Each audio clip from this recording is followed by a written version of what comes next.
Okay, stations, we're coming to you in 30 seconds. 30 seconds from now, stations, we're standing by. I'll count down the last 10.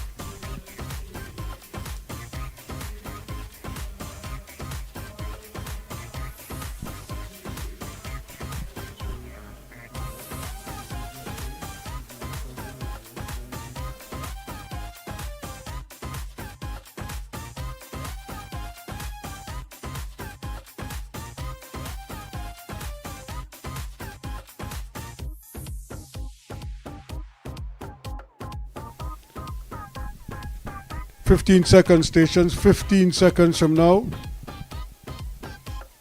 Counting down the last 10. 10, 9, 8, 7, 6, 5, 4, 3, 2, 1.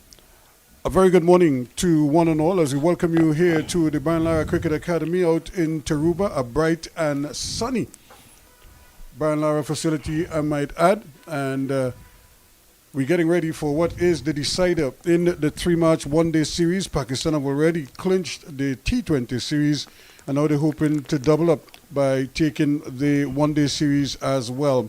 It's been a long time, 1991, as I say good morning to Adrian Barrett, since the West Indies last won a series against Pakistan. So it's been a while, and today is as good a day as any to change that.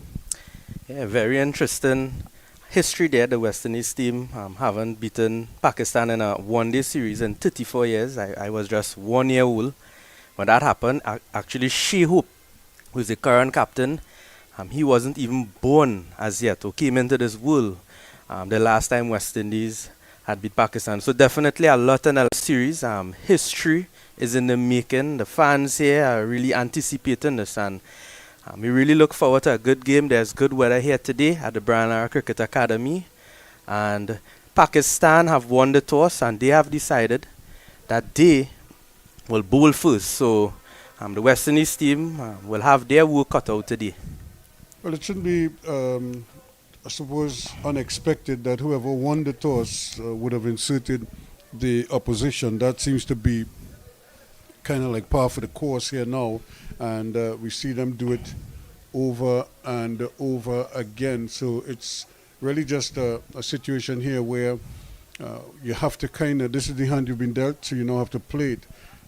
I think a good opening partnership will send a strong signal to the West Indies. They've gotten hints of it. We saw in some of the T20, Brandon King got off, but then his partner, well, Evan didn't play at all, so he didn't have his regular opening partner with him. We saw Evan Lewis get a big score in the first game, and something people would be hoping that both of them would click. Then they don't have to score all the runs at the same time. As you've seen with Pakistan, one man kind of plays a defensive or holding role while the other one fires away at the other end. However they choose to do it, the thing is, if they can bat 10, 15 overs before being separated, I think will set them up quite nicely as a team.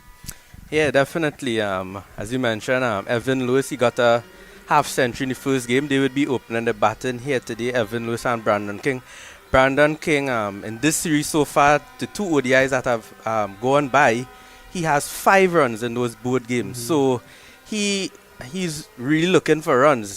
So today, if it's one day that he needs to score or he needs to really put up his hand for the team, it would be today. And based on the law of probabilities, he's due for runs. So let's hope he puts on that show here for the West Indies. Well, it certainly is going to be interesting.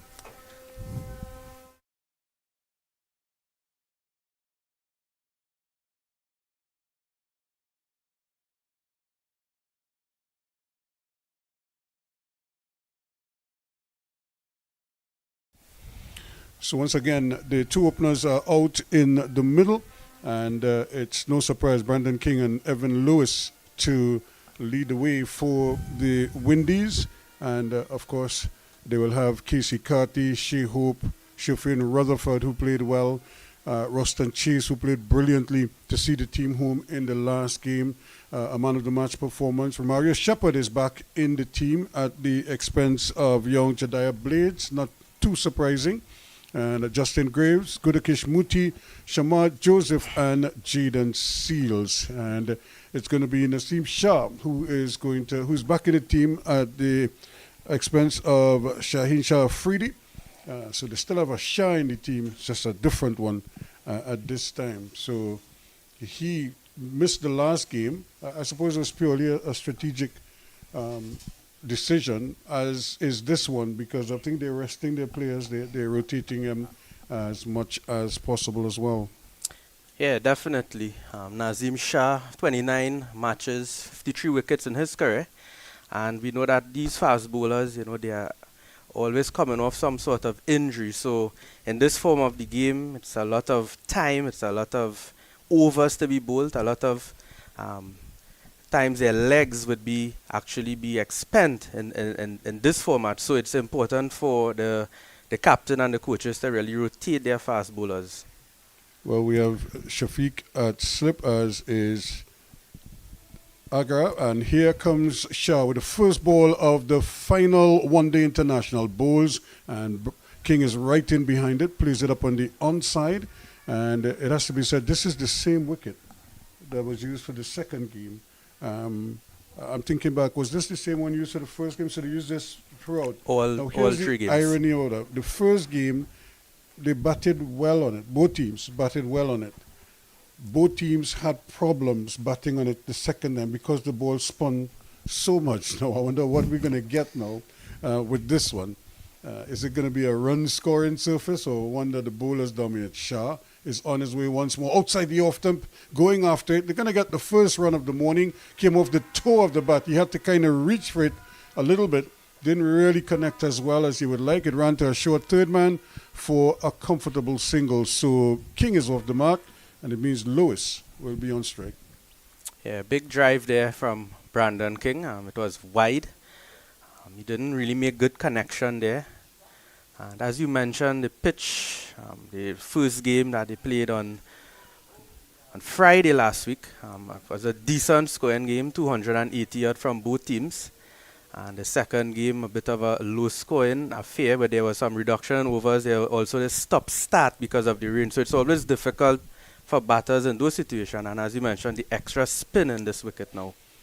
Yeah, but here comes Shah. Nothing spinning about him. He's flying, coming in, bowls, and tucked away. Down to fine leg it goes for an easy single from the part of Lewis.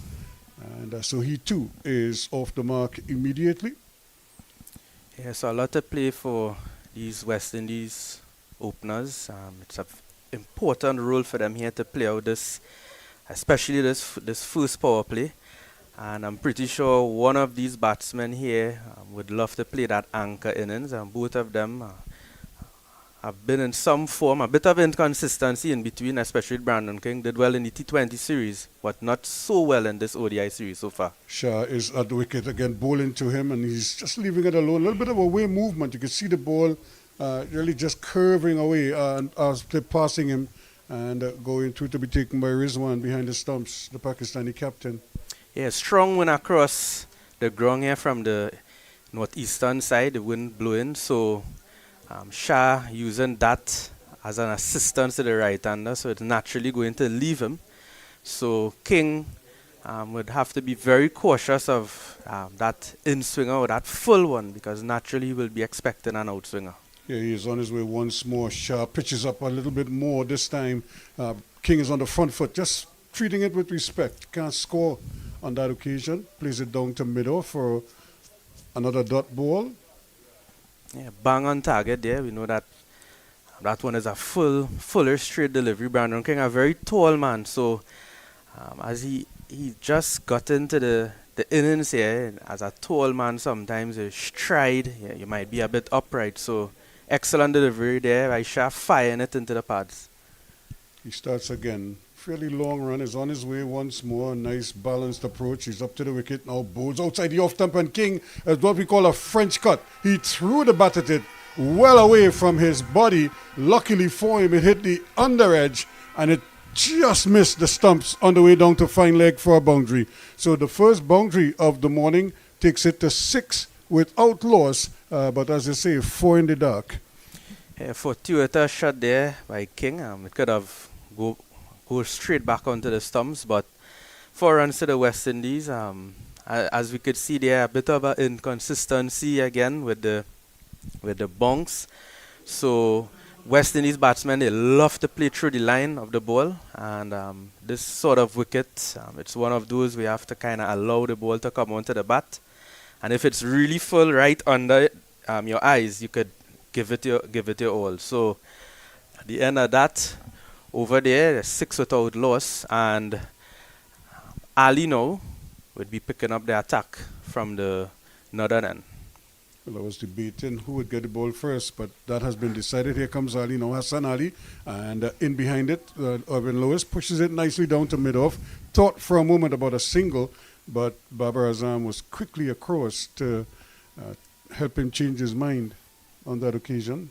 Yeah, bang on target there by Hassan Ali, and he would be looking to get this early breakthrough for the Pakistan team. It's very important that they don't allow the West Indies batsmen to get off to any flyer here. Even though the wickets isn't falling, they would want to keep things as tight as possible. He's on his way once more, goes past the umpire. No, why? Banged away, that's 4 runs. Too much width there, and Evan Lewis didn't miss out. He was on top of it, climbed into it, and smashed it past point for 4. Yes, that one there, short and wide to Evan Lewis, and we know Evan Lewis, he doesn't miss out on those. Right in his arc, he gets on 1 foot, and he cuts that one, punches it for 4 runs on the offside. Yeah, he was like a ballerina there. He was up on 1 foot, and just he had to stretch a little bit, but he was so much on top of it that he brought the bat down sweetly. And again, didn't try to hit it too hard, but he placed it away from the man at that point position, or just more squarish cover. Ali will try once more. Bowles closer this time to the off stump, and Lewis treats it with respect, getting behind it and pushes it back along the wicket to be fielded by the bowler. Good reply right away. Hassan Ali got struck for 4 because he gave too much width on the last occasion on the ball before, and tightening up right away. There's not much support for him on that onside, so it's a really slight margin there for error if he's to go too wide. Once again, Ali pitches up. That's a good delivery. Pitching on much closer to Evan Lewis, and again squaring him up. Just a little bit of movement as well, going across the left-hander, and but played well in the end by Lewis. No run.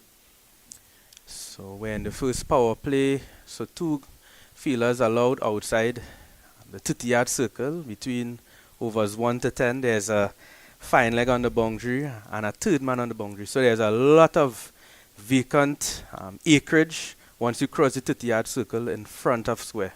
Another delivery right on target again, closer to the off stump once more, as he has brought his line a lot straighter, and Lewis could only defend once more. Yeah, excellent by Hassan there. You'll have to keep that length and line, because we all know that Evan Lewis has a really good pull off the ball too. So even at that line, if he goes a bit short, Evan has that ability to hit him over that onside region. He's on his way once more as he races in now, goes past the umpire ball, and Lewis again could do nothing but defend. Pushes it solidly down to mid-off, but he can't get a run as Nawaz is in the way. That's Mohammed Nawaz. The end of over number 2, it's 10 without loss, 5 apiece for King and Lewis. Yeah. Good comeback there from Hassan Ali. After that excellent shot there by Evan Lewis, he knew that it was a bad ball, and he was able to pull it back. So even though there were a boundary in the over, he was still able to get 5 dot balls. So in the end, Pakistan still winning that over because of that dot ball percentage. Well, let's see what Shah has now. He's on his way once more to bowl to King. King plays it uppishly back past the bowler. The man at middle and does well, and denies them the opportunity of a single going down the hill. But that was played a lot in the air, thankfully, for King, and the Windies. It was well away from the bowler. Yeah, that one there, upishly, just to the left of the bowler. So, um, really fortuitous. That could have gone straight back to the bowler there, but he's still there and he lives to fight another day. They've decided that maybe the wicket is stopping, so they need a close infield on the offside. So again, Babar Azam comes into that short extra cover position, and the man at slip goes out to cover point. As he's on his way once more, bowls, and this one again is pushed back on the onside by Brandon King, just walking slightly across his wicket, and you could see almost shades of the leg stump being exposed as he kind of covers, but he has to be careful going too far across, because then that pad becomes a real target for the fast bowlers. Yeah, as you mentioned, that the ball is holding up a bit. The groundsman during the pitch report mentioned that they would have wet the pitch a bit yesterday, because it's the same playing pitch for 3 games. So there's definitely something there. He's on his way once more. Shabul, this one is edged and he's gone. Caught at slip. He was just playing at it, and then a nice catch take by Agar in slip. He just had to wait for it to come into his lap, and he accepted it gleefully. So King goes for 5, and that's the breakthrough. It's 10 for 1. Yeah, King being dismissed again in very similar fashion from the last game. This series not the best for him. 10 runs in this entire ODI series, so he would be really disappointed by that. But good bowling there by the Pakistan team. King there just hanging the bat just outside off stump. So definitely something for him to look at. It's something that going forward in his career again, being very cautious with hanging that bat outside the off stump, because it's a nothing shot. As we know, there's 2 slips, so it's either you're playing at it or you're leaving it alone. Yeah, so it's just unfortunate that you said his returns have not been good in 3 innings, just getting to 10 runs, and doesn't make for good reading at all. But I'm sure he will try to tidy that up. Casey Carty is the new batter, and he too has shown glimpses, but he's yet to really get a big one.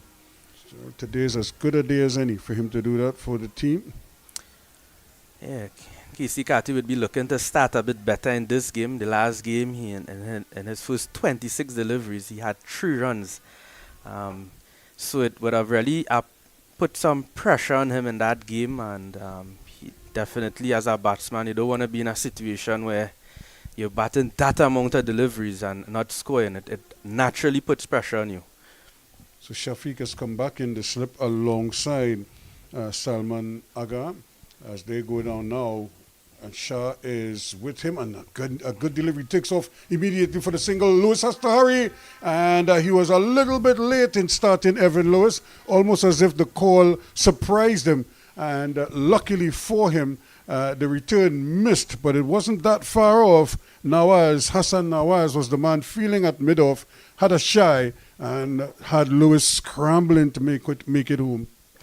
Yeah, anxious start there by Carty to get off the mark, just pushing it into the offside, but looks like Evan Lewis maybe would have make it home in time, but Carty's off the mark and he would be happy with that. So now the left-handed Lewis comes into strike. They've done away with the second slip, but they do have a short mid-wicket. Shah is into Lewis, and for this delivery, he's turning it on the onside, down behind square. There is a man coming off the boundary. They think for a moment of the second run, and it would have been suicidal because Hassan Ali was quickly onto it from fine leg and rifled a return to the base of the stump, and that would have been curtains for Evan Lewis had he attempted to come back for a second run there. Yeah, good decision not to come back for that second, because that would have been the end of Evan Lewis and it would have been catastrophe for West Indies. So the Pakistan team there, they're showing that they are excellent in the field, and kudos to their fielding coach, because over the course of the 3 matches they caught well and they fielded really well. So The two slips are back in place now. Shai is on his way now to cut. He's coming into him a little bit. Again, you could see the hands going up because he thought he was going into the pad there on that occasion until the bat came down. To end over number 3, and at the end of it, 12 for 1. So Pakistan, 3 overs so far in their power play, and as we look at the crowd here at the Brana Cricket Academy, the fans are still coming in. It's still early here. It's 16 minutes to 10. And we know it's a work day here, but I'm sure the fans, if they are not here in person, they would be tuning via radio streaming or even looking at it on the television. Here goes Ali now. It's at his second over, and Lewis again is getting a delivery that he can't take advantage of. Not a bad delivery again, just outside that off stump, encouraging him to play. And there is just the one slip. I wouldn't be surprised if they probably go with a second slip for Lewis also, but for now, they're sticking with the one slip. And so they have a nice little ring on the offside. There's a fine leg and a third man. Those are the 2 men out, and everybody else just on the circle, just at the edge. Lewis again has to defend, this time closer to that middle stump. And you could see him getting outside the line slightly, but turning it on the onside, down to mid-on for no run. Yeah, so the heat is really picking up here at the academy in Toruba, Trinidad. And I'm pretty sure if the West Indies batsman could really play out a period, get in a partnership here, it would really tire out this Pakistan team here and their bowling attack. Here is Ali looking full of energy now. Bowls outside the off stump, turned away, and they go for a single. It's not there. They had a little bit of indecision there. Karti left, so too did Lewis. They kind of met mid-pitch, and then they decided to go back to their respective creases. Luckily, the return missed the stump, else Lewis might have been in a bit of bother. Yeah, a bit of a miscommunication here between these two batsmen. I don't think they have batted much together as a pair, so it's going to really take some effort on both of them. They need to work out things quickly. They are in the middle of a very important match here, and it's important for them to get it right. Ali again to Lewis, tucking him up a little bit, pushing it on the onside. The bowler in his follow through does the fielding. There's no run. It was, in fact, Abdullah Shafiq who had a shy at that stump. He had one stump to aim at. He missed. But had he struck, Lewis would have been a good meter out of his ground. Then Yeah, that would have been bad news for the West Indies team, because at this stage, we really don't want to be losing any more wickets in this power play. running away from us again is Ali. Bowls this one. He's edging down to third man. There is a man down there. And he's only going to get a single for it. But another peach of a delivery that pitched and left him, hit the edge. But it went wide of the slip fielder. And down to third man for a single. A pretty good delivery again. Yeah, it shows that, as Jaden Seals was mentioning this morning, that once you put the deliveries in the right areas, you don't have to do too much. You just have to bowl your test lengths. And once you get the ball in those areas, the pitch will do the rest for you. So, great delivery there by Hassan Ali. Yeah, he's remember he came into the team in the second game, missed the first one. And here he is now in the third game, threatening to take another wicket. Driven nicely to mid-on, but he can't get a run as he played it straight to Abraham Ahmed. And that ends the over. So at the end of over number 4, the West Indies, after being put into bat at 13 for 1. Yeah, just one run off that over. Pakistan really applying the pressure, keeping it going. They are fully aware that West Indies batsmen like to score. They like to score quickly. So the more dot balls that they apply, the dot ball feature has really been something in this feature. Not only the West Indies team, but even the Pakistan team. So I'm guessing the team that could really get those singles and twos in this match would have that advantage. So they've decided to stick with the one slip. The field is essentially the same fine leg and a third man, the two men out, everybody else on the edge of the circle. Shah gallops towards us now. Bold pitches up, driven. And they're going to go for a quick single down to the man at mid-on. And again, Carty just a little bit late. It's almost like Lewis was returning the favor. And Carty almost got stunned into action and started late, but had enough speed to get to the non-strikers. And even if he had hit, he would have been home. So another quick single. Yeah, good run in there. I think that both batsmen need to understand that they need to be looking for the singles, because we realize that there's always one batsman sort of not getting there in time, and Carty being at the non-striker, and he's supposed to have a head start. Here he is, waits on Shah, who turns it on. He's trying to turn it on the leg side. He's going for a single, then he goes back. So it's all going wrong here. The wicketkeeper Rizwan really should have stopped it, but the ball deflected off of him, and it went a short, fine leg, and it's a leg by after all is said and done, because Carty played at it, struck him on the pad, and the wicketkeeper couldn't stop it cleanly. They started for a single. Lewis sent him back. He went back. Lewis started to run when he saw the deflection, and then Carty, he had to kind of cajole Carty to eventually go through for the single. Yeah, the running between the wickets there is a great concern for the West Indies so far between these two batsmen, Carty and Lewis. So the Pakistan team would be fully aware of that. Let's see what Shah has here now. He goes past the umpire. Bowl. Lewis is in behind. Again, he's playing it and starting for a single.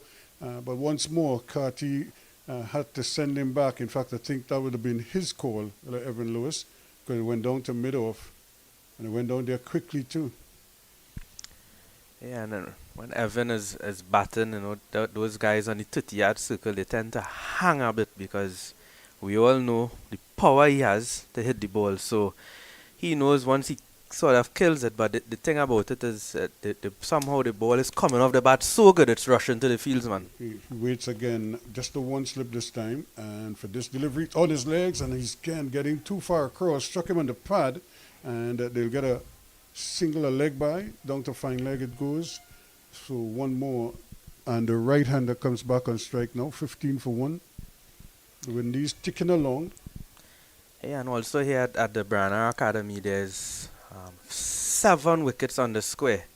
And sometimes as a batsman, you might try to kill the ball to get that quick single. But when the ball hits that square, sometimes it speeds off and goes quicker to the fieldsman. So and maybe they have to take a bit more pace off the ball when they're defending it. But the ball is actually going a bit fast to those fieldsmen in the inner circle. Yeah, that's because you have those super bats as well. Here comes Shah now, bowls, and Carty again pushes it quickly down to mid-on, and he can't get a run.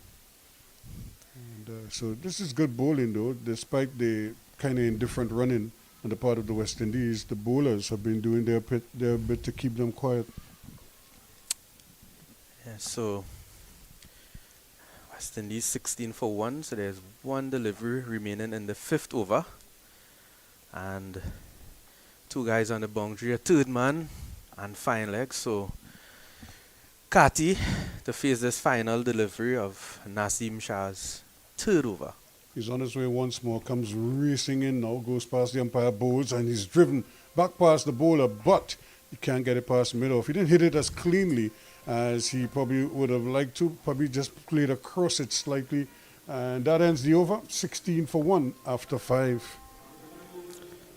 Yeah, so Pakistan here really keeping things tight, and they're really creating those opportunities for those runouts, because as we know, the pitch is not so good for boundary hitting.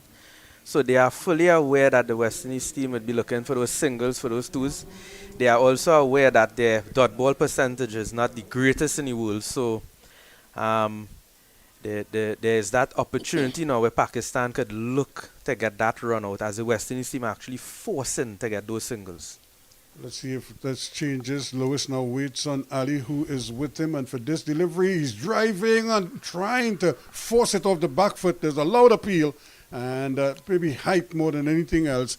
I don't think Rizwan is too interested, but he will entertain a debate and see if Ali and they could convince him that he should go for the review. He folds his arm, and it's almost like it's a big discussion going on. And then he decides, well, did he get it in time? And They probably need to review that one, Ruskin, they need if he to got it review in the time. taking of the review because it was very, very late indeed. He had a long discussion. And then at the very last moment, in fact, there was like one tick on the clock, and then that tick went off. It was like a shot clock buzzer. Yeah, but what I think happens, a lot of times, you see it when basketball, even though sometimes it goes to zeros, it's almost like if within that, from that minute to the zero, is where there's a big inside edge, I think. Yeah, there might actually be an inside edge onto the ball. I think we will have to see whether he did get a touch onto it as well. Yep, he did. So that negates, that is why I think the captain wasn't so enthusiastic about it. And it took some convincing to get him to make the decision, and then eventually they convinced him. But then again, when somebody like Hassan Ali comes rushing into you, I think you would listen to what he's saying, either out of fear or something.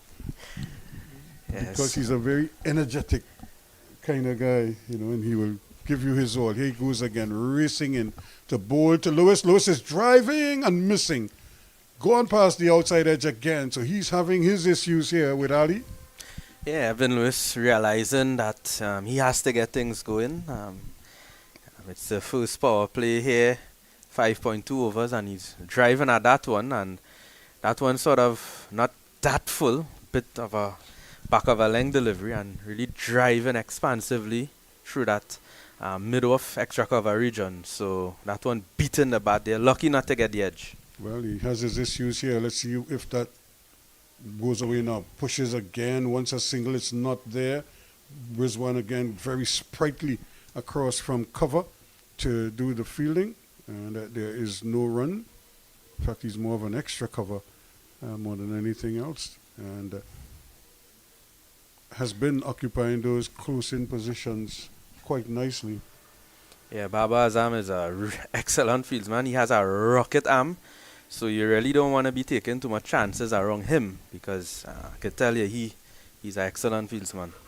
He walks in now as Ali races in our bowls, and he's again beating him just outside the off stump and causing problems there for Evan Lewis, who can't seem to find the middle of the bat all of a sudden, and that's because of the kind of the variety. Look at this one, a little bit of a cross seam delivery, probably using almost like an off cutter to him and squaring him up. Yeah, definite plan there to bowl Evan Lewis into that fifth stump channel. He loves width, he loves length. Ali will try again. Bowl short, tucked away on the onside again. The two batsmen looking at each other, thinking that there might have been a run, but that too would have been a difficult run to complete because the man at mid-wicket was quickly across and had it in his hand, threatening to throw down the stumps. I was looking at a stat as we're talking about Babar Azam, and the duck he made in the last game was his 20th duck, Wow. And so it's either he's very good or very bad. It's one of the two. It's like there's no middle ground with him. He's either you get him early or you don't get him out at all. It's another good delivery. Bang on time. This has been a splendid over. A maiden at the end of it. He survived a strong appeal, but it was off and inside it. 16 for 1 at the end of over number 6. Yeah, the Pakistan team will be really happy with this stat because not one spinner has been introduced yet into this attack. And the West Indies team would know that the big strength of this Pakistan team is their spin bowlers. And it would be really interesting to see when the spinner comes on, what would be the West Indies approach. And especially as we head towards now the second power play, where the field would be spread a bit. And when that ball starts spinning, it would really be interesting scenes here. Well, Shah has just bowled 3 overs, so I think they're going to give him 4 and as opposed to possibly 5 because the when they consider the power play is 10 overs. So he will probably get a couple more before it's all said and done. And if he gets a wicket, well, then they might just keep going. But he's on his way once more. Nice, brilliant sunshine comes racing in bowls, and that's driven nicely. But again, can't beat the man at that squarish cover position. And Carty can't score. Yes. He remains on one. That's with 7 balls. He's faced phase 1. Yeah, I think the key thing here so far for the West Indies, yes, they are not scoring as quickly as they would like to, but they are just 1 wicket down, so they would say, you know what, we wouldn't mind that because we still have Hope there, who is a bit protected at the moment as the innings progresses. He waits on Shah now, pitching up, driven nicely into the gap this time, and they're going to get a copy. Might get a boundary. It's rolls into the boundary at deep cover, and it goes for 4. So pressure relieved there slightly. Yeah, nice push there from Carty. He would be really happy with that boundary because he's really finding it difficult to find the gaps first and foremost. That's one of the issues here this morning. The West Indies batting hasn't really found the gap so much. A lot of balls being struck straight to the fieldsman. So thankfully for him, he found the gap on that occasion, and it brings him a well-deserved 4 runs at this point in the match. Shah would be aggrieved by that, but let's see what his response is. He's up to the wicket now. Bowles on the onside. He's going for a quick single. He's going to have to hurry, and he does. And that is putting pressure on the fielder. Can't deny them the single, and they're able to complete a quick single to the man at mid-on. Yeah, better communication between both batsmen there now. I think they're getting into a bit of a rhythm there with their running between the wickets. They have to learn on the job here. They have to get it right quickly because I can tell you, there's a lot of overs here, and if they want to anchor the innings here at this point, they will be spending a lot of time with each other. Yeah, Mohamed Nawaz was the man at mid-on there. He's at mid-off now because the left-handed Lewis is on strike. 21 for 1. Shah just walks a little bit, then he gets into a nice rhythmic approach, straightens up, and bowls. Lewis is in behind it, and again tucking it on the onside to mid-on. Thought for a moment about a quick single and then decided against it. Turned out to be a good decision. That ball is traveling way too quickly to the fielder. Yeah, so Evan Lewis, 8 of 23 deliveries. He's batted 18 dots so far.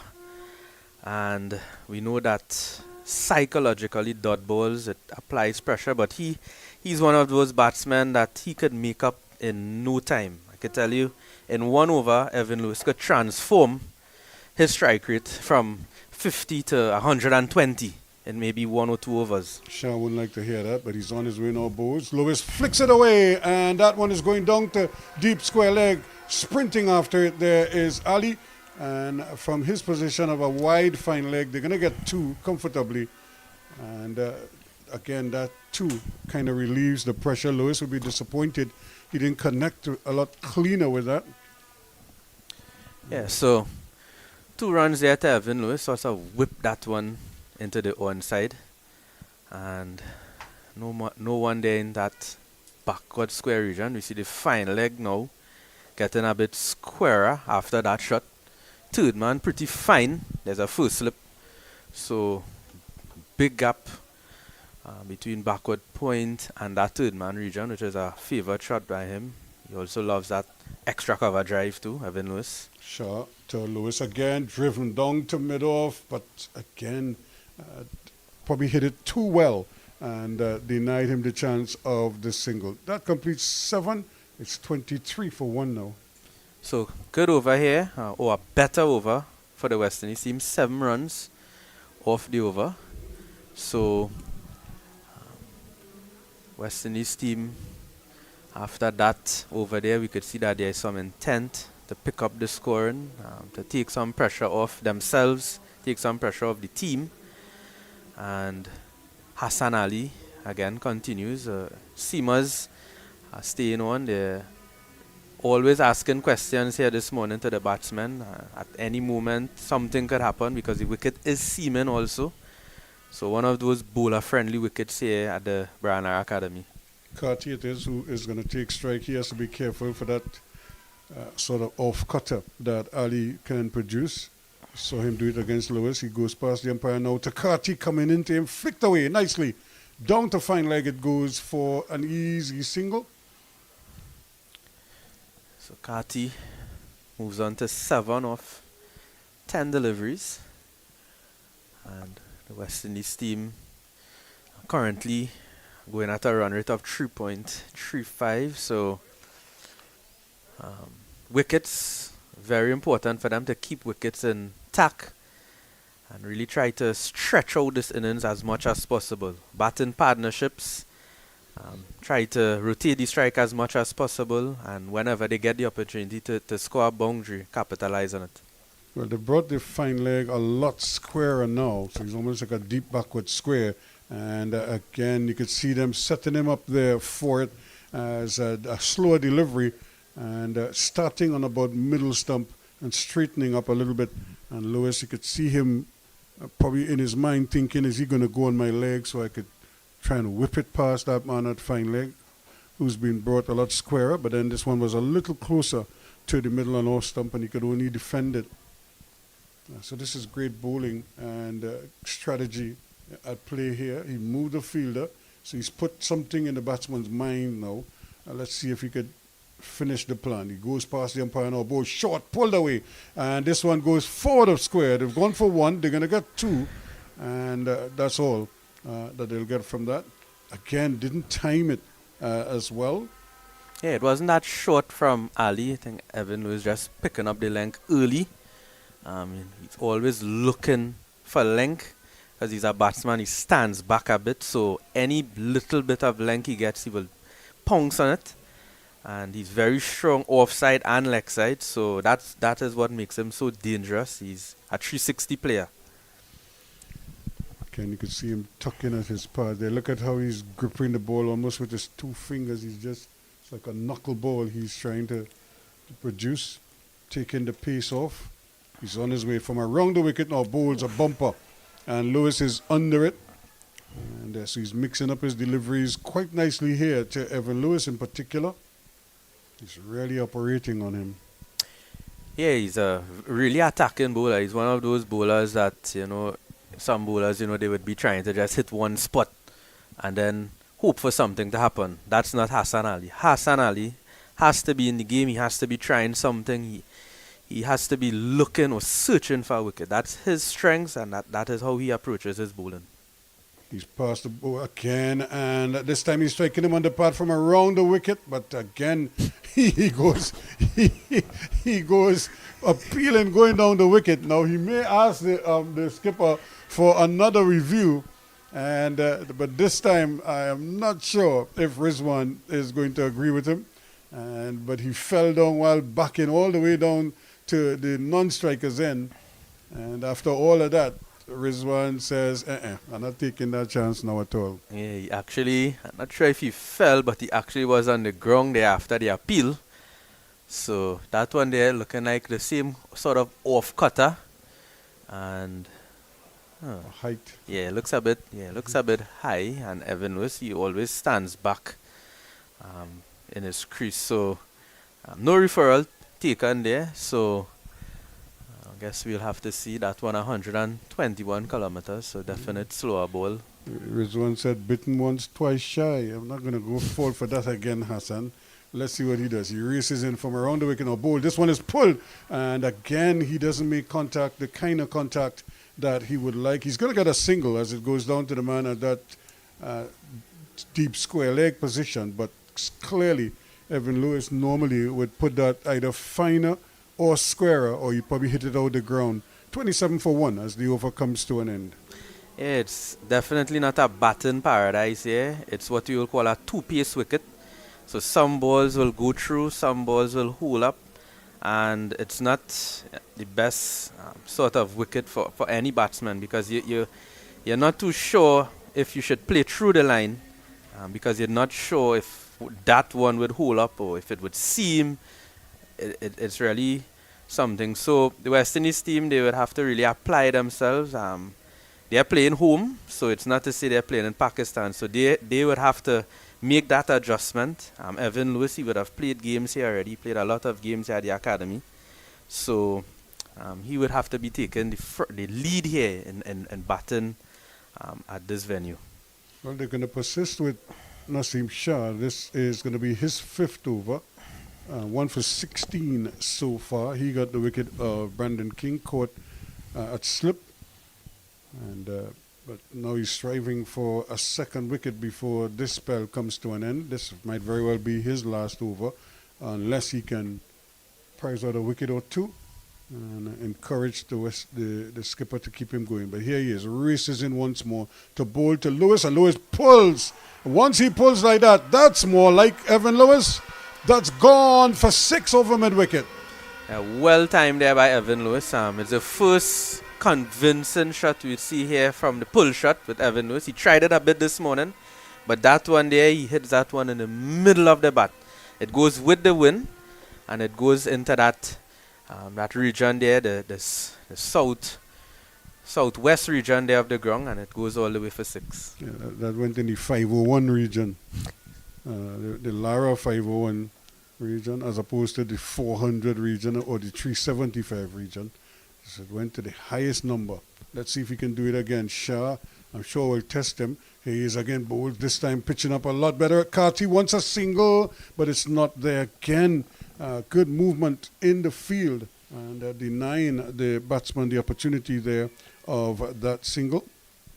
Yeah, so the first six that was just struck there by Evan was the first 6 of the innings. There's 3 fours that was hit after 8.2 overs. So not the quickest of start, but at the end of the day, the West Indies team have just lost 1 wicket, which would compensate for the slow scoring rate.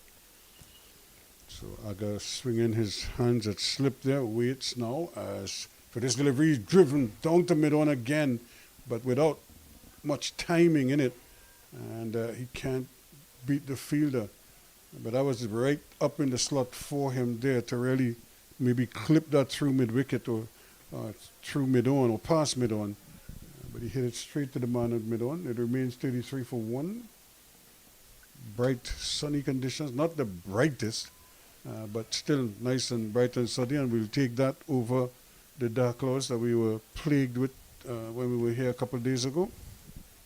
Shah, I'm sure, would have been happy. Probably would have wanted to play in that game, but he's playing now, and he's on his way once more to bowl to Lewis. This time they're going to go for the single. Lewis times it brilliantly.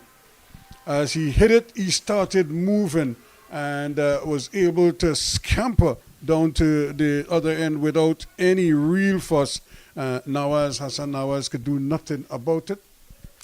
Yeah, Evan Lewis always has that advantage when he kills the ball in his defensive shot, because those fieldsmen always tend to hang a bit because the power he has as a batsman. So as a fieldsman, you're always sort of tentative to walk in too quick or to walk in before the delivery is bowled. So he has that advantage on those fieldsmen. So again, they switched over now to the right-handed Casey Carty as he races in once more. Bowls and a short ball, but down the leg side. Carty getting inside the line, threatened to play the pull shot, but then decided against it. Yeah, really close to being a wide, but seems to probably just pass, probably just over the leg stump on the way through. So a bit of tail on it as it carried through to the keeper. So if you're hearing a strange sound in our microphones, because the Nutsman, all you buy from in now, is asking the West Indian batsman to wake up. But he's not as calm as I am. He's a little agitated right now. But despite all of that, though, I think he's selling his nuts, doing a brisk trade. So business is business. Yeah, he's a nutsman / coach. Yes, he's very a mascot. He's very agitated right now. As sharp, this one is driven again, not fully to the pitch of it, going through the line, and it hits Evan Lewis. Now his back was turned, the ball struck him, and they were deflected, and they were able to complete the single And I'm not sure if Rizwan is happy about it, but you could see it really wasn't his fault. Actually, it hit the stump. I thought it hit him. It hit the stump and ricocheted, and they were able to sneak a quick single all the same. So 9 overs completed is 35 for 1. So 8 runs off that last over from Nasim Shah. He's 1 for 24 from 5. Evan Lewis 20 from 34. Kati 8 from 12 deliveries. So Captain Rizwan here seems like he's decided to continue here with Hassan Ali. He's 4 overs, so he hasn't he has took a wicket, no wicket so far, but he's really been in the game.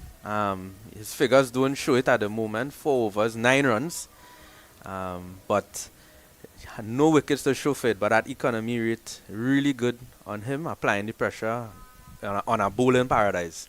Here's Ali Bowes again. That's delivery coming into the right-handed Kati once more. Just a little bit of movement forces him to have to wait for the ball to come into him, and then just turns it on the onside. So he's gone to that delivery a lot more frequently now, just cutting it into the away from the left-hander and into the right-hander, using the surface to good effect. Just rolling his fingers across it. He's on his way once more, goes racing in, bowls, and again tucking up Kati. In fact, he had to take one hand off the bat and play it almost cuffing it down in front of him. So good conditions here so far, the Branlara Academy. Lovely sunshine. Hopefully the West Indies team could get close to the target that they would be looking for, which we would assume would be over 280, 300 on this pitch. And that score should be a winning total, hopefully, for them. Ali ball short, and again they're going to go for a quick swing. He was trying to turn it on the onside, didn't try to hook it too much. He was just trying to help it down to fine leg maybe, and the ball probably just hitting him on the glove and probably in the thigh pad, but they were able to scamper a quick single to short where their gully might have been, and they eventually sprinted through for the single. So it's been slow going by the Windies. Pakistan, though, their aim is a little bit off. And the one time they got it right, it hit the stump and they were able to go through for the run eventually a short while ago. But they've had a couple shies at the stump and missed. And had they hit then, it might have been very interesting, if not in their favor. Ali bowls, and again, you could see him right on target. He's bowling around the wicket to the left-hander, and just spearing it into that off stump. And from there, he's just trying to help it to straighten. Yeah, I think from that angle there, he takes out the, he takes out pitching the ball outside leg stump, because if he's bowling over the wicket to the left-hander, it's always a tendency to pitch the ball outside the leg stump. But bowling over the wicket now, it tends to naturally pitch straight on. So he's attacking the stumps, and we saw from the couple deliveries before, he's looking for that LBW. Again, this time, pad and pad very close together, but not in an aggressive manner, but just defending it. Now he rehearses a more aggressive shot there, Evan Lewis, but that delivery again was bang on target. And because he's attacking the stumps, the batsmen are reluctant to do anything extravagant. And he's really hitting those good lengths, as you see on the pitch map there on our monitors. 69% of his deliveries in that length area. He's on his way once more, and for this delivery, Lewis could do nothing more than defend, as he again is bang on target, right on the stumps. The end of over number 10, 36 for 1 after 10, and that's also the end of my spell. Dylan Sharma will join you in a moment. Thank you, Ruskin.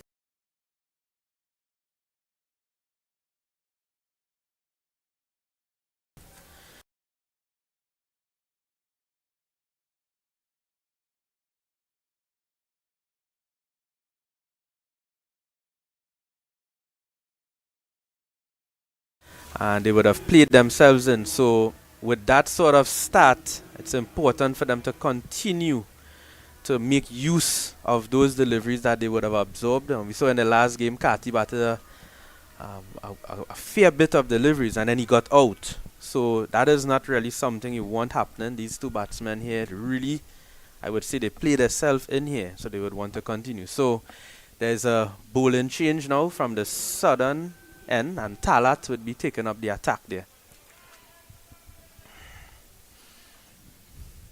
So he bowls now to Kati, and Kati there flicks that one down to fine leg, and they just go for 1 run. It brings Evan Lewis on strike, and right away he's attacking the stumps here.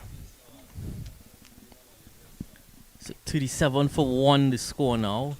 Just into that second phase of play, completing the first power play. Seeing Talat for the first time in this series is now getting a chance with the ball. Interesting to see how he handles this now. It's been pretty even start between West Indies and Pakistan. That early wicket, but West Indies not allowing any more than that. Talat bowls to Lewis, and that one beats him outside the off stump. A loud shout for appeal there, and they're asking the question here now. We see Rizwan coming to Talat, and they're having a discussion if they should ask for the review. The on-field decision is not out. That one beating the outside edge, and the DRS timer is 3 seconds now, and they are going for the review. Well, second use of the review very early now for Pakistan. Interesting to see if it's going to be successful this time around. Looked as if there was a bit of daylight in between bat and ball, looking at it real time. But now we'll have a closer look at it. Yeah, I think that they were not convinced. It took like literally 17 seconds to take, and it looks like there's daylight, as you mentioned, between. So we'll have to wait to see as they go through the scenarios. Snicko in particular we'll be looking at firstly. Really not the greatest start. Oh, what? Oh, well, no, that's the bat on that bad. was well before it got arrived to the bat. Yeah, So not the greatest start for Pakistan in terms of their use of reviews. so they lose their 2 reviews here now, and we're into the 11th over. So not a good sign for the Pakistan team. They lost their 2 reviews. So big. The noise, there was actually a noise, but the noise was the bat coming down on the pad before the ball actually reached Evan Lewis. So a bit of a unlucky there for Pakistan, but they lost their second review. Yeah, that must be the sound that they would have heard, but not the right sound. So quite a good use of the new ball from Pakistan, and trying to continue here with Talat. Lewis drives, and he drives to that sweeper region just behind square on the offside, and they will just go for 1. The returns come firing from the fieldsman there on the offside boundary. So another run there to Evan Lewis. He moves on to 21 off 39 deliveries, 10.3 overs. Casey Carty, the right-hander, on strike again. No slips in place. Field has spread in that second phase of play. There's a deep third man, 3 inside the ring on the offside at cover, extra cover, mid-off. There's a sweeper in the offside as well. Talat bowls to Kati. Kati drives, and he drives in the gap. Goes all the way to the sweeper fieldsman on the outside, on the offside. So 1 run again added to the total. So it's 39 for 1. It's all they need to look to do at this point to Hussein Talat. At some point, being the more part-time all-round option will present that loose delivery. They just need to be ready when it does arrive. Lewis back on strike, 21 from 39. that one goes down the leg side there and it would be signaled wide. So wide delivery gets a bit too straight. He's in his first over, so he's still trying to get that line and length. He has that slight disadvantage of the left and right hand combination, so he has to adjust his line quickly, Talat, and that one there goes so wide. So there's no slips at the moment. There's a fine leg, a guy in front, square on the onside, a sweeper, and a third man. And he bowls to Lewis, and he defends that one. No run. Defends it straight back to the bowler, Talat. Yeah, better length that time from Talat. Lewis had no option but to just play it quite defensively. Not much pace from Talat compared to the frontline pace bowlers. If you wouldn't have seen him bowl before, quite a medium pace sort of action.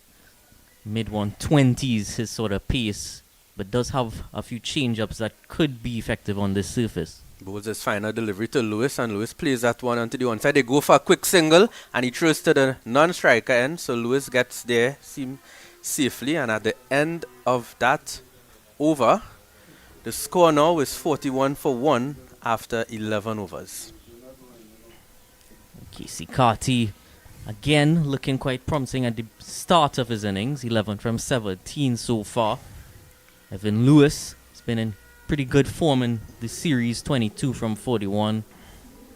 And it looks as if Abrar Ahmed is going to enter the attack from this northern end. So him loosening up throughout that previous over. You see Shaheen Afridi, who's having a rest today as well, running some drinks in 12th man duties.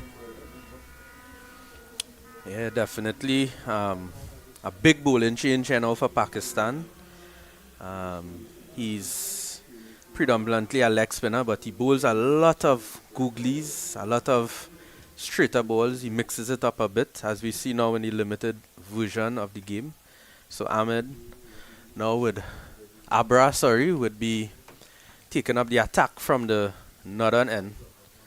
So Lewis on strike, square leg in front of the umpire there on the boundary, and he bowls to Lewis, who just defends that on the offside there to the short cover.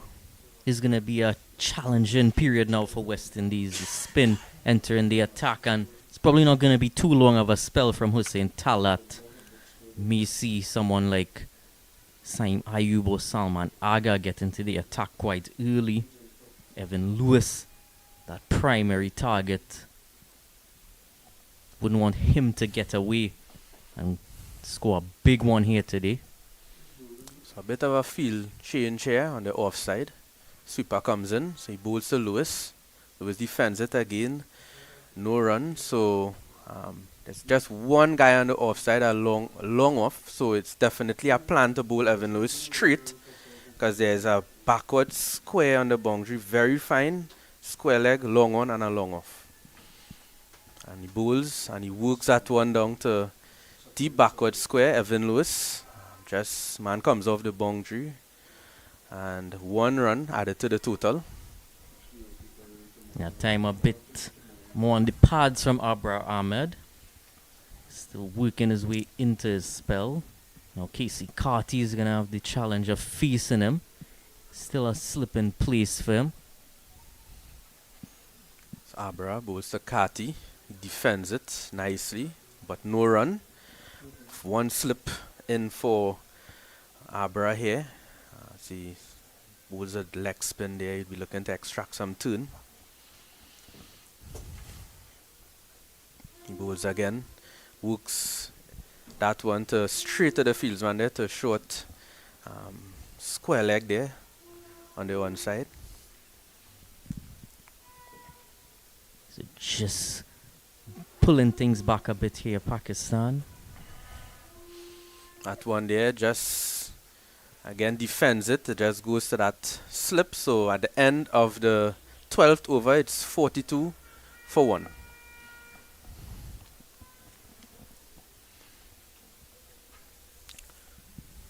It is a Tuesday, a working day, but crowd continuing to come in here on this Tuesday. Quite a healthy crowd at this time, and weather does look as if it's gonna allow us to have a bit more play than we did last day. Keeping our fingers crossed.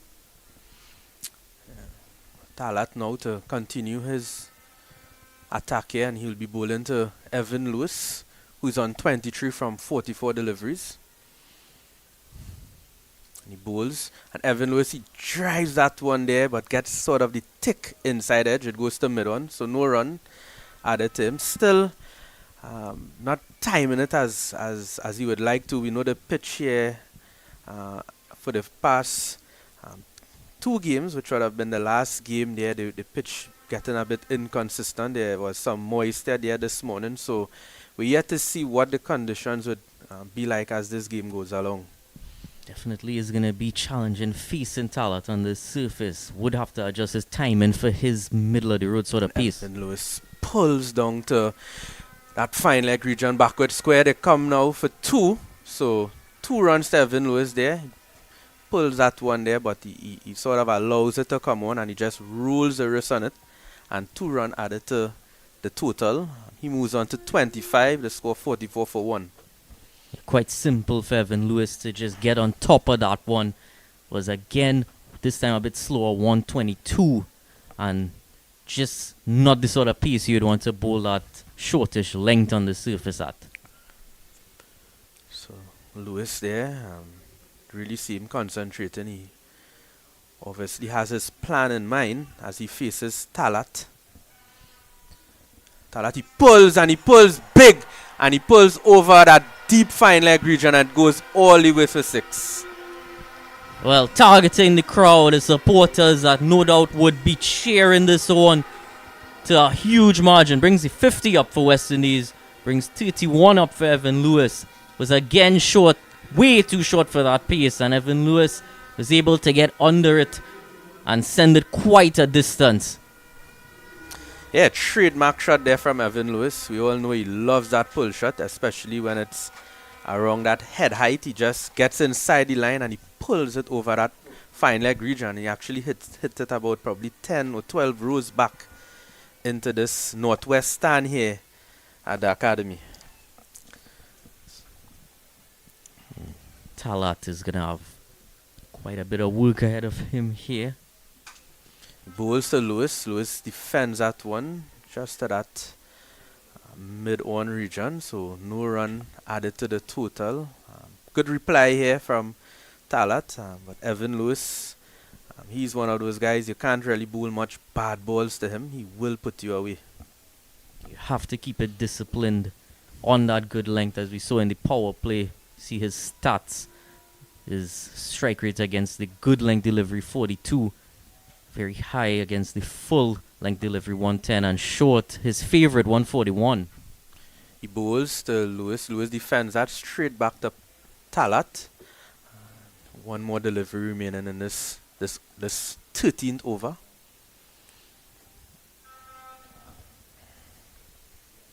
So Evan Lewis will stay on strike. Partnership between him and Casey Carty moves up to 40 from 63 deliveries. Talat none for 13 so far. 1 delivery in this over remaining. He bowls to Lewis. Lewis hits this one big drive over long on, and it goes all the way for 6. Again, treating Talat with not too much respect there. Evan Lewis was this time a bit too full in the slot and allowed Evan Lewis to just drive that loftily over long on and gets his second 6 of the over. Score up to 56 now for 1 wicket. And that occasion as well, Lewis just stepped down the crease to get closer to it. Really just turn it into a delivery that was very easy for him to deposit. It's a big over there for the West Indies. 14 runs off of it. They would be happy with that. As Abra Ahmed continues from the northern end. And he would be bowling to Carty. Carty at the moment has 11 runs, so he's looking to really play that supporting role here at the moment. As he bowls to Carty, that one there, the googly, just hitting the pad No run added to the total. Yeah, that time just a bit straight, that Googly. He is Bowls. again. Kati drives that one down to long on. 1 run to Kati.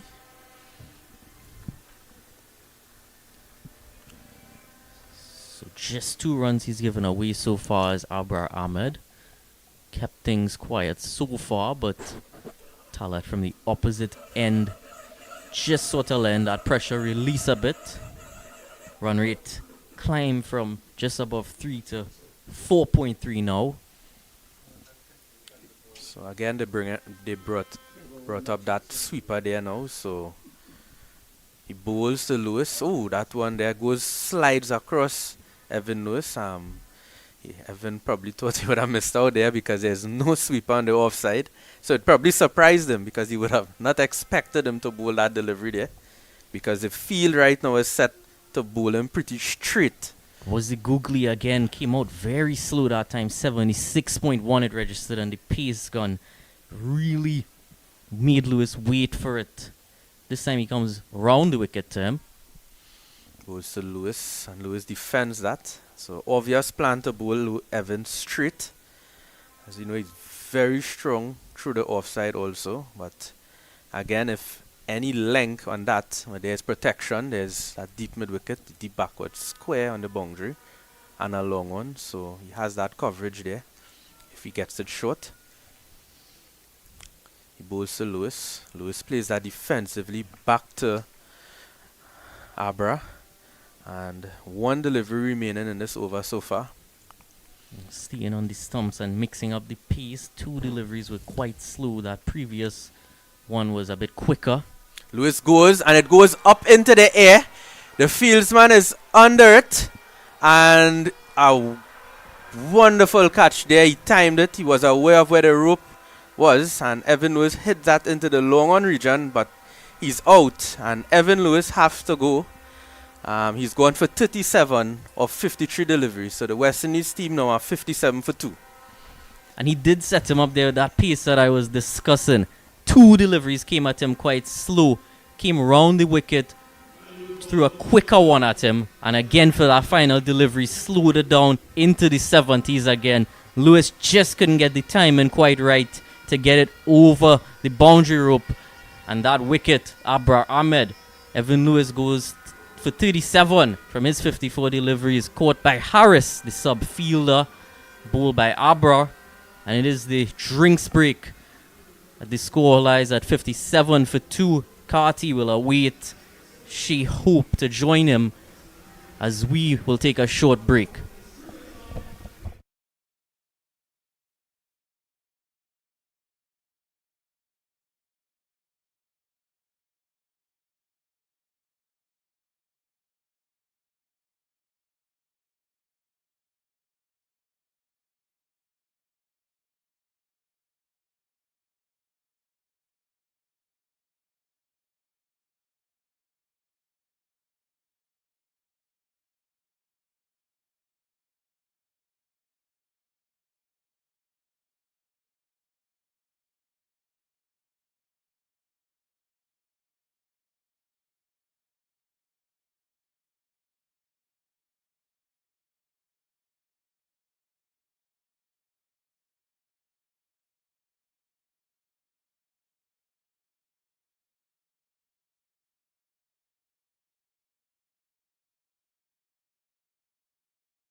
So we resume play here in a short while. We'll be continuing the innings after the water break. We would have saw the fall of Evan Lewis, who was dismissed. He was caught at long on off the bowling of Abra Ahmed. He was a definite ploy to bowl Evan Lewis straight. Dylan, in this game, the fielding team, sometimes what they do, they play percentage cricket. So sometimes, yes, Evan Lewis might be a strong onside batsman, but sometimes he's not as strong in that area. So it's low of percentages. If you're bowling more deliveries there, you have a better chance to get him dismissed. So it was an obvious plan by them, and it happened to work. So Talat now continues, and he bowls to Kati, and that one there just defends it, trying to look for those singles, and no run added to the total. Was certainly a good plan from Pakistan. Just because you might have a strength doesn't mean that it can't be the end of you. And it was also that bigger side of the field hitting towards the wind would have been not going in Evan Lewis's advantage. So, as you said, good statistical cricket there. Talat bowls to Kati, and he pulls that one, but he pulls it straight to mid-wicket, and no run there added to the total. So Kati there trying to get things going. He's now 12 runs off 24 deliveries in the last game. He would have absorbed a lot of deliveries, so pressure would be on him here in this game. Yes, certainly, and well, in that first game it was very ill-advised shot, batting first on that occasion, so he'd be hoping to make this big, batting first, setting a total. He bowls that one full straight at the stump, but driven straight back to Talat by Kati, so but no run there added to the total. Oh, just looking to get back into the swing of things after that drinks break, losing that wicket. His captain out there with him, Shai Hope, yet to get off the markers yet. Talat bowls the Kati, and that one there punches that one just in front of square on the offside to the sweeper on the boundary, and it will just be one run. So it brings Shai Hope on strike. Shai Hope, the premier West Indies batsman, what would be considered the best batsman in team. He's also the captain, so a lot would be resting on his shoulders here in this game, Dylan. Yeah, the best rate of innings per 100, just 8 innings for each 100 for him. Casey Carty next on that list with 9. Rest not the best viewing for them. Talat bowls to Shai Hope, first delivery to Hope, and he guides that one down to third man. It will just be one run. So Shai Hope off the mark right away in his fashion. He has that ability to rotate the strike quite well, and they would need him to do that today. Very simple delivery to get first up for Shai Hope. Just a gentle pace, bit shortish and wideish, and just open the face of the bat. Get off the mark quickly down to third man. That Joe Root shot. Talat, he bowls now to Kati, and Kati works that one in front of square to the deep mid wicket. So that's just one run. So at the end of the 15th over, the West Indies is 60 for 2. Run rate of exactly 4 to the over. Feel as if Pakistan sort of got to sneak Talat in for a third over there. Lewis took him in his previous over this time. Only 3 runs coming from his third over, allowing him to just get that extra over in with the new batsman at the crease, along with Casey Carty, who still hasn't gotten into his full flow. Naseem Shah, his figures 1 for 24. Hassan Ali, none for 10 with 1 maiden. So Abra continues, and that one there just pushed that one by Kati just into the offside, so no run added to the total. Kati 40 now from 28 deliveries, so see a bit of a discussion there on the pitch. Not sure if he's running down the wicket, not sure. Hopefully he's not doing that. But he bowls now to Kati, and that one beats him outside off stump. Abra and wicketkeeper Rizwan takes that one comfortably. Just the right amount of turn, just enough to get it to leave Casey Carty. He's just pushing at it, but not pushing at it too much. Was leaving him quite comfortably. Abra bowls. Carty defends that one back to him. So attacking the pads there on that occasion. The one just before, as you mentioned, some spin beating the outside edge. Carty is a batsman. He stands up a bit also. He bowls, and that one there, it looks like it clipped the pad, and they will just take one run. It just goes down to that fine leg region. So leg buys.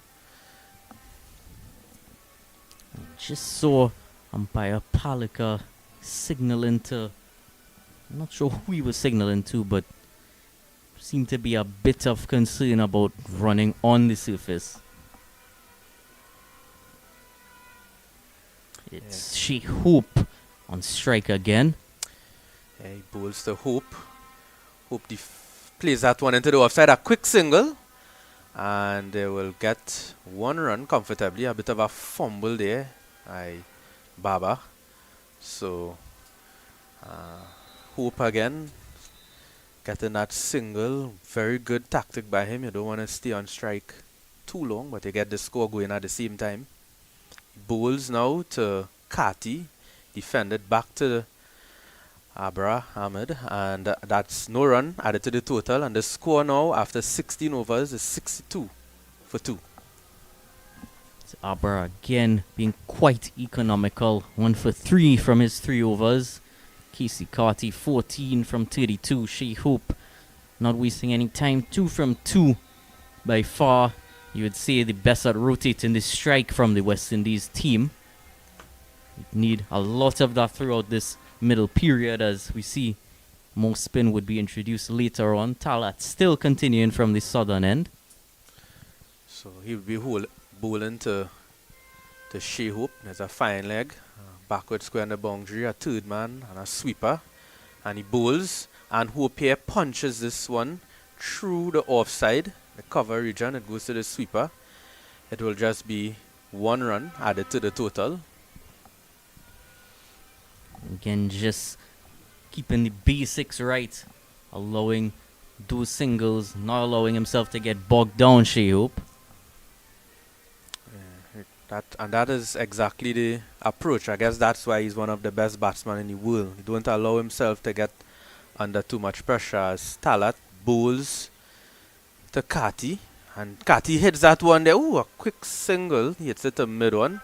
The mid wicket there looks like it was trying to cut it off, but had enough pace on it. So another run to Kati. He's on 50 now. Timed it just straight enough so that that mid wicket wasn't able to cut it off. It went straight towards mid on instead. It brings back Shai Hope on strike. And Talat bowls to Hope, who punches that one back to him. Sort of got the tickish inside edge back to him. Not timed so well, but no run again added to the total. Yeah, apart from that one expensive over, Talat has been able to just keep things under control throughout this period. And we see that all-time West Indian run scoring list. Shai Hope number 8 on that list in ODIs. List led by Chris Gale and Brian Lara. Yeah. So really good batsman, Shai Hope. Top batsman as he faces Talat, who punches that one to the offside. He sort of is upset with himself because he hits it straight to that cover fieldsman. Looking for that single there. There's a gap between cover and point. Sweep on the boundary. So no run added to the total. Just one more addition would be by far the highest average by Shai Hope with 49.2. Less games than the rest though. That shot from him previously was quite well timed but hit straight to the fielder.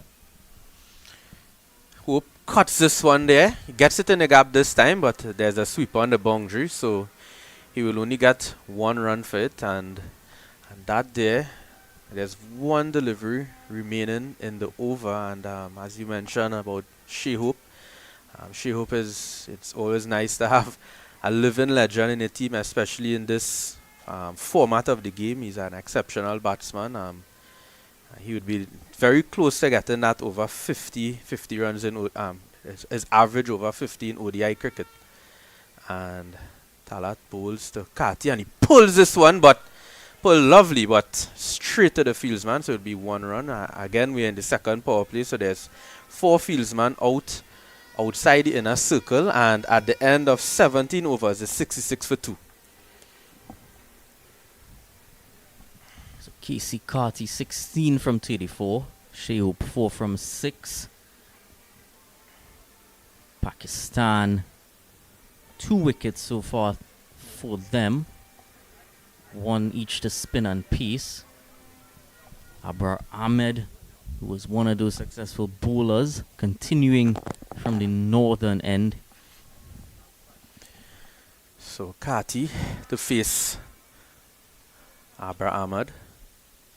And he bowls, and this one just getting the inside edge, but straight to that fieldsman there in the short square leg region. So fieldsman out on the boundary, a sweeper long on the offside, a long off, a long one, and a square leg on the boundary. So protection for him. And Kati, who is 16 of 35 deliveries at the moment. So a bit of a discussion there between Rizwan, the captain, and Ahmad. There's certainly a plan being brewed there between Rizwan and Abrar. Quite a lengthy discussion after the first delivery of the 18th over. He bowls, and that one there spins away from Kati. He leaves that one alone. A rare leave alone that we would see these days in limited overs cricket. So It's just as simple. Turn the ball a bit more. That's what he told him. But that was again a bit slow in the 70s, so would have told him to just drop the pace on it a bit. Casey Carty, he knows from time to time could get bogged down by spin. So bit of a discussion there again between Ahmad and that umpire. I'm not too sure what's happening with that discussion, but he bowls to Kati, and Kati sort of flat bat that one, mistimes it, and Ahmad, the bowler, runs wrong and cut it off just in that mid-off region. No run added to the total. May just be that Abrar is sort of straying into the danger area. And Kati pushes that one to the long mid-on region there, but the mid-wicket, it cuts it off, so no run added to the total. And he continues again. And Kati plays that one, just sort of defends it there. It rolls to that backward point region, so no run again added to the total. It's 1 delivery remaining in this 18th over.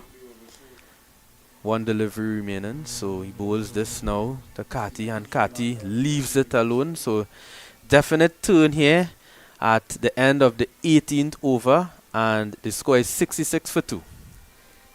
Yeah, so no doubt, as we would have touched on between that over and previously, just see umpire Palika informing Abrar Ahmed that just needs to stray away from that danger area a bit quickly. Of course, the 3rd use of this pitch in succession. You haven't changed pitches throughout the series, so would be a bit drier after that prolonged use. And of course, if Pakistan are to bat later on, they wouldn't want it to have any extra wear and tear on it. Yeah, which I find a bit strange that they're actually running on the wicket, but they're probably taking their chances with probably thinking that if they put some rough on it now, it would actually benefit their spinners in this innings, because the West Indies team, just Moti is the biggest threat. But in terms of the spinners, the Pakistan team is packed with them. So there's a bowling change. Ayub now would be bowling from the southern end, and he hits that bowl that one to Hope, and Hope hits that one straight to the fieldsman there in short mid wicket. No run added to the total.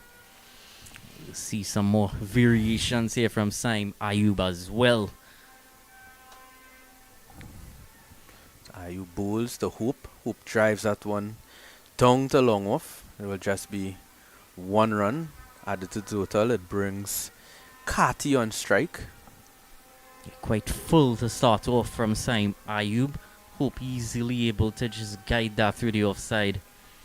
And say to Casey Carty, it's time for you to just amp the rate up a bit. Ayub bowls to Kati. Kati hits that one straight back to Ayub.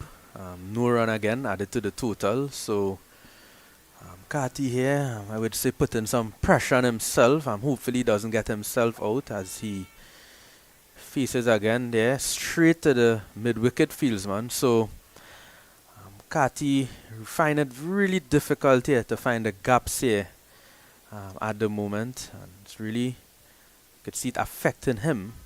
Bowls again, straight back again. Kati hits that to Ayub, and just one delivery now remaining in this over. 1 run off of the entire over. So I think that Kati is in that situation now. It's really easy to do something that could cost you a wicket. Drives that one, so he hits it down to the long off region, and he gets 1 run. So at the end of the 19th over, it's 68 for 2. Primarily throughout that over, used the option to turn away from the right-handers. And Carty did find that challenging, continuing to find the fielders a bit more than he would like. Just 1 boundary so far in his innings. The rest of those runs, those 17 runs, just run off of singles and twos. Lewis, who would have departed earlier for 37 from 54 deliveries, bowled by Abrar, caught by Sub Harris. And Brandon King, who left us early this morning, bowled by Nasim Shah, back in for this 3rd game, and caught by Salman Aliaga. And no, Ahmed. And that one hits him straight on, and it is given out. Looks really good there. That is Kati there, playing sort of a lap shot. He calls to the referral. It hits him straight in line, but that one there, it looks really well. It will be interesting to see. He calls to the referral. It will be really interesting to see how this decision would go. That pressure again building on Carty. So we've seen throughout this series, it becomes so easy to predict when he's sort of digging himself into a hole. That was very full from Abrar Ahmed, targeting the stumps yet again. Yeah, hits him really straight, and it looks really good. I think the only thing could save him there. Not sure if anything could save him, but we'll have to wait and see. There's an attempted sweep there from Casey Carty. Was a cross on his off stump, trying to give himself some room. But there's a bit of a spike there as the ball passes the bat, but is it hitting the ground? That will be the question here now for the umpire. So he have some work cut out there for him there now, the TV umpire. Definitely looks as if it's hitting the ground, because there is daylight on that frame where we are seeing this spike. Yes, so very good technology here from all angles. They're able to see exactly the moment of the spike, where the ball is actually in the present moment. So far it doesn't seem to have any bat on it. And now we go into ball tracking now. It's in line. And impact in line, and he's out. So the West Indies have lost their 3rd wicket. Casey Carty, after facing 44 deliveries, he's gone for 17. And West Indies 68 for 3. Well, we've also had 3 reviews lost within the first 20. Wonder how long it'll take for us to lose all. Yeah, so a lot happening here. Now in the second power play for Pakistan, we see the spinners there. And on this occasion here, the spinner doing the job for the West Indies team. The pressure, we knew it was only a matter of time before Kati would have tried something, because at some point you have to get this scoring going along. So the new batsman in now, Shai Rutherford, he would be in a different scenario today, because last innings he had to get the scoring rate going because they were chasing. When this time around, he would have a different role to play. We're only in the 20th over. It's 68 for 2, and now there's 68 for 3. And he's joining Shai Hope. So there's 2 new batsmen here in the crease. So the Pakistan team would be looking to capitalize on this little period here. Yeah, so Shai Rutherford is going to have to get things underway quickly here. So in the first game, the spin did tie him up, similarly to what we've seen from Casey Carty, but in the second game, he really came out and took the attack to Pakistan, something that when he's playing his natural game does tend to look quite good. It's only at times one of his criticisms would be his shot selection.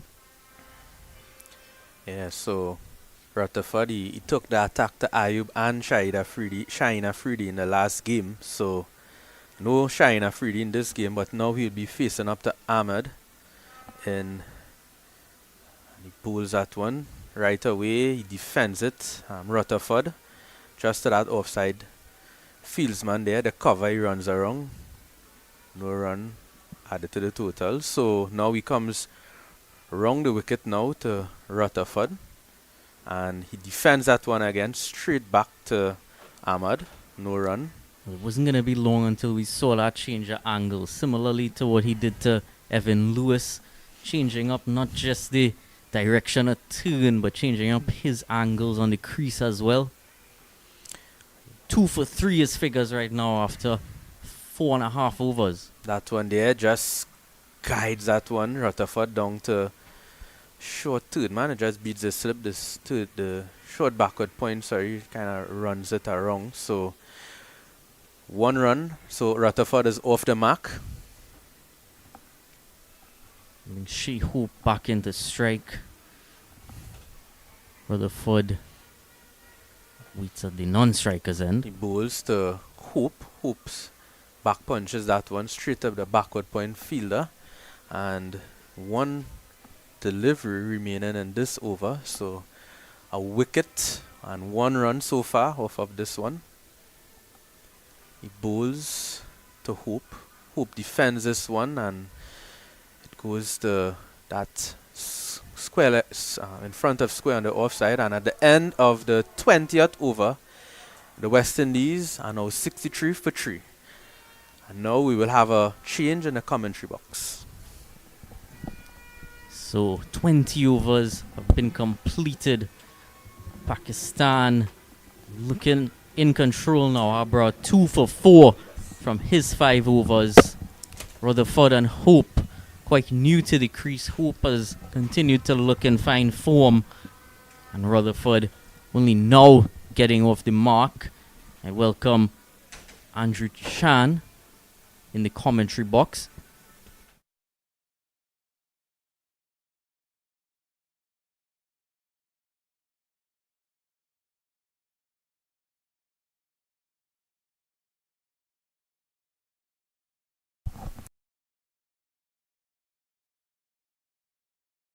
Andrew Chan in your company alongside Dylan Sharma, and it will be Ayub who will be continuing from the southern end of the ground. He's bowling to Shai Rutherford. Good delivery, and Rutherford is stretching forward, just playing it back up to the bowler. No run. A little bit of tackiness in the pitch, maybe Dylan Sharma, which is why the spinners are getting so much joy, which is something the West Indies will have to consider, because when Pakistan is batting later this afternoon, it might be a little bit dry and a little bit easier for batting. But that's always our concern. West Indies only 2 spinners in their squad. Could have always opted for another. Might have been a bit more effective on this surface. And this one, Rutherford is just playing up to the wide mid-on region, and again there's no run. It's a really important partnership here in these middle overs, as Ayub comes in again to Rutherford as he settles.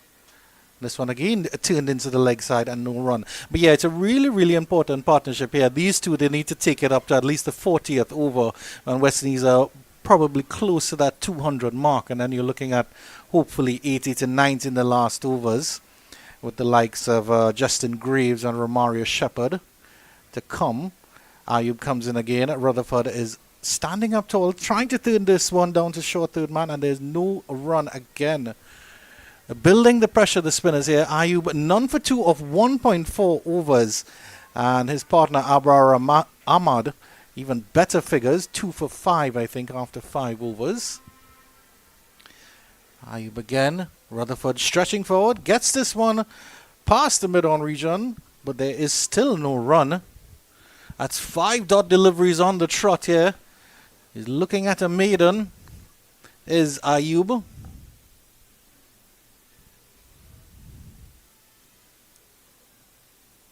Back to this one. He cuts this one nicely, gets it through the gap. Will it run down behind square for 4? It does indeed. A little bit of width there from Ayub, and Rutherford is able to snatch on that. 73 for 3 after 21. A wonderful 4.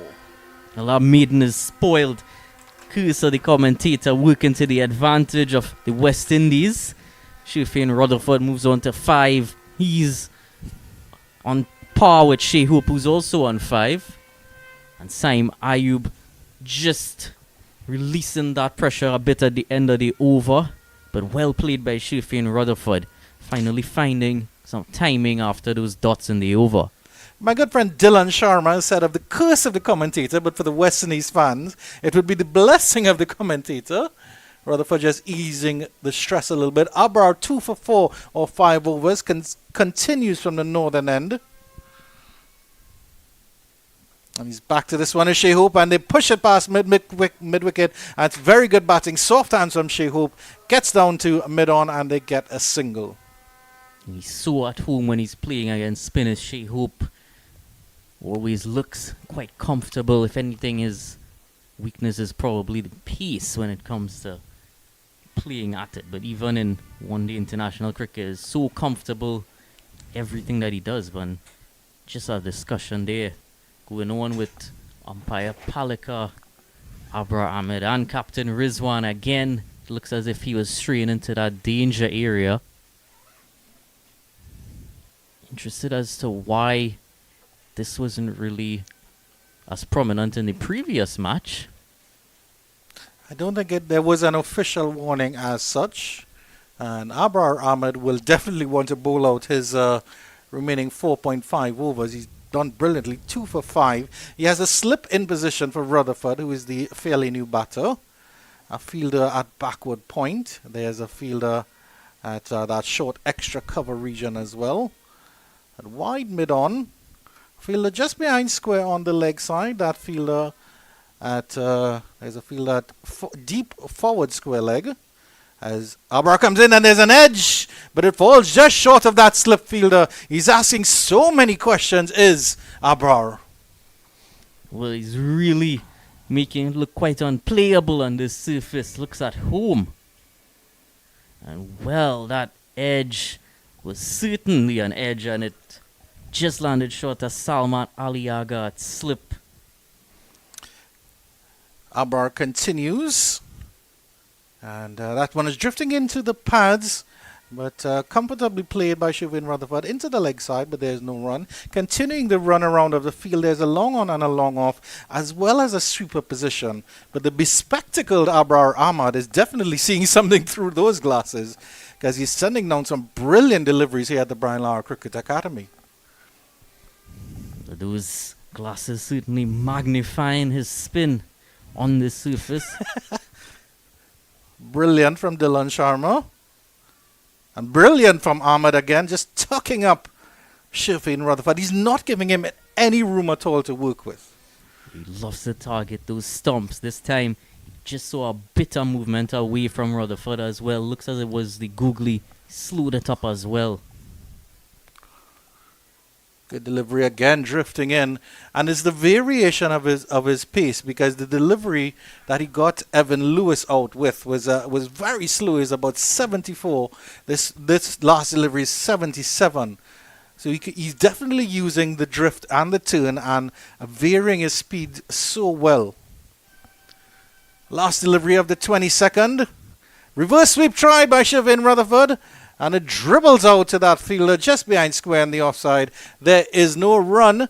And just one for the over. And at the end of 22, it's 74 for 3. It's interesting that from around the wicket, we didn't see too much issues with Abra running onto that danger area, even though would naturally still be running into that area from the angle. It seems to be more over the wicket that he's struggling with that. We continue to see how that develops in his 4 remaining overs. His figures of 2 wickets in his 6 overs. Almost no runs he's given away. Same Ayub now continues, none for 6 from his 2.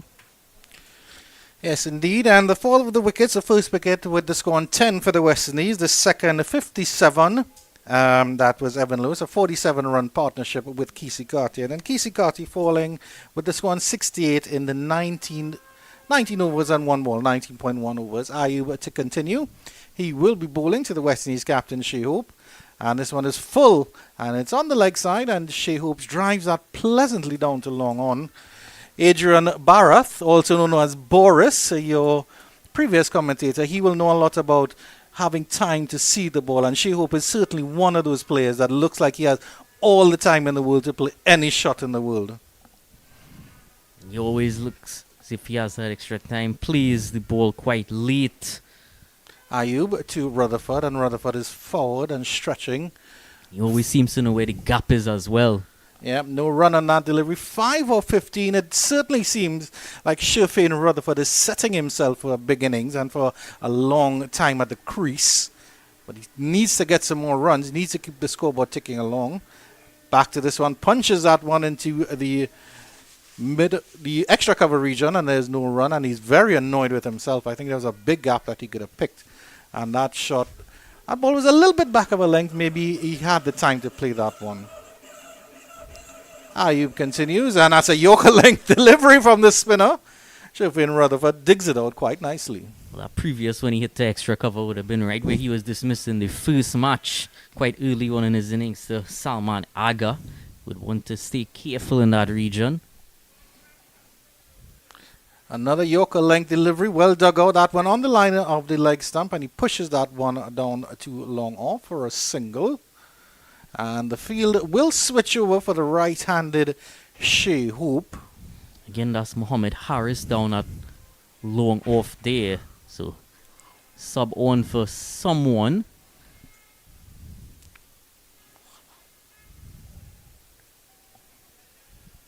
Ayub to Hope. Down again, full delivery again, and this time he's driving that one down to long on. An easy push there, and an easier run single. And that brings us to the end of the over. It does indeed 77 for 3 after 23. Just to give you an idea of the progression of the West Indies scores. After 5 overs, they were 16 for 1. At the end of the power play, they were 36 for 1. After 15 overs were bowled, they were 60 for 2. And after 20 overs, 69 for 3. So they started off very slow, Dylan. They were sort of building up in the middle overs with Carty and Lewis putting on that partnership. I mean, after 15 overs, a run rate of 4 isn't too bad. And then you would have been hoping that they would have built on that, but they have not. Shai Hope goes deep into his crease in this one, and I think he was trying to pull that through the mid-wicket region of Abrar, but he didn't get any connection on that one at all. 88 kilometers per hour from Abrar on that one. The first shot we've really seen Shai Hope not time quite as well as he usually does. This one down the leg side, and he goes for the sweep. He gets this just past the fielder behind score on the leg side. The fielder from mid-wicket will come around. The throw comes in. Rutherford was in a bit of a trouble there, but he eventually makes it back in for a comfortable 2 in the end.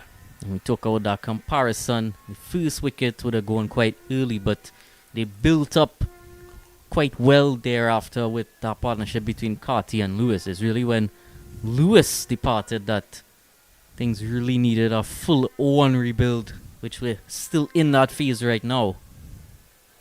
Shifin Rutherford, 62.2 with 622 runs after 13 ODIs. Strike rate of 109, 650s and 100. This delivery, full and straight and driven back up to the bowler, and there is no run. The Shifin Rutherford really a wide ball specialist. He's very, very good. I love his pulls down to the leg side. He's very good at that. This one he gets it past the bowler fairly straight. Long on will run around and do the fielding, and that is the number 21 for Pakistan. That is Mohammad Nawaz. Gets the ball in. He shouldn't be far away from bowling. Mohammad Nawaz picked up 2 wickets in the last match. Does generally like bowling against West Indies. Abrar to Hope. Hope is back into his crease and cuts that beautifully, but the sweep is out there, and there's just a single there. Shai Hope moves into, well, he's on to 11 now. Rutherford is up to 9. And these two came together in the 19.1 over. So they're starting to build something here with 1 delivery left in the 24th. And that's uppishly, but played into the leg side, and Shifin Rutherford is safe. At the end of 24, it's 82 for 3, the West Indies.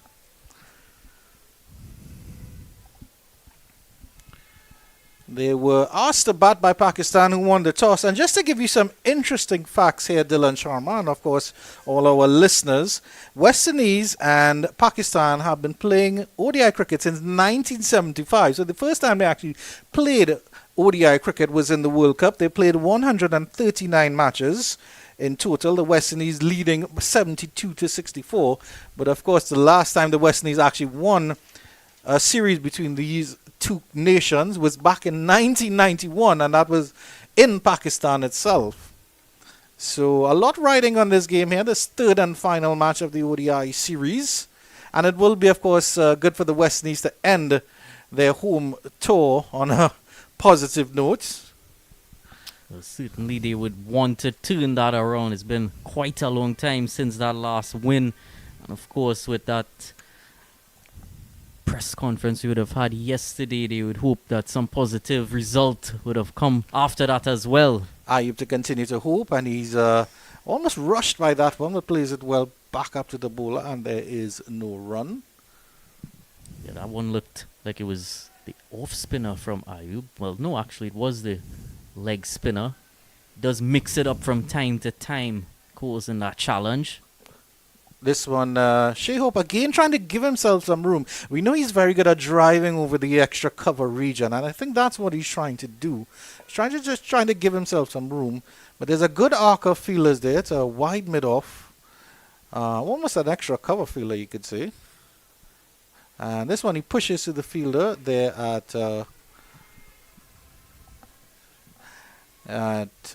the square region, and there's a fielder just at backward point as well. He has been bowling a bit closer to the stumps in this over, giving him less room, Shai Hope, and it's worked so far. And this one he gets it through that arc. The sweeper comes around, and they'll think of the second, but no, the fielder is very, very quick off the boundary. And that looks like the number 11 for Pakistan. It might be number 71, Naseem Shah. Nicely worked into the gap there by Shai Hope. Was trying to play through the offside a few occasions, and that time was able to get a hold of it nicely. Down the leg side, turned into the leg side, a little bit up as she mid-wicket comes around, and Rutherford gets another single. You have to give credit to the Pakistan spinners as well, because they bowl really, really well as a pair here. Ayub none for 11 off 3.5 overs, no success, but he certainly hasn't let up from his side. And an Abrar doing the striking from the other end. It's very dangerous throughout that T20 series as well. Same Ayub. Last delivery of the 25th, and he sweeps this nicely to Shai Hope. Does he get enough on it? Does it run to the ropes? It does indeed. The West Indies captain brings up a boundary to end the 25th at 88 for 3. Yeah, simple stuff there. You saw those 2 quick singles previously. Ayub just had to adjust his line a bit too often with the change of left-hand, right-hand batter.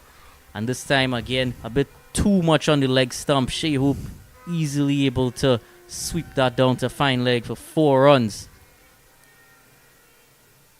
A little bit of the shackles being loosened here by the West Indies. 88 for 3 at the halfway stage of their innings. And I'm sure they would love to add a 2 in front of that 88.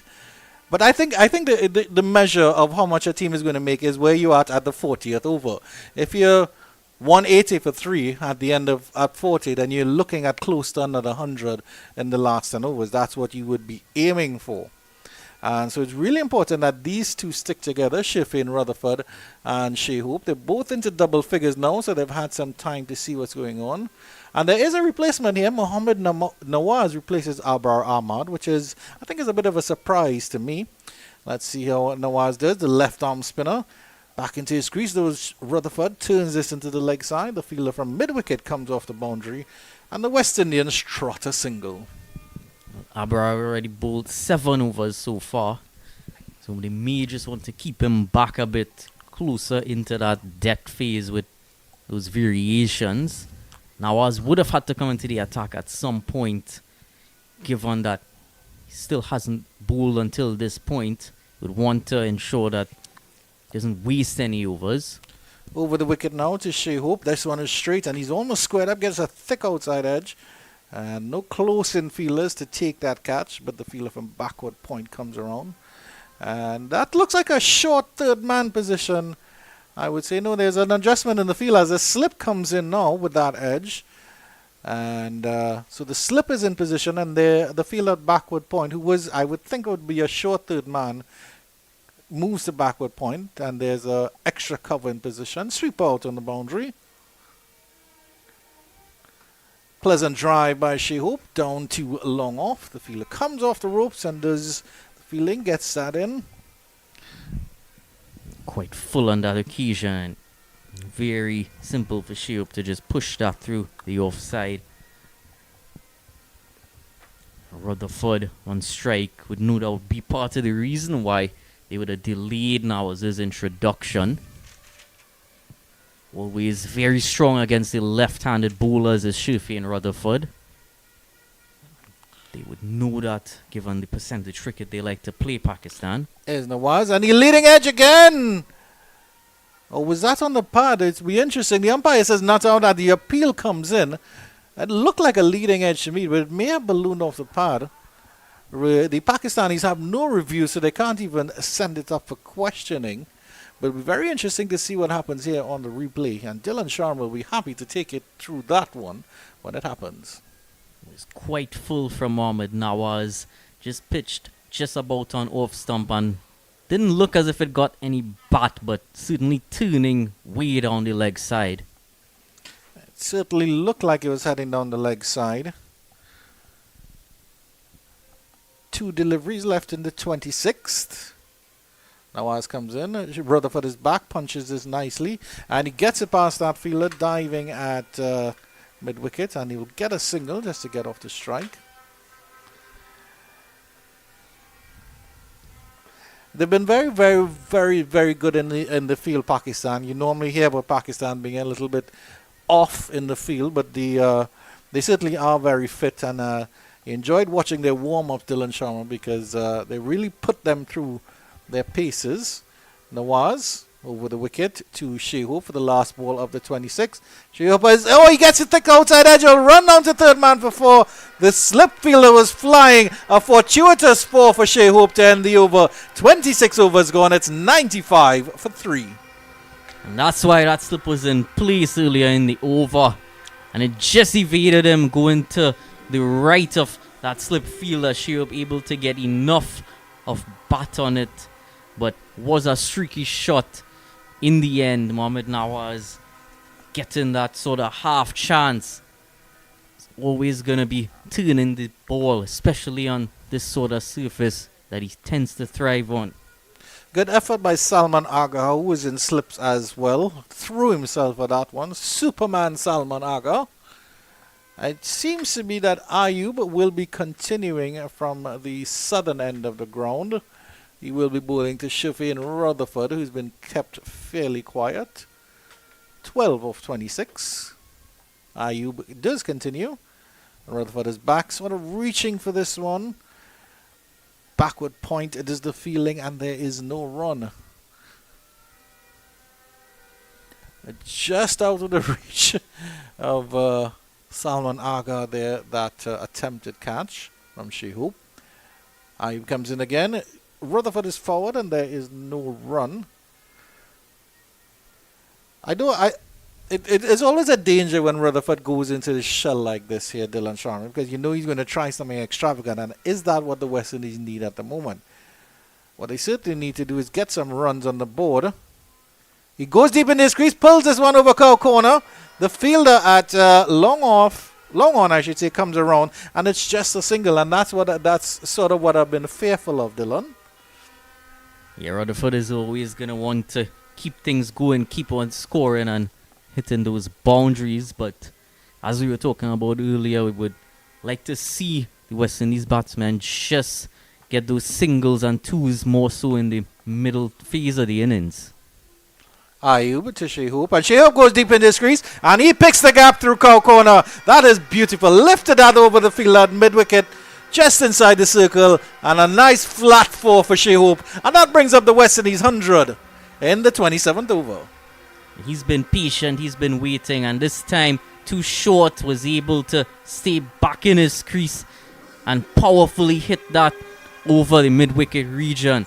A big gap there between the two fielders at mid-wicket and long on, and he was able to find it. Ayub to Hope again, and Hope punches this nicely but doesn't pass the inner circle. The field that extra cover is the feeling, and there is no run. So Hope on 24 from 25. And pushes this one down to long on, a full delivery, and he does nicely, adjusts it, and gets that single. And he will pinch the strike as well, does Shai Hope. 101 for 3. After 27 overs, the current run rate is 3.74.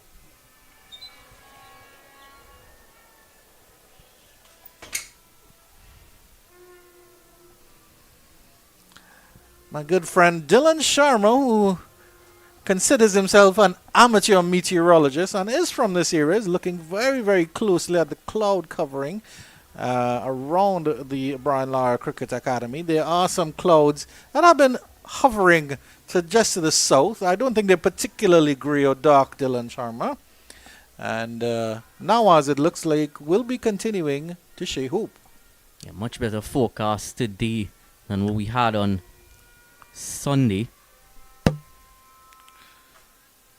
Hope is cutting this one nicely. Fielder comes off the super boundary and gets that single. A bit of a fumble by Rizwan behind the stumps there, but no chance of an overthrow. So again, we see Hope easily able to just steer the ball through the field and turn the strike over. He's on 26 from 27, not too many dot balls in his innings. Rutherford, on the other hand, 13 from 29, and he wouldn't want to keep on giving him the strike and then sort of slowing down that momentum, because then that puts more pressure back onto Shai Hope. That one is coming in. He's threatened to do that now, as of course that left hand off spin coming back into the right hander. There was an appeal for a leg before against Rutherford in the last over, but nothing doing this time. But asking questions here now as of the left-handed batter. Yeah, he's going to have to pitch it very precisely from this over the wicket angle to ensure it doesn't go down leg. Goes for the reverse sweep. He misses that completely, and it just gets past the keeper. I think he may have gotten the tiniest of edges on it. We'll wait for the signal from the umpire. No, it is leg by. He did not get any touch on that, but 2 runs for the West Indies nevertheless. Again, trying to get a bit funky is Rutherford. Not looking comfortable at the crease. And he's just trying to will any sort of run scoring into his innings. 104 for 3 to score now. Goes for the reverse sweep again, and there's an appeal for a leg before. May have pitched outside the line of that leg stump, but Rutherford really playing with fire here against Mohamed Nawaz. He's not comfortable at all, as you mentioned, Dylan. And we were discussing a bit earlier with Nawaz the lead into the attack, likely because of Rutherford's preference to hit with the spin, but he's causing him more trouble. What does Rutherford do this time? He plays sensible cricket. He waits for that one to come on to him. Fielder does well there at backward square leg, tumbling around, but it's just a single. It was very on the leg stump there that time from Nawaz, so easy for Rutherford to just turn it into the leg side. And of course, these challenges and chances we've seen against Mohamed Nawaz is likely because Rutherford is trying to target him.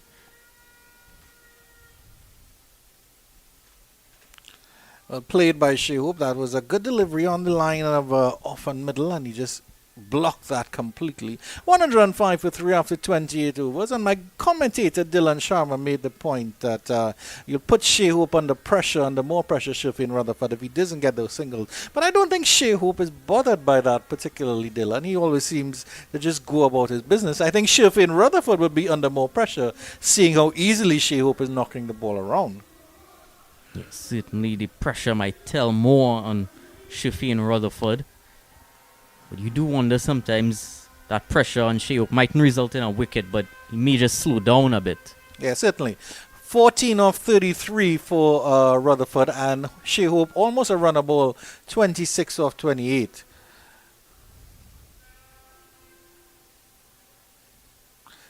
Pushing again too hard at this one is Rutherford. He's almost walking away and angry at himself. I think he really, really wants that big innings. I think he wants that big score. And he's trying to set himself up for a long innings, but he's putting himself under undue pressure as Ayub continues. Rutherford is back into his crease, trying to push that again. Maybe behind square in the off. You remember a few of those in Sri Lanka the end of last year. Forward to this one, and again looking for the run into the offside, and there is no run. The fielder just at backward point does really, really well. But considering Rutherford seems to be struggling, would Ruston Chase have been the better option to come in ahead of Rutherford? Trying to give himself some room, Rutherford, stepping away to the leg side, and he still can only turn that to backward point. Really in a little bit of a rut here, Rutherford. Yeah, when you do consider the batting order, Ruston Chase batting ahead of Rutherford does make sense. He is more of a touch player than Rutherford, who's more powerful, so might be good to give Ruston Chase a bit more time. Stepping away again, giving himself some room, and he can only flat bat it past the bowler for a streaky single up the long off. Really not good stuff from here from Rutherford, but he is still there. He's still fighting. 107 for 3 after 29 overs. And of course, as well, in our previous game, we saw how well Ruston Chase was able to rotate the strike in that run chase.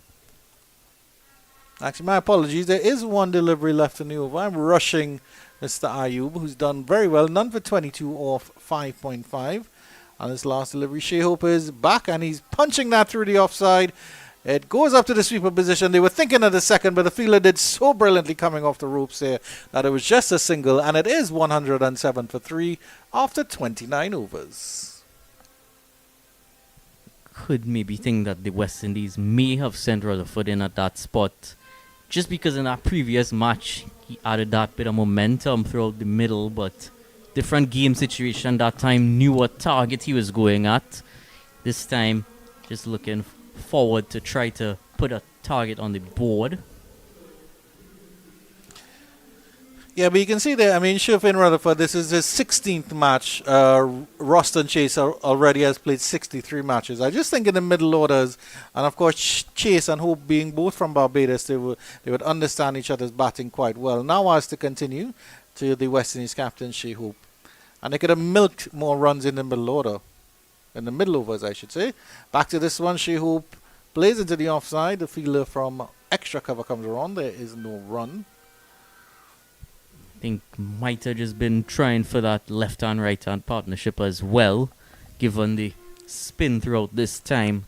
might just want to throw them off their lines and lengths a bit more, keep the fielders a bit more tired out there, changing their positions more often. Good point, Dylan Sharma. This one, Shai Hope pushes that one down to the sweeper position for a single. But Dylan Sharma is playing chess while everybody else is playing snakes and ladders.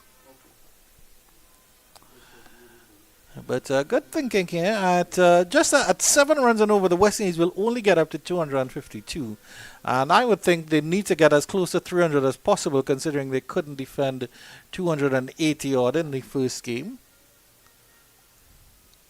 Of course, that would have been the freshest time of the pitch, so...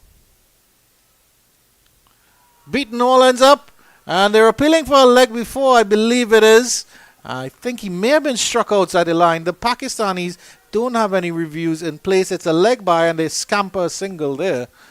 Nawaz is not happy with that decision. He was vociferously appealing for this one. It must have been that it was striking him outside. Was quite a bit of bounce as well too. But Nawaz continuing to create those challenges to Shai and Rutherford. And certainly this position for him hasn't quite worked out to the West Indies' advantage. But there's still time for him to turn that around. Nawaz to Hope. He goes for the reverse sweep, gets it past the slip fielder, but there is no run. As backward point does extremely well to get that ball in.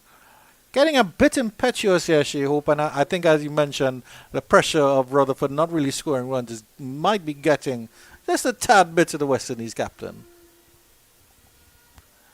But of course, after these 2 deliveries, they still have 20 overs to play, which is a lot of time. Pushed up. Well, he's pushed up there, and Nawaz did extravagant dive, and the ball was going nowhere past him, and the fielders really enjoyed that one. Nawaz almost looked as if the pitch was his bed there, Dylan Sharma. He lay down prostrate on it. 1 delivery left in the 30th over.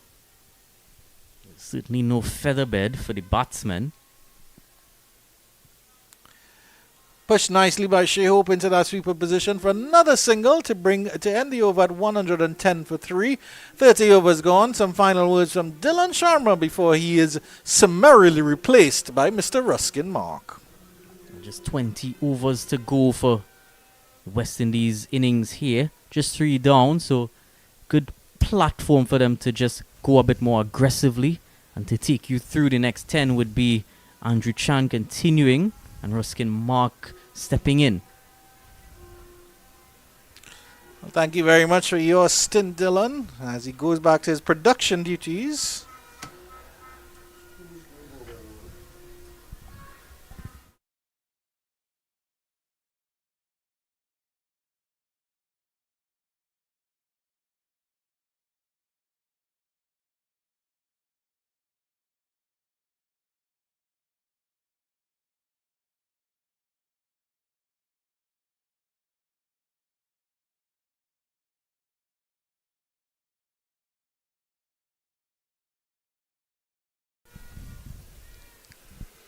Okay, thank you very much. And of course, it's going to be Ayub to continue. 110 for 3. Again, on the back foot goes Hope, and really very close to that off stump. But he gets it also very close to the point boundary and takes a comfortable 2. It may have been close to the off stump, but Shai Hope played it right underneath his eyes, played it with soft hands as well. And it really got very, very close to the ropes as well. It just shows the touch and the deftness of the West Indies captain. So he goes to 31 now, and 15 to Rutherford, 112 for 3. The West Indies really trying to build here. This time, again, he's slashing it square the wicket on the offside. Really cannot get on top of the ball in the manner in which he would like. So he's had to, as I say, deal with scraps, whatever it is they give him. So it's been a big ask for the Windies. They haven't really been able to really get to the bowling the way they would like. There's Rutherford now on the back foot. He is this one up in the air. It might fall safely, or he might be out caught. Yes, it is. It stayed in the air long enough for him And the man at mid-off had to run a couple meters to his left, but he took the catch well enough, and Rutherford goes for 15. It has been a tough ask for him, 15 from 40 deliveries, but his innings comes to an end, unceremoniously one would say, because he was really looking to cut loose. Yeah, 15 of 40 deliveries, not the pace you usually associate with Rutherford's batting. And a good strike for Ayub. He's hit some really, really good areas. And unfortunately, Shai Rutherford never, ever got going at all. And the Pakistanis are striking and taking wickets at very, very good time.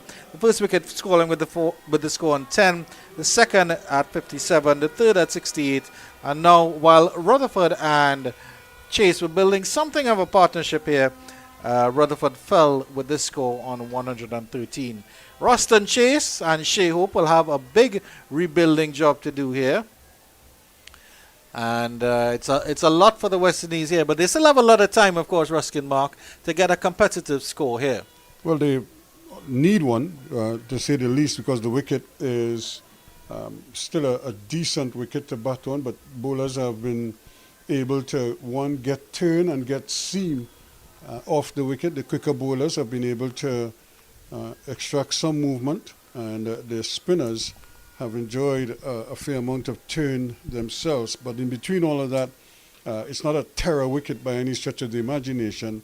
It is giving bowlers a chance, but batsmen can also, survive on it. But you basically have to work at everything that you're going to get out of this wicket. And I think the West Indian batsmen are finding it probably a little bit more difficult than they would like. Yeah, certainly. Yeah. I think maybe a little bit of moisture in the pitch that is making life difficult for them. Those Pakistani spinners are very, very good as well. But I'm not sure. The Pakistanis may have the easier pitch to bat on as it will dry out during the course of the day. And so we'll have to see how it goes here. But I think the major problem for the West Indies is that while they take wickets very early on, they don't seem to close off an innings too well. And that's something that they will certainly need to do. Well, here's Chase now. He's finally arrived at the crease, and he waits, and Ayub pitches up to him, and Chase is in behind it, pushes it back along the wicket on the onside. And he's going to have to try to get going fairly quickly, not necessarily in terms of boundaries, but at least to get the scoreboard ticking over. Here he is again, driving nicely. Down to long on it goes. And that will be an easy single, and a lovely way to get off the mark. Hit it off the middle of the bat. 114 now for 4. Yeah, 114 for 4. One delivery left in the 31st over, which means that there'll be about 55 deliveries before they get to the 40th, and I think they need to get at least a run a ball. Here's another delivery, and Hope is just tucking it on the onside. These two have a pretty decent understanding, and they were able to scamper through for another single to end the over. 31st is in the books. It's 115 now for 4. So in terms of the West Indies progression of scores, after 5 overs they were 16 for 1, after 10 overs they were 36 for 1, after 15 overs 60 for 2, 20 overs, 69 for 3, and at the halfway stage of the innings, 25 overs, 88 for 3, and they progressed to 110 for 3 after 30 overs. So again, the Pakistanis have been taking wickets at regular intervals, and the batters never really got going. The best partnership, I would say, between Evan Lewis and Kisi Karti, that they contributed 47 together. Yeah, it's been a bit of an ask for the Windies. And they've been pinned back at times here. And once more, Nawaz trying to keep him honest. And Hope is just trying to get at him.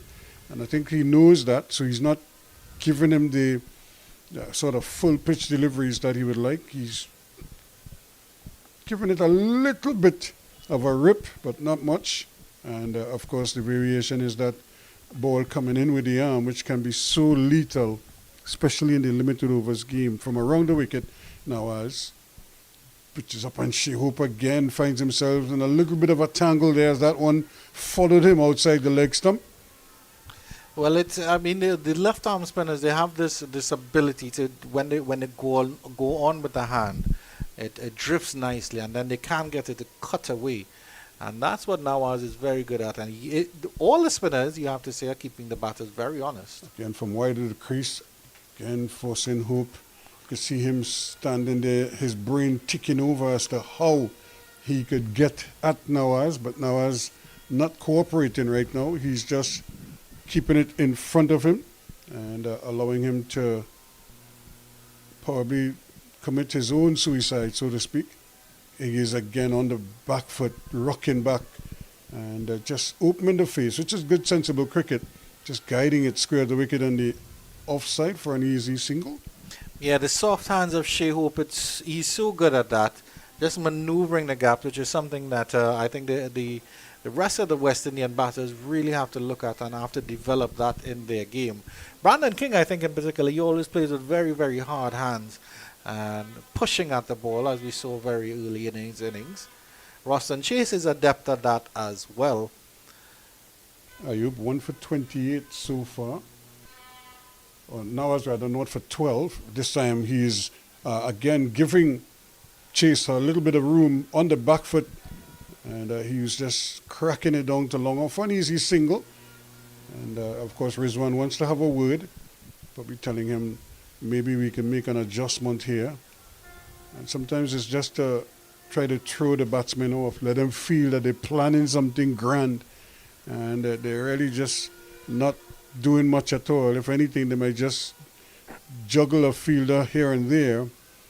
And here again you could see taking the short backward square, putting him to a short third man. The man at deep mid-wicket now comes to square leg, and on the boundary, leg, yeah. He's going backward now, so he's trying to get into position, and that's because Shai Hope can sweep the ball very well, but to effect the sweep here, he'll be going against the green, and then if he tries the reverse sweep, there's that there's that third man rather short in place. This time he's just allowing it to come onto the bat and making use of the man who has just been put in that position of backward square.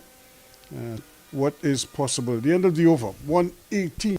Because Shai Hope has gotten one or two deliveries that he's gotten a thick outside edge, has run down past that slip fielder. Aga almost had a chance at a catch, but that went really, really quickly past him.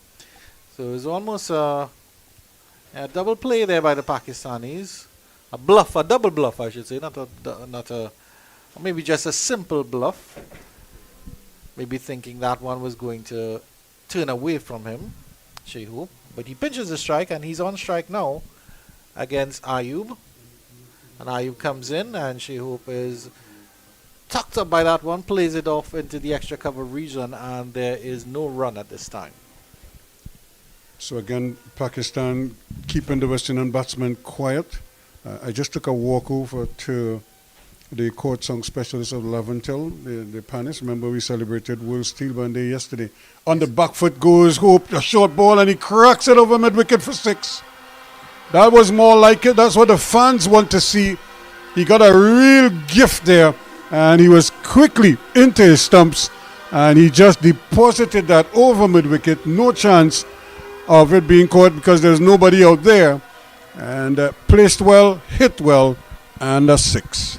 I don't know how good Shai Hope is on the dance floor, but certainly on the cricket pitch, he adjusts his feet so nicely, opens up his body, lifted it nicely, and it cleared the rope at a cow corner by some distance there. Lovely connection there from Shai Hope. He picks his spots so well to hit.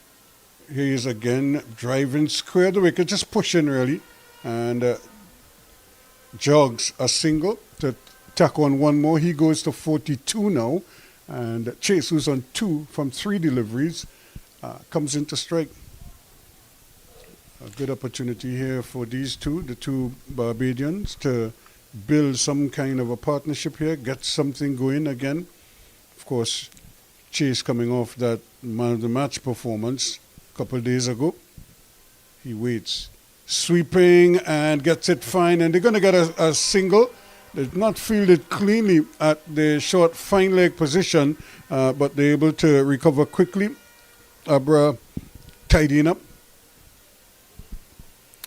It's really incredible the figures that Shai Hope has output in the white ball game over time. He's now the 8th highest run scorer for West Indies in ODIs in some illustrious company: Chris Gale, Brian Lara, Ramneri Sarwan, among others. Here he is now, put pitches up, and Hope again is opting to go onto the back foot. He's not over-committing himself to that front foot. He's choosing to stay on the back foot a lot more, and certainly is giving himself as much chance to read the ball off the wicket in terms of the spin. And once more, he's coming forward this time, but again, it's a defensive prod more than anything else. To end the over, 33 completed. It's 126 now for 4. Yeah, coming back to Shai Hope, and of his 17-odd centuries that he's scored at the ODI level, along with 29 50s, he's actually scored 11 of those centuries at the opening position, at the number 3 position where he comes in now, 3 and 4. He has about 5 or 6 centuries. Of course, the West Indies do have that firepower at the top with Brandon King and Evan Lewis. But I still wonder if maybe he should be elevated back to the top of the order and really set the tone from the start of the innings, as opposed to and bat throughout the innings, because your best batter, you want him to bat as long as possible, particularly in ODI cricket. Well, I suppose the other school of thought is that you hold him back a bit so that he doesn't succumb to a new ball that might be doing a little bit more. On the back foot goes Chase, but striking him on the pad, no run. And I think that is the thinking for him, to strengthen the middle order, which has been an issue with the West Indies. And hopefully he can kind of build partnerships in the middle, and then if need be, kind of shepherd the lower order. He's on the down-strikers, and Chase is sweeping, it's aerial, and it's going. Did it bounce over the rope? So it just bounced once before the ropes, and it's gone for 4.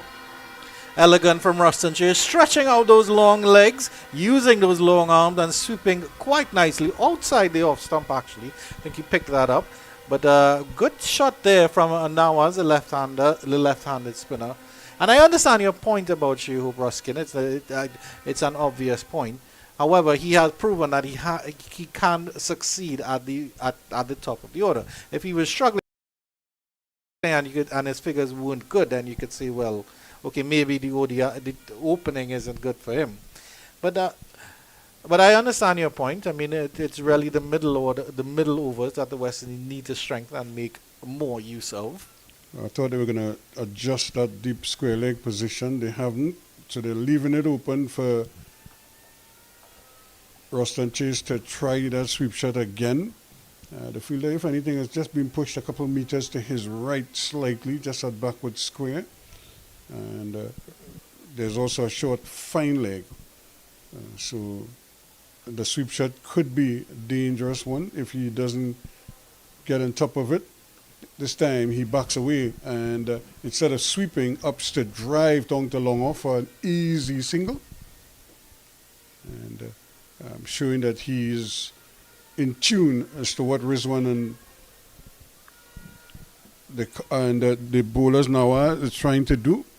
So he's aware of their strategy somewhat, and he's trying to counter it.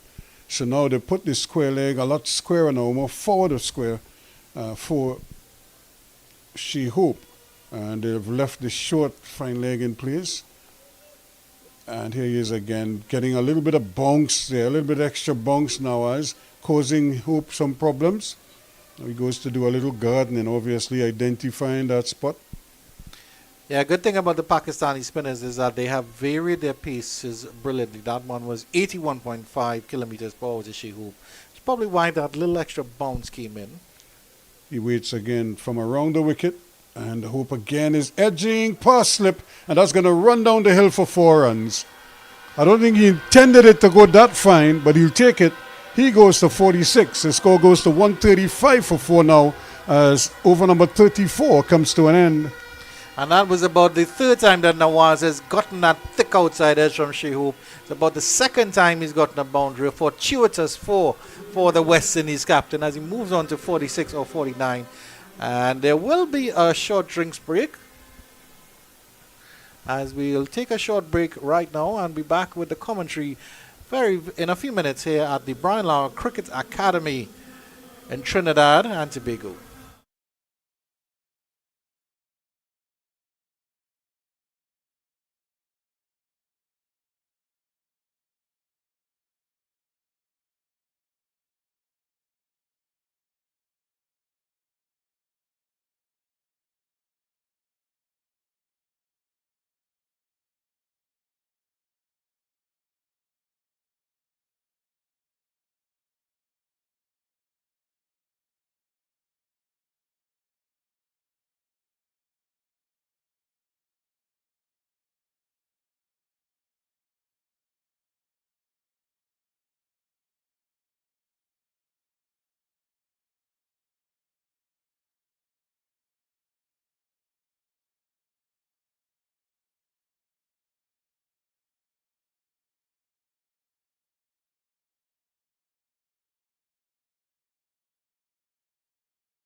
Welcome back to the Brian Lara Cricket Academy as we look at Shai Hope moving up the rankings. So he's 7th on the ranking now. He's gone past Sawan with 5,805 runs at an average of 49. And of all the players, he has the best average of all. And he's still active. So prospects are there for him. The next man in sight is Richie Richardson, who has 6,248 runs. So he's about, 600 runs away? And 400 runs away. And almost 100 matches less. Yep. So now it's going to be Ali who is going to pick up the attack from the southern end. And Roston Chase is easily in behind the first delivery of over number 35. I believe this is a change for Ali as well, because his initial contributions were from the northern end. So he's coming from the southern end now. And no doubt, Rich Richardson, of course, is the Is he the match referee for this game? Ali races in once more, ball on the legs, clipped away nicely by Chase, but he's only going to get one. Down to fine leg it goes, and Ahmed is down there. So just a single to him. So the West Indies really haven't been able to put together really big overs. 20, 15, 20, back-to-back overs that will really set this place on fire. We have another good crowd on hand today, despite being a work day. The school's on vacation, so a lot of parents are taking the opportunity. Here's Ali again, bowl, and Hope again is trying to smash this through the offside, and makes a meal of it, hits it hard into the ground, and it just bounces out into the covers. Yeah, the crowd has built up nicely, and one beautiful thing about the West Indies is you see flags of all different nations here, and I think that's Dominica. Definitely seen the Trinidad flag, and I've seen a Guyana flag as well, and of course the Pakistani flag from our visiting Pakistani contingent. There's Ali once more, pitches on and bowls a good ball. Shai Hope thinks about a single. He was sprinting going down the wicket and then had to slam on the brakes and go back, as two fielders were closing in on that ball, squared the wicket on the offside. Hassan Ali, a really, really skiddy bowler. I think he's one of those that comes on a lot faster than you think. I think he might be a heavy ball bowler as well, Ruskin. Just jars into the pitch a little bit. But he used the cut as well. Here he is again, using the change of pace, and that one is driven powerfully again, but can't get it through. And he won't get a run. Bonks, a nice bonks as well for Agar at that short cover position. Umpire having a look. I'm not sure what he's looking at down the wicket. This is the bowler and his follow through. Yeah, Abrar Ahmad had a bit of that trouble as well. Don't think he was given any official warnings.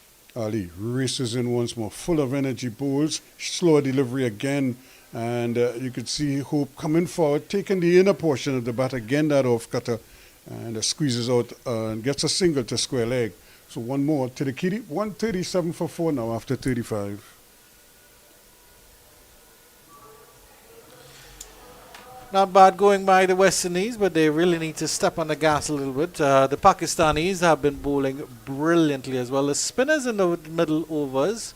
Abrar Ahmed 2 for 10 off 7. Ayub 8 overs, 1 for 36. Nawaz 5 overs, none for 23.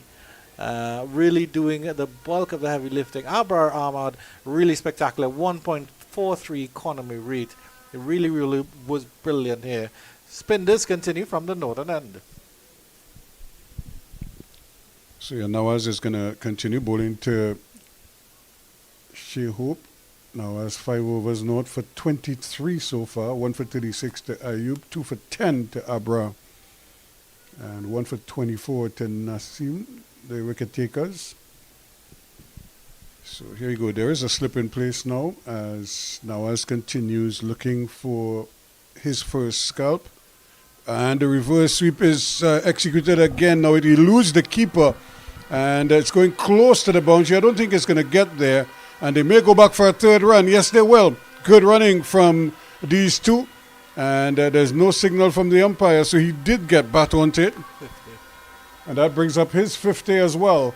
So 50 from 54 deliveries to Shai Hope. That's what his 30th 50. Yeah, 30 at 50 for Shai Hope. Had a bit of luck, but as usual with Shai Hope, mixed with a lot of class indeed. 50 or 54 deliveries, and I think he's hit about 2 sixes and a couple fours. But a really, really good knock here. Captain's knock from Shai Hope, and he will be definitely looking to push on to triple figures and get an even bigger score. So he has 30 at 50. To go along with 17 centuries. Excellent record on his part. And like we said, he has the best average of all in that top 10 of West Indian batters. He's close to 50. But he watches now. And the reverse sweep, this is even better executed from the Rust and Chase. And if they say, what you could do, I could do better, Skipper. And he puts in the reverse sweep and picks up a boundary down to third man. Yeah, he's chasing Hope. There's Ruston Chase. Fortuitous by Shai Hope, and then Ruston Chase showing, hey, I can get good connection on that reverse sweep indeed. So excellent stuff here. 4 4s and 1 6 for Shai Hope in that knock. And of course, he's been at the crease for some time, since I believe the 14th over with the fall of the second wicket. He's been out there and he's really held the innings together. Yeah, it's Chase again on 13, and that ball just missed. And it missed everything. Missed the edge, and it just missed the stumps as well. And you can see both the bowler and the wicketkeeper. They wondered where that passed. And, well, it's a game of inches, they say. If Mohammed Nawaz was a barber, that would have been an excellent mark, because that shaved so close to that off stump. We already had a ball hit the stump and the bail didn't come off. Indeed. So it's possible. Again, a spin this time. Big spin. And that is part of the vagaries of a wicket like this that is in his third game. And some will grip and some would probably just go with the arm. But that's a tribute to the bowler as well. But that one had a lot of grip, and it almost turned sideways there, 90 degrees, 180 degrees. From wide of the crease this time, trying to angle it down. So he's mixing it up nicely for the batsman, causing them no end of trouble. Brilliant response from Nawaz after going for 7 runs of the first 2 deliveries for the over. And I think that has been a hallmark of the Pakistani bowlers.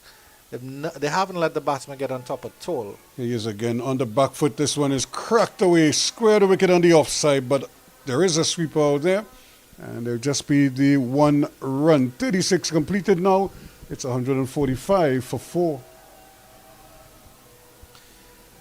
Yeah, good going here by the 2 West Indians out there in the middle. Again, they came together with the score at 113. That was the score of the fall of the 4th wicket. Projected scores, 10 runs and over from here will get them up to 285, 8 runs and over 257, 6 runs and over 229, and the current run rate 201, which I think is very, very below par here. I would be hoping, I would love for the West Indies to get as close to 300 as possible to give themselves a little bit of comfort in Pakistani chase. Ali would have other ideas on that. Bowls a short ball and Ruston Chase. He was going forward, found that the ball was climbing on him. He was trying to hook it from on the front foot and then swung his whole body into that and almost fell down trying to regain his balance. In the meantime, they scampered an easy single to square leg. I would still give him... and there's a chow in the stands. Yeah, I would still give Chase about an 8 out of 10 for that pirouette, because it was still a good pirouette and a good recovery. I'm trying to see where the chow is. So here is Ali once more, and Hope is crashing this one past a diving field at cover. They're going to get 1, 2 possibly, as it inches close to the boundary, a deep extra cover, and they will amble the second run. So 2 more to Hope. He goes to 52. Chase at the non-strikers end is on 15. I'd like to get a closer look at that chow, Ruskin, Mark, because it looked just to be the cut up mango. I didn't see any seasoning and pepper on it. You unlike me, you want to look at it. You want to get a closer look at it. I want to get some of it. Here he goes, racing in Ali, and Hope is trying to get at him. And again, the hands go up in the air as that one peels off and under edge, down to fine leg it goes. And they get a single. Yeah, but this is what I say about Hassan Ali. He's rushing them a little bit. I mean, of course, they've been on a diet of spin for a little while here at the West Indies. And Hassan Ali is just coming back in. This is the second over in his second spell. But he still is rushing them just a little bit here. They haven't gotten quite accustomed to the pace yet. He comes racing in once more to bowl. And this one is hit. Lovely shot. That's gone straight over the bowler's head and into the side screen by Ruston Chase. So he's picked up from where he left off a couple of days ago. He's up to 21 now. It's 155 for 4. Absolutely stand and deliver from Ruston Chase. He's a tall fellow, got underneath that brilliantly, and then he held his pose for a little while, and you can see the smile on his face there. He enjoyed that one. Hassan Ali will have a little bit to think about. And it's a good response from Ruston Chase because Hassan Ali hurried him early in the over with a bouncer. Well, he's probably telling Hassan Ali, see if he could read the logo on this bat, and he would have seen ton in front of him. And I don't think he likes it too much. Let's see what he does now. What's his response going to be like? Because he races in now, bowls, and Chase is trying to run it down to third man, but probably got too much of it, hit it into the ground, and it just bounced to the man at that short backward point for no run. So the West Indies here trying to win this series, but they know they have to put some kind of a respectable total on the board. Whatever they get, they'll have to defend. That's the other equation. And Ali is trying to make life as difficult as possible. Bowls, this time he's trying to run it again down to third. A little bit of a lifter on him, kind of had him on his toes, but he couldn't get it away. End of the over. Good comeback by Ali and Hassan Ali. Not for 27 after 7, and after 37 here it's 155 for 4. Yeah, Hope, Shai Hope leading the scoring here for the West Indies. 53 or 56, 4 fours and a 6. A strike rate of 94.6, which is really good as well, because as you see, all the other batters that got to double figures really struggled to get the ball off the square. Lewis 37 or 54. Carty 17 or 45. A torturous innings by Kesey Carty. And then Shai Rutherford 15 or 40 as well. So still soaking up a lot of those dot deliveries here, the West Indies, which is something that their think tank and their analysts will really have to work on as Nawaz continues in the 38th over. As he waits now, he'll be bowling to Shai Hope, and it's a delivery that's just quicker and closer to him, just pushing it out though. Shai Hope couldn't take advantage of that length on that occasion. You can see him shaking his head there and trying his best to see if he could score off every delivery. And but Nawaz not being very cooperative in that regard. Here's another short, punched away, but once again he's picking out the fielder at backward point, and he can't get a run.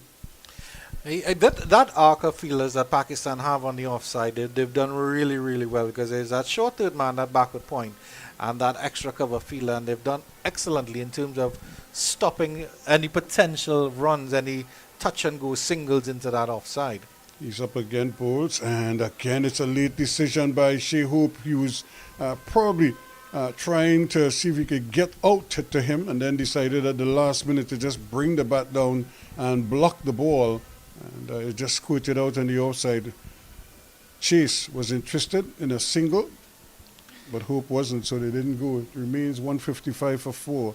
From around the wicket now goes, and this again is a delivery, not as much turn as some of the others, but right on target, and forcing Hope to just defend it. I'd just like to point out that the fielders on the leg side are backward square leg and then mid wicket. So if he turns it into the leg side, if the ball is on the line of middle, he could turn it into the leg side, into the umpire's area. And he is now on the back foot again, but as it spins, he's cutting it down to that deep cover, and we'll get another easy single. Yeah, a little bit of width outside the off stump, so he's able to get onto that one. But I think with that decent sized gap in the leg side, if they get one on middle, I think they can just about safely turn it, just touch it down into that leg side and get that single. Because the fielders are fairly deep at the edge of the circle, while on the offside they're in a little bit off the circle, trying to prevent that single. Naseem is warming up, so he may come back into the attack to maybe get a couple overs out of the way. In the meantime, here is Nawaz bowl, and again Ruston Chase hits it beautifully straight as they come, a little bit towards long on, but it clears long on, and that's another maximum. He goes to 27 from 20. It's 162 now for 4, another 6. Beautiful shot by Ruston Chase, giving himself some room, and hit that not exactly straight as he would like it, over long on, as you mentioned, Ruskin Mark, and into the his compatriots, his West Indies teammates, who had to do some fielding under the tent there. Excellent shot there by Roston. He moves on to 27 of 20. He's just adding that little bit of impetus that the West Indies need very, very badly. 162 for 4 after 38 overs. And as suspected, Naseem Shah is going to come back into the attack. So they figured they tried Ali. That didn't work. So they figured they're going to try Shah now. He already has a wicket to his name. He was the one who got rid of Brandon King early on for just 5. And so he'll be hoping that he can do a similar thing here in this new spell. 1 for 24 from 5. And he replaces Hassan at that southern end.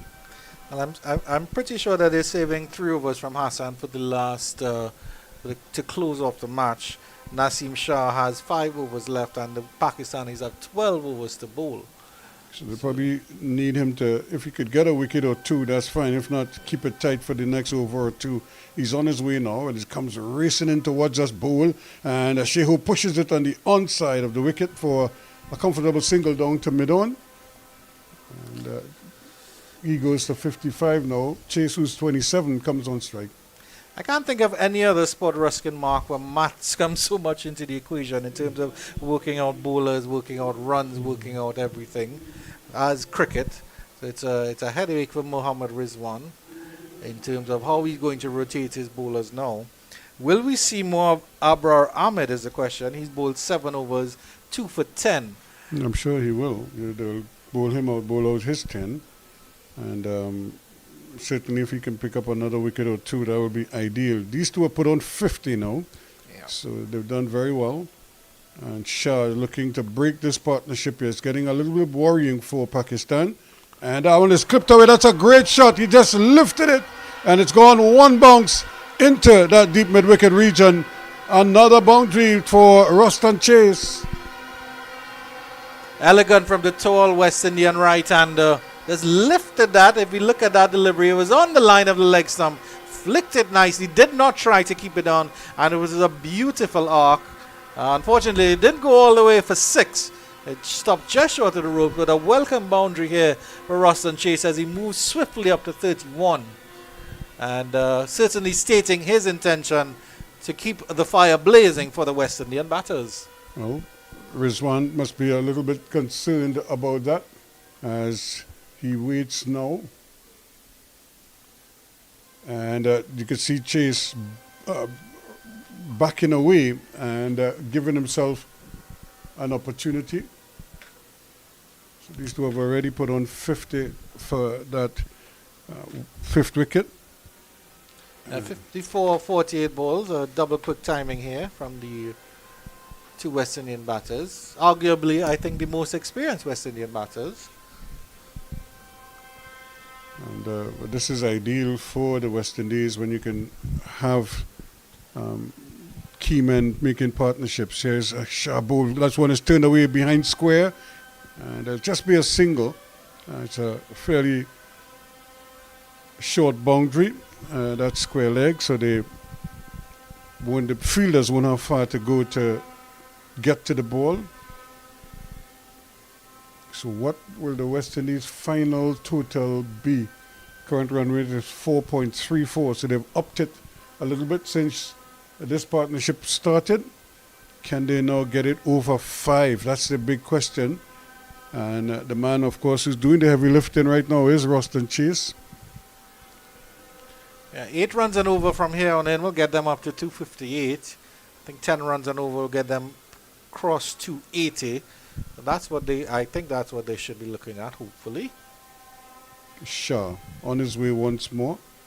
Comes racing in bowls, and I could see Hope just putting it on the onside, and immediately he makes the call for no run. Probably was hoping he'd have been able to get better contact on it, maybe turn it square of the wicket on the onside where there is no fielder, and pinch an easy single. I get the feeling that maybe Shai Hope is getting a little inside of his head now because he was very close to a runner ball, and now he's soaked up a couple dot balls with Chase going all guns a-blazing on the other end. 1 delivery left in the 39th. Shah once again, tries, and this is driven beautifully, but down to long off it goes, and it goes bouncing down there. Doesn't really hit it cleanly, but he'll take the single. He goes to 56 now, 32 to chase. It's 169 for 4.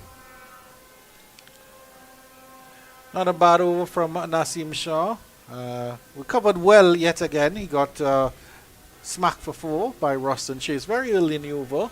And you were saying about the skyscrapers, there were no particularly big overs here. The 14th over, it looked like they went for about 15 runs. But other than that, the Pakistani bowlers, as you can see here, they've taken wickets at regular intervals. And that has really kept the West Indies down to a certain extent. So Abra Ahmed is back into the attack. So he's going to try his best here now. 2 for 10. And I'm sure from 7 overs, I'm sure they're going to want him to bowl out. And here they get another easy single as this one is driven powerfully. The man at extra cover just knocks it down, doesn't stop it cleanly. And that is, in fact, Mohammed Nawaz. And they were able to get a comfortable single. 170 now for 4. Be interesting to see how Roston Chase plays Abar, because he's certainly set the mantle in terms of going after the bowling. Will they allow Abar to bowl out his overs and respect him and try to milk the runs as best as possible? Again, just pushing forward here. Almost got his feet into a little bit of a tangle there, Chase. And I know sometimes when you're batting with spikes, sometimes the spikes get stuck in the pitch. And as a batsman, you have to be so quick. This time he's going hard at it, one across the line somewhat, and it ends up down at deep backward square, when I think he was aiming cow corner, maybe somewhere over mid-wicket. Yeah, certainly didn't get connection with that at all, maybe a thick bottom edge. He got it past the short fine leg fielder from deep backward square, came around. And again, this time he's gone and it's going to bounce once and stop. It's almost like a wedge shot. It just hits the turf and it drops close to the hole. And when you're a golfer, that's a brilliant shot because it will stop, doesn't bounce and roll too much. And again, coming out of the back of the hand. Yeah, that was Shai Hope this time. Roston Chase tried to go over mid-wicket the previous delivery. Shai Hope get a better connection, but still didn't get it as clean as he would have liked. 2 deliveries left in the 40th over. And that's when we're going to have a double change here. 2 heavy hitters coming in from this end. But hopefully the conditions remain the same out in the middle. With these 2 carrying on, 33 and 59 respectively. And Hope really leading from the front again for the West Indies. 173 for 4. This time he's driving down to long on for another easy single. So he will go to 60 now. So really doing his bit here to help his team. Yeah, really good captain's knock from Shai Hope, and he and Roston Chase have laid a decent platform. And this time Chase is going again down to long on, and there is a fielder out there, Ali.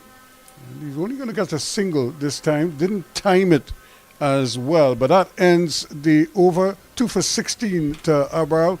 40 overs completed. Chase is 34, 60 to Hope. It's 175 now for 4. Yeah, so 10 overs left for the West Indians to make a big dent and get up close as they can to that 300 mark. Ruskin Mark has left the position, and I will also be leaving as Dylan Sharma and Adrian Bharat will take you through to the rest of the West Indies innings, and together they're sweet like cotton candy. Yes, the final 10 about to be begun by the Pakistan bowling attack. West Indies in a much better position than would have been when I would have last been on air, just a short while before Shai and Rutherford would have perished.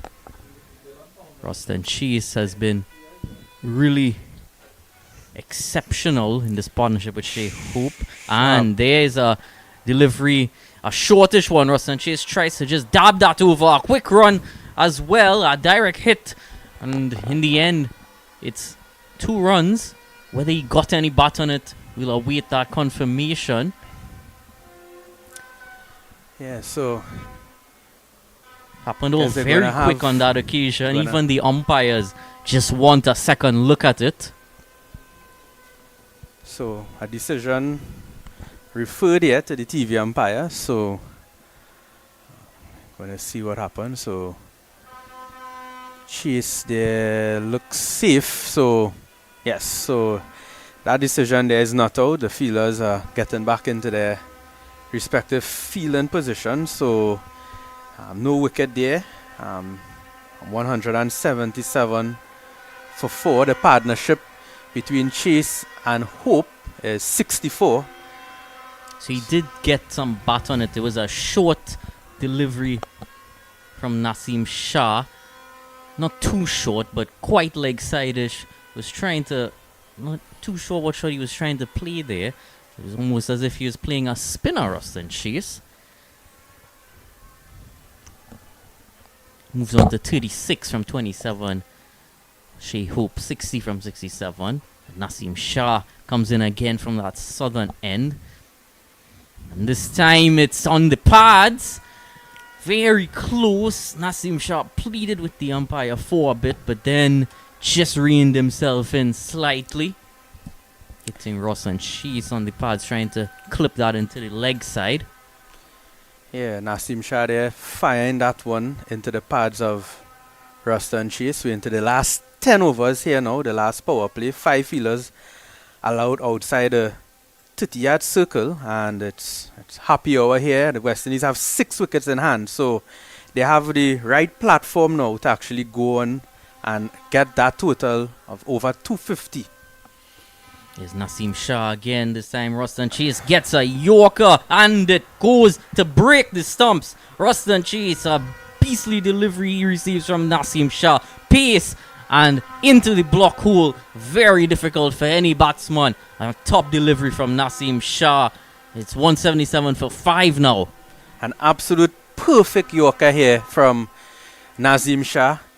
Unplayable delivery. There's nothing really Ruston Chase could have done about that. He's a tall man, and Naseem Shah hitting that Yorker length, and we'll see a lot of those deliveries. So Chase after the part, he goes for a well played 36, and it brings in Gudakesh Moti, who comes in at that number 7 position. So Ruston Chase bowled by Naseem.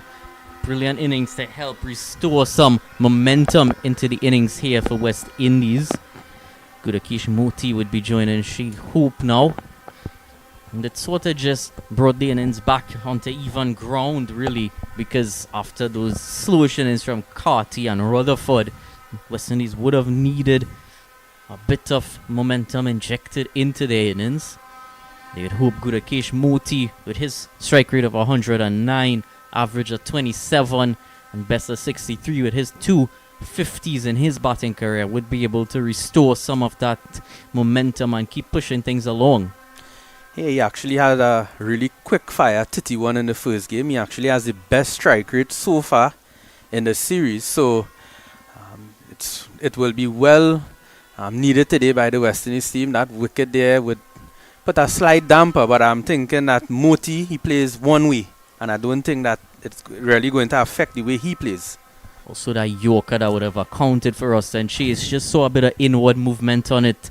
Whether that was a bit of genuine reverse from Naseem Shah as well, given that they would have selected that one ball at the 34 over mark. It's also quite a dry day, probably the driest day that we've had so far in this series. Here's Naseem Shah again, this time to Gudakesh Moti, and it's a full delivery again, but not quite on that Yorker length. Moti pushes it back to Naseem Shah, and there's no run. Well played there by Moti. That looks really solid there by him.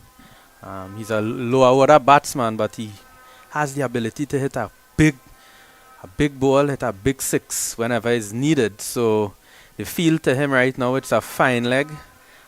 Square leg on the boundary, a long one.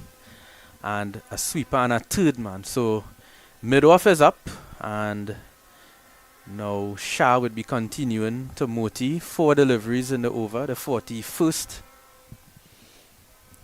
Moti awaits again. Nasim Shah bowls again on that foolish length. This time Moti gets some batter ball through the offside, and that sweeper coming off the cover boundary is able to just allow 1 run. Moti off the mark now. So Moti, really good lower batsman, as I mentioned, for the West Indies team. He has over 1,000 runs already in his career so far. So, sorry, that's his bowling. Sorry. Yes, he has over 300 runs. Sorry, in his batting rather. Here's Nasim Shah again, and this time Shai Hope gets a delivery just moving in on him. Kept a bit low. He had to really ensure that he got full bat behind it. There's no run on that occasion. Shai Hope still on 60. Moti on 1. After 41 overs, it's 178 for 5. Nasim Shah picking up a wicket and giving away 3 runs in his 7th over. His figure is 2 for 34. Yeah, so Moti has 2 half centuries, just for some emphasis. He has 2 half centuries in this format of the game. He's averaging 27 at the moment, and he has a healthy strike rate of over 100. So Moti has that ability. 5 wickets down, but he could actually provide some really good support here to Shai Hope. Shai Hope is going quite well, as he always has. In this format, he's 60 at the moment, and the West Indies team would really be looking to continue pressing on here with 9 overs remaining in this innings. Mohammad Nawaz comes into the attack from the northern end. Abrar Ahmed would have just been given 1 over prior to this, and continuation of Mohammad Nawaz.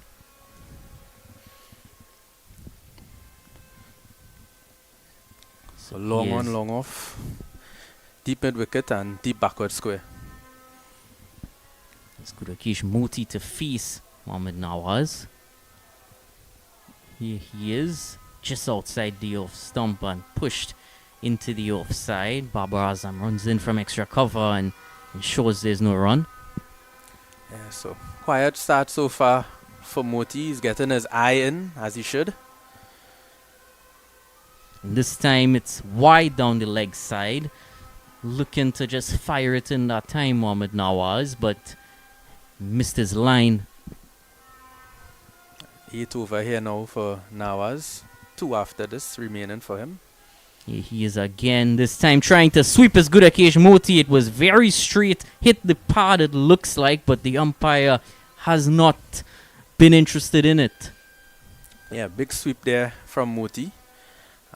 Not a bad option to have to play the sweep shot, especially with the ball spinning into Moti, and that option there comes in really good on these spinning wickets. So bounce a bit more than we thought on the replay there. Nawaz in again and wide again to Gudakesh Moti. Again too far down the leg side.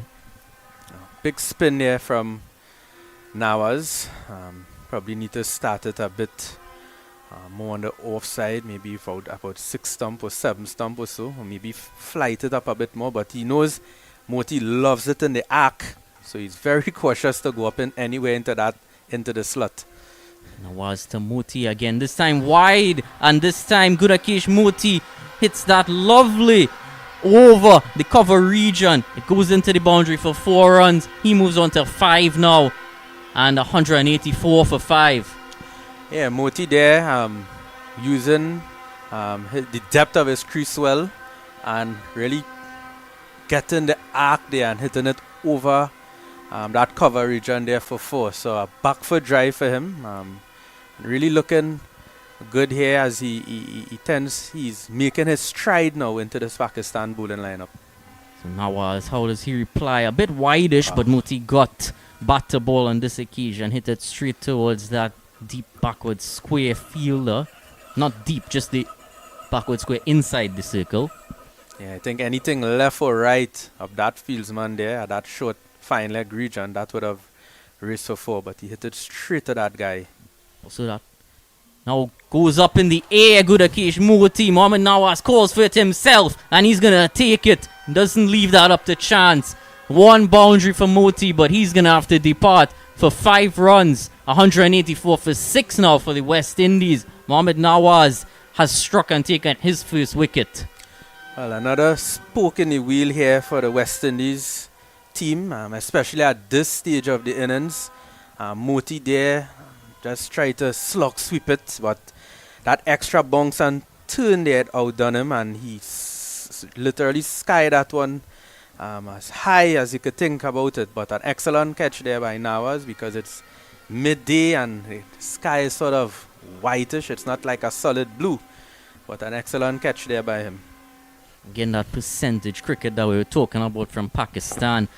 When he got that boundary away, good Keshmuti, he went over the offside with the wind on that shorter side as well. But Nawaz knew that he couldn't resist trying to go through the leg side and continued to go at his pads and try to turn it into him. And eventually, that resulted in Moti having to go back.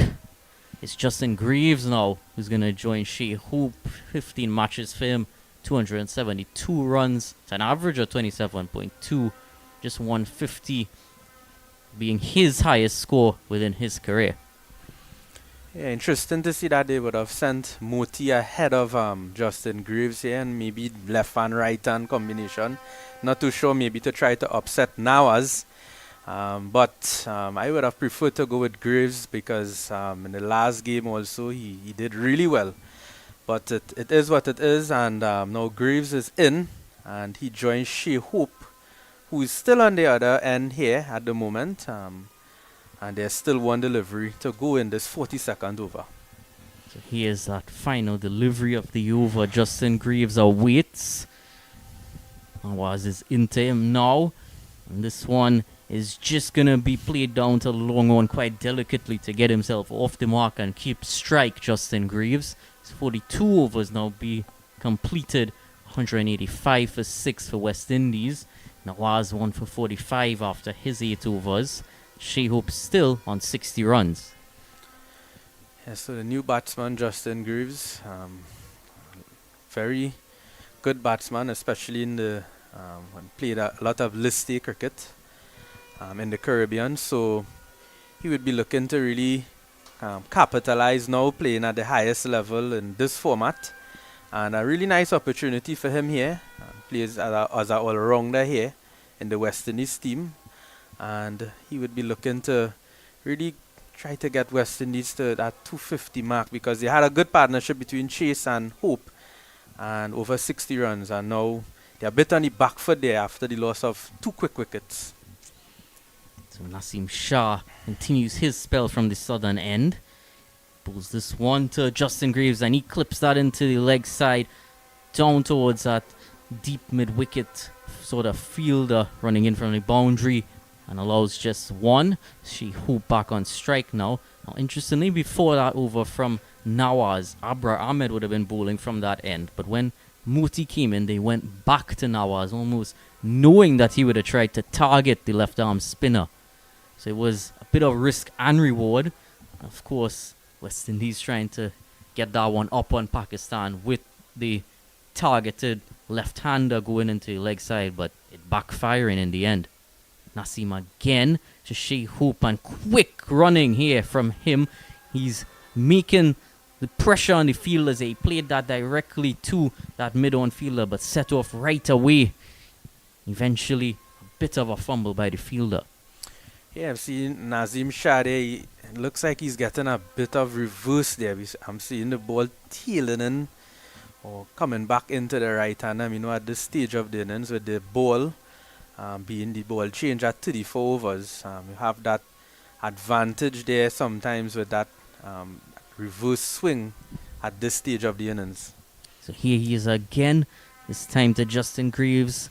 Just tries to dab that into the offside, but that fielder at backward point is quickly onto it. Graves remains on strike.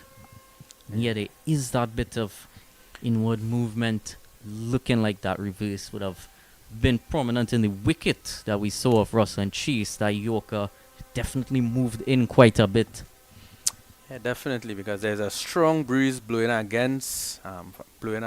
away from the right hand, and Nazim Shah getting it to tail in. It's really a bit of a skill, which is a normal Pakistani feature as a fast bowler.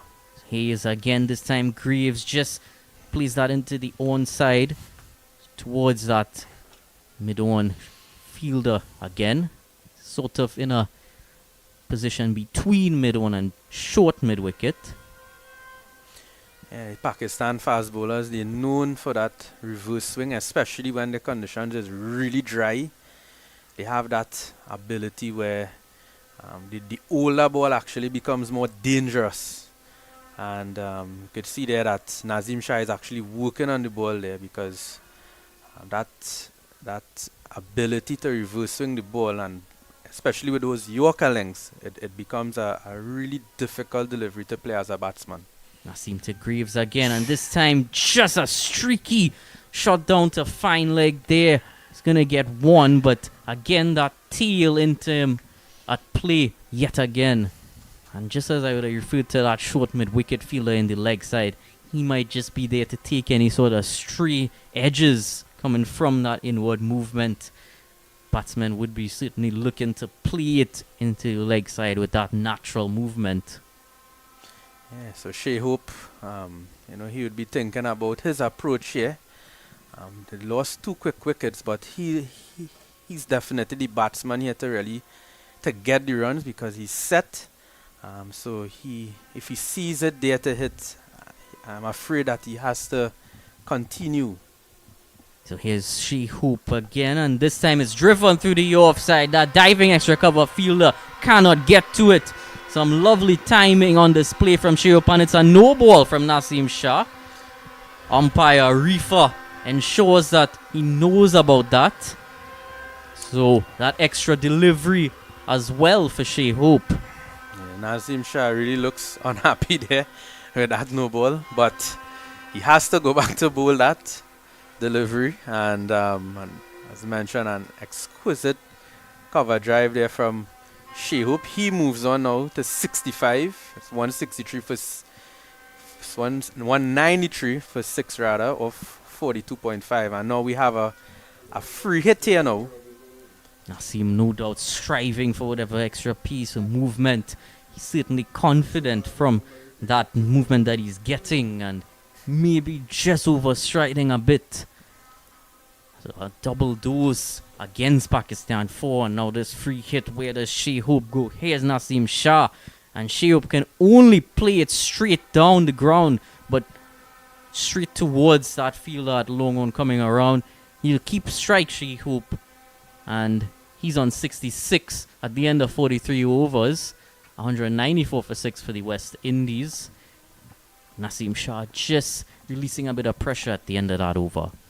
Yeah, so the West Indies team, if they continue at this same rate, the projected score is 224. If they go at 6 and over from here, they can get 236. And if they go at 8 runs per over, 250. So I'm in strong belief that the West Indies team would be looking to get to that 250 at least, if they are able to have any chance here of winning this game, and giving the bowlers something to work with in the back innings of this match. So Nawaz continues into his 9th over now from the northern end. It's going to be Shai Hope who's going to face him. And here he is hitting a big one through the leg side. That's going all the way into the crowd for 6 runs. That was quite full from Mohammad Nawaz, and Shai Hope had no choice but to free his arms and hit that quite powerfully. Absolute big hit here from Shai Hope. He played a slug sweep there with the win against the spin from Mohammad Nawaz, but the sort of form Shai Hope is in, he made that shot look so easy as he hit it about 15 rows back into the northwest stand here at the Brian Lara Academy. 88 meters we're seeing. Here's Nawaz again, and Hope goes big again, but it's gonna be 6. Wasn't quite as far. Dropped the length back, did Mohamed Nawaz. Didn't quite come onto the bat as Hope would have liked, but that didn't matter in the end. 6 more. 206 for 6, the score now. Yeah, Hope here moves on now to 78. Another big hit here from him. There's an obvious plan here from Shai Hope that he's looking to target Nawaz here. It's 2 deliveries and over, 2 sixes that he hit here. That one there, the first one was a bit fuller and he slug swept it for 6. This one, he back pitched it and he was still able to hit it over long one for 6. So a very good over here so far for the West Indies. Nawaz thought he was in with a chance there. Babar Azam at the long on boundary was thinking it was going to come to him, but the wind in the end was able to help it over the boundary. Nawaz again to Shai Hope, this time wide and quick, not able to make contact with it. Yeah, better delivery there from Nawaz. He's aware that Shai Hope is trying to target that boundary with the wind. So he bowls that one a bit outside of some. So he's saying, if you want to hit me, hit against the wind. Nawaz to Hope again wide, slower this time, and Hope had to wait for his shot. Just played that towards extra cover for 1. Yeah, much better bowling here from Nawaz. I think the captain would agree with his bowling here. It brings now Graves on strike, who's 3 from 5 deliveries, and he will be bowling to Nawaz, who's into his 9th over. So Justin Graves awaits. Mohamed Nawaz now passes the umpire, and this one is just on that off stump line. Graves easily able to turn that into the onside. Wanted to consider a second run, but just played it a bit too well towards the fielder. Yeah, I think it's the right thing to do to get Shai Hope on strike as much as possible. So I don't think Graves has to do anything out of the ordinary here at the moment, because Shai Hope is on the go here. So here's Nawaz again, and this time cut into the offside there by Shai Hope. But there's just one as the sweeper on the boundary finds it. 80 Shai Hope moves on to now. Off just 76 deliveries. Justin Graves 4 from his 6 deliveries. 209 for 6 the West Indies after 44 overs. Yeah, so projection now goes up a bit after that over. So if at the previous over, if they were going at 8 and over, they would have made 250 at the end now. If they continue at 8, if they go at 8 and over, they will going to make around 257. So anything over 250, the West Indies they have to get into that region to really give themselves a fighting chance. And this decider here, this is the 3rd ODI. The series is tied at 1-1. And this match here is like a virtual final. So everything is on the line here. It's Abra Ahmed from the southern end, and Hope goes into the air again, and he's going to clear that boundary yet again. Another 6 for Shai Hope. He's on 86 now, racing along. Is he? Yeah, and the man is in such good form. That 6 there, he actually took one hand off the bat, so it was almost like a one-handed 6. And it went so far into that southeast pavilion here, and incredible batting now. He moves on to 86. West Indies 260 now for 6. And here he is trying to go hard again, but this time not quite getting to it. So it's a dot, a well-needed dot for Pakistan, just to quiet things down for a bit. It was not just one-handed against the breeze, against the spin as well from Shai Hope for that 6. Here's Abra Ahmed again, and this time Shai Hope just tries to get down and sweep, but doesn't quite get full toll of it. Just one run towards that fielder running in from deep mid-wicket.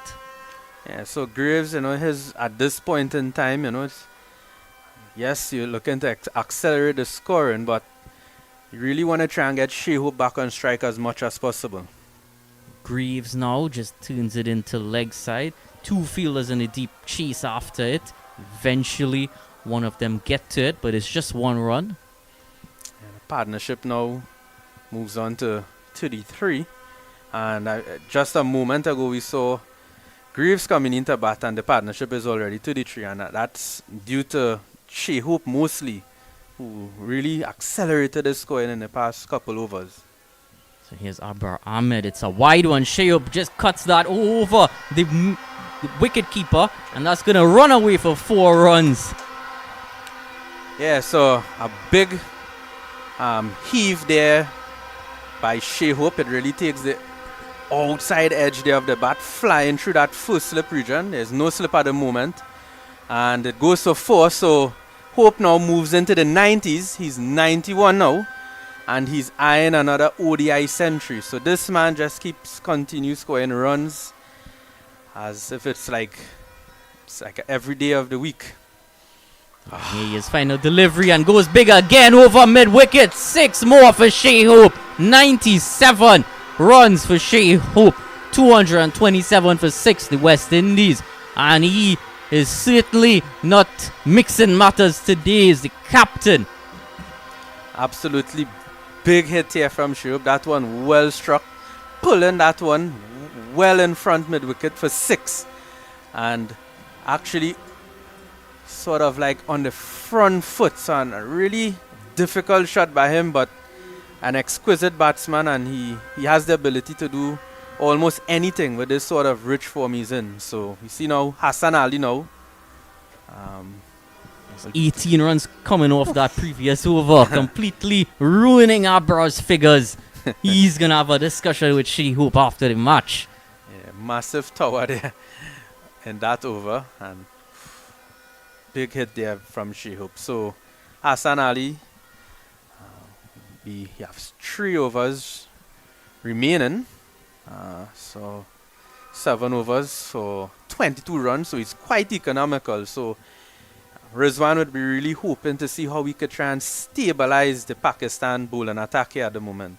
So Hassan Ali from the northern end comes in now, and Justin Graves just sort of heaves that into the leg side. It's just down to that deep mid-wicket for 1, and it brings back the man of the hour on strike. Also, I do have to wonder whether Pakistan may have just gone with the spin a bit too late. Hassan Ali as well as Naseem Shah still having overs available to them. You wonder with that reverse and movement if they could have maybe just used them a bit more. Here's Hassan Ali again, and this time a wide delivery. Shai Hope just gently plays that towards deep backward point to keep the score ticking along. It's definitely tailing back a bit there. There's some reverse swing in the atmosphere and the conditions here. It's really hot here. It doesn't look like there will be any rain here, at least for now. And as you mentioned, the fast bowlers here, I think, probably doing a better job at the moment.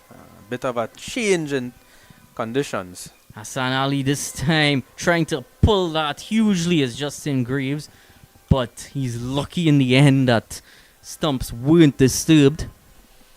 Yeah, Captain Shai Hope now, he's on 98 from 82 deliveries, and he's really close now to that 100 mark, but even more so he would be concentrated more. His focus would be to get West Indies. It's not just about his 100, but getting West Indies deep over 250.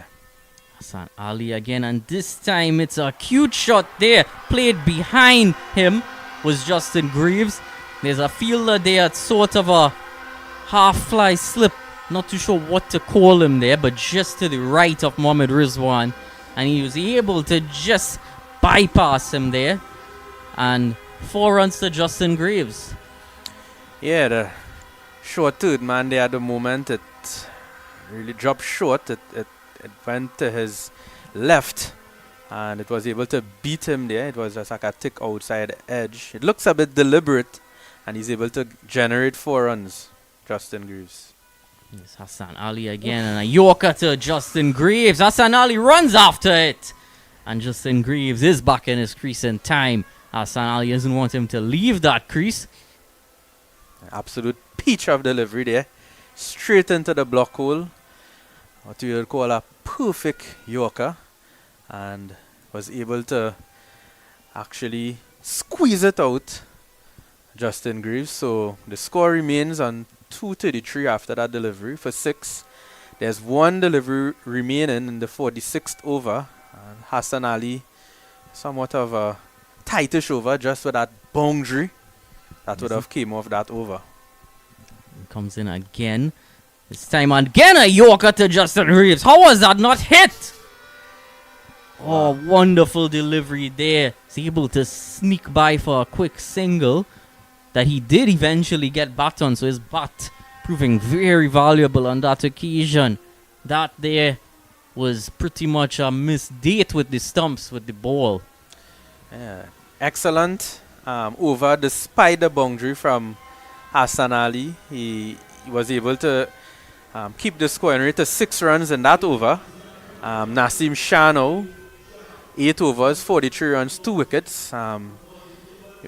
Justin Greaves, he will be bowling too, and West Indies very close to that 250 mark, so they would be starting to look at close to 270 at this point, maybe 265, 270, and they would be in with a good chance with something with that. So Nasim Shah returns. 4 overs to go in the innings, 234 for 6. The score currently. Here's Nasim Shah, and Justin Greaves just plays that into the leg side quite gently. They run a second run, so good utilization of the empty spaces within the field. Those 2 fielders in front of square on the leg side would be in the deep, so Justin Greaves just ensuring that he plays the ball into that region and sets off quickly. Good run in between Justin Greaves and Shai Hope. Yeah, there are 3 guys on the boundary there on the one side, a long one, mid-wicket, backward square. So anytime he hits it into that short mid-wicket region, it's very easy to get 2 runs. So Nasim again, this time very full to Justin Greaves again. Wanted that quick single, so 2 between the wickets, certainly eager to run, but that was played into the offside and fielder running in and cover quite quickly to it. It's actually Nasim Shah feeling off of his own bowling. Excellent bowling here from the Pakistan fast bowlers. It shows a bit of depth in their bowling attack because the spinners at the moment is not really doing much, but the pacers now stepping up. And that delivery there is an absolute peach of delivery. It's wonderful to look at the Pakistani bowlers in these situations. It brings back a lot of memories from the older Pakistan bowlers back in the day. Justin Greaves this time plays it lofted through the leg side, but straight towards deep mid-wicket. So quickly it went to him that it only allowed for 1 run, but Shai Hope has returned to strike. Partnership of 53 off 29 between these two, coming at a quick rate. It's really helped bring the innings onto a really respectable trajectory. Still a bit of work to do finishing it off, but these two batting well together. Yeah, so Shai Hope is 98 here. Would he get the 100 here of this delivery? But we'll have to wait and see. So Nasim Shah will be bowling this delivery to Shai Hope.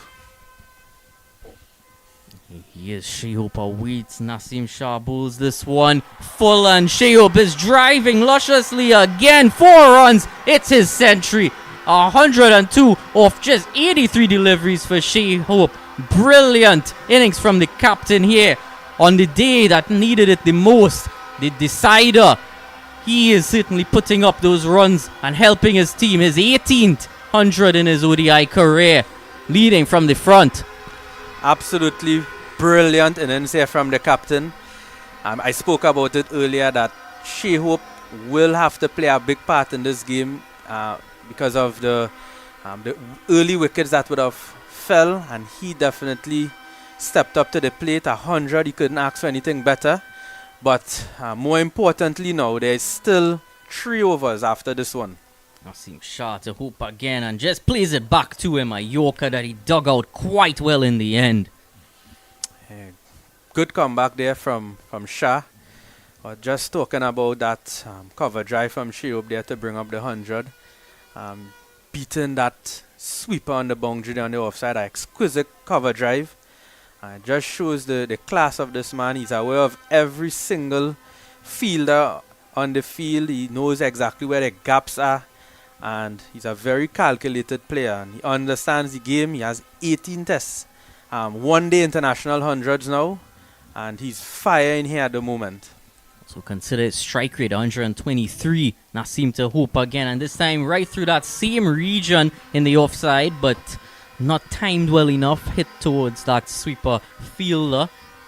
He's gonna keep the strike though, is Shai Hope, so would like to add as many runs to in that innings as he can.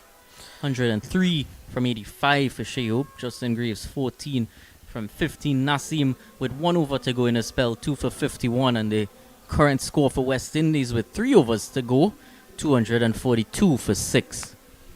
Yeah, so 3 overs to go. I think West Indies could be looking to add on about 30 runs to this total. Now Shai Hope now is the 3rd most centuries now by a West Indian. He goes past the great Desmond Haynes, who had 17. He was tied before. So he's just behind the great Brian Lara, who is at 19 test centuries. Chris Gayle, who's way on top with 25 test centuries. So as I mentioned earlier, Shai Hope is a living legend in this version of the game. And I'm pretty sure you're actually seeing here Nazim Shah congratulating him in sort of a interesting fashion. But another Hassan 100 for Ali him. again, a Yorker wide of the off stump to Shai Hope. Can't make any connection between bat and ball on that occasion. Of course, Nasim Shah would know Shai Hope quite well too. He's been to the PSL a few times over his career. Yeah, He definitely. knows these players, and he certainly likes getting the upper hand on them as he has today. Yeah, so Shai Hope, he has a brilliant record in ODI cricket, but more importantly, winning this series would be very important to add to the accolades, because it's 34 years, as we know, that the West Indies haven't beat Pakistan in a one-day series. Hassan Ali wide outside the off stump again, quite short, but he's able to just get a cross-batted shot into the leg side. Shai Hope down to deep mid-wicket for 1. Also, we look at this here, Shai Hope continuing to climb up those ladders, and so earlier in that T20 Australia and South Africa this morning, Dewald Brevis setting some records himself. 125 he would have scored in that match. Here's Hassan Ali again, and is too wide this time, trying to, and well, that's going past the wicket keeper as well. 4 wides, extras, adding to this total for the West Indies. 248 for 6 now. Hassan Ali is not to be pleased with himself, but Mohammad Rizwan also has a bit of responsibility there. Yeah, so 5 wides there to the West Indies there. So that total now goes on to 248 for 6. Just bounced awkwardly on Rizwan. Most like it was an off spinner. Couldn't quite reel it in. Went past him and towards the boundary for 4.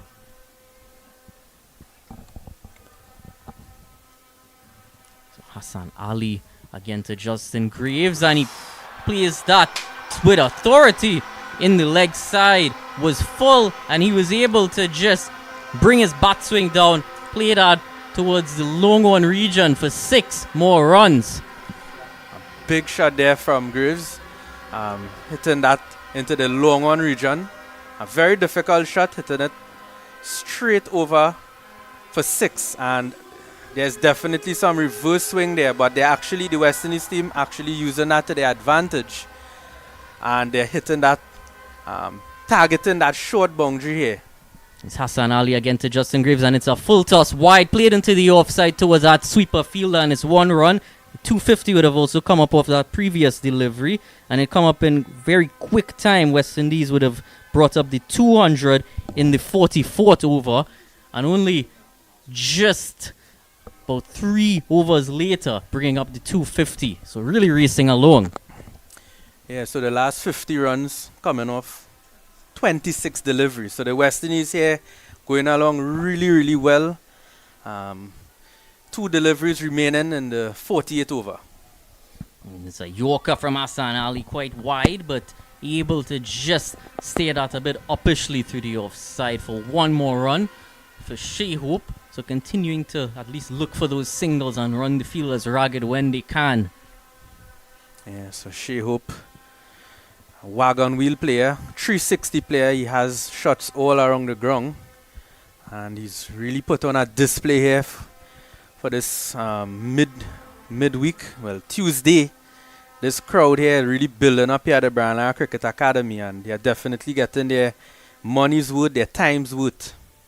Hassan Ali this time just missing that Yorker length, and a streaky bit of French cricket from Justin Graves, playing it again behind him, but effective nonetheless. No one would be complaining in the West Indies camp about how these runs come now. It's 260 for 6. Justin Graves 25 from 18. Shai Hope 105 from 88. Hassan Ali still wicketless for his 47 runs. West Indies here really accelerating their scoring at the moment. 2 overs remaining. They are 260 for 6. So they would be looking now into that 280 margin, and that would be something of that would be competitive here at the Branagh Academy. We know that they would have been looking for around 300, but we're not too sure how close they will get to that score. Naseem Shah is gonna bowl out from the southern end now. Here's the Shai Hope, who again goes big, straight as ever, and it's gonna go for 4 runs. Was a shortish ball, but he just swatted it like a tennis player, straight back between long on and long off, and none of them could get to it in time. Yeah, excellent shot there. As mentioned, this man is aware of the fielders. He is aware of everything happening at the moment, and he's totally in domination here of this Pakistan bowling attack. Naseem Shah again. So many thoughts will be running through his head at this point. Shai Hope is this time playing it into the leg side towards that fielder. A deep backward square. Does he do a good job in the end? He would have put a good effort in there. Coming back for a third regardless. Mohammad Rizwan collects it quite quickly. But has he made it in time, Justin Graves? Yeah, we will have to see what the replay says on that, because the man from the boundary ran around there from square leg to the fine leg region, and it looks like Looks as it's 4. It looks like 4. So really, really tight. They maybe not have to see the next another angle to see if his hand was in contact with the rope while he was throwing the ball. We're not sure. So this might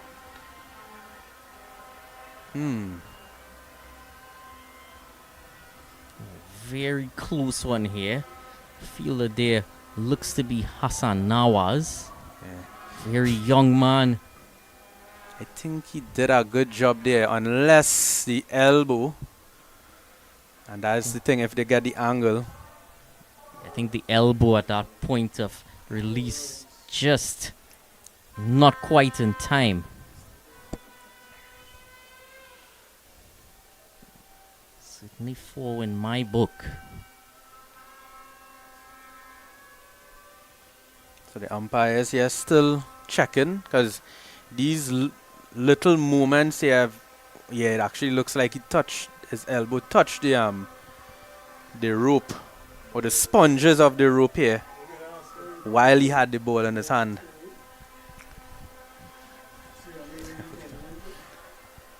So we wait for the signal to see if it's 4 runs or Taking not. quite a while here.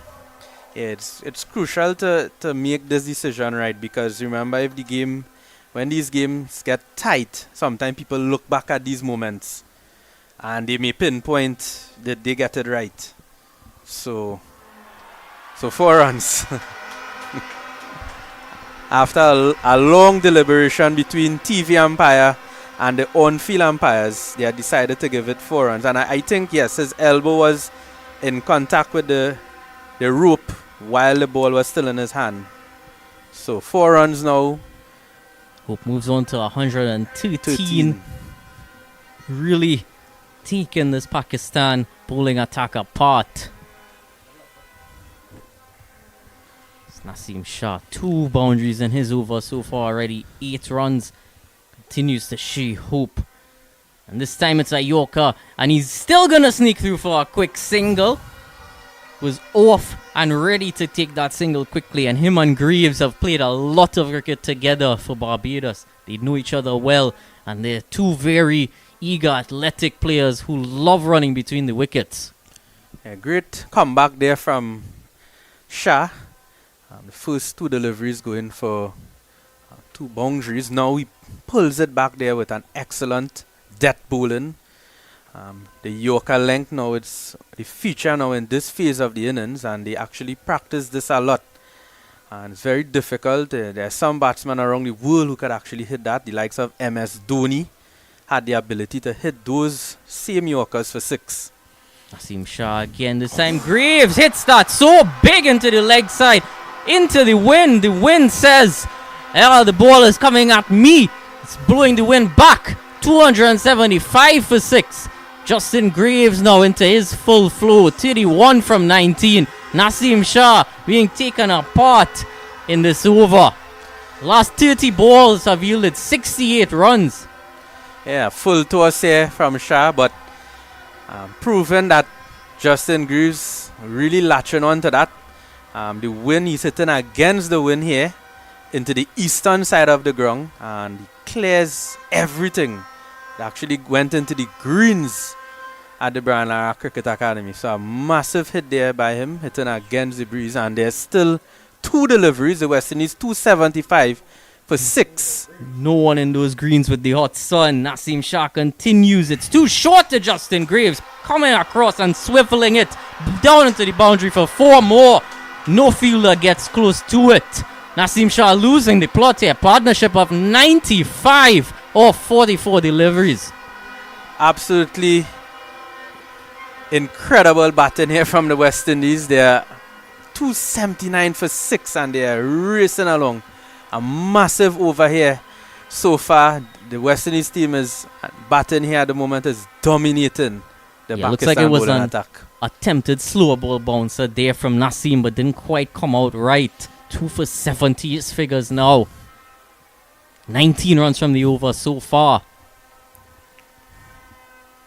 Justin Greaves to face up the final delivery of the over, and this time again going into the leg side, but towards that deep mid-wicket fielder. They're coming back for a second though, making full use of that empty space in the leg side. 97 the partnership, 281 for 6. 1 over remains for the West Indies to face. Can they get it towards that 300?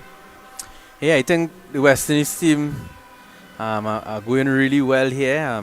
They were a bit slow in those middle overs, a bit of a consolidating period, but now from the 40th over, they have really accelerated in this period of the game. And as you mentioned, Dylan, they will be trying to get as close to that 300 mark.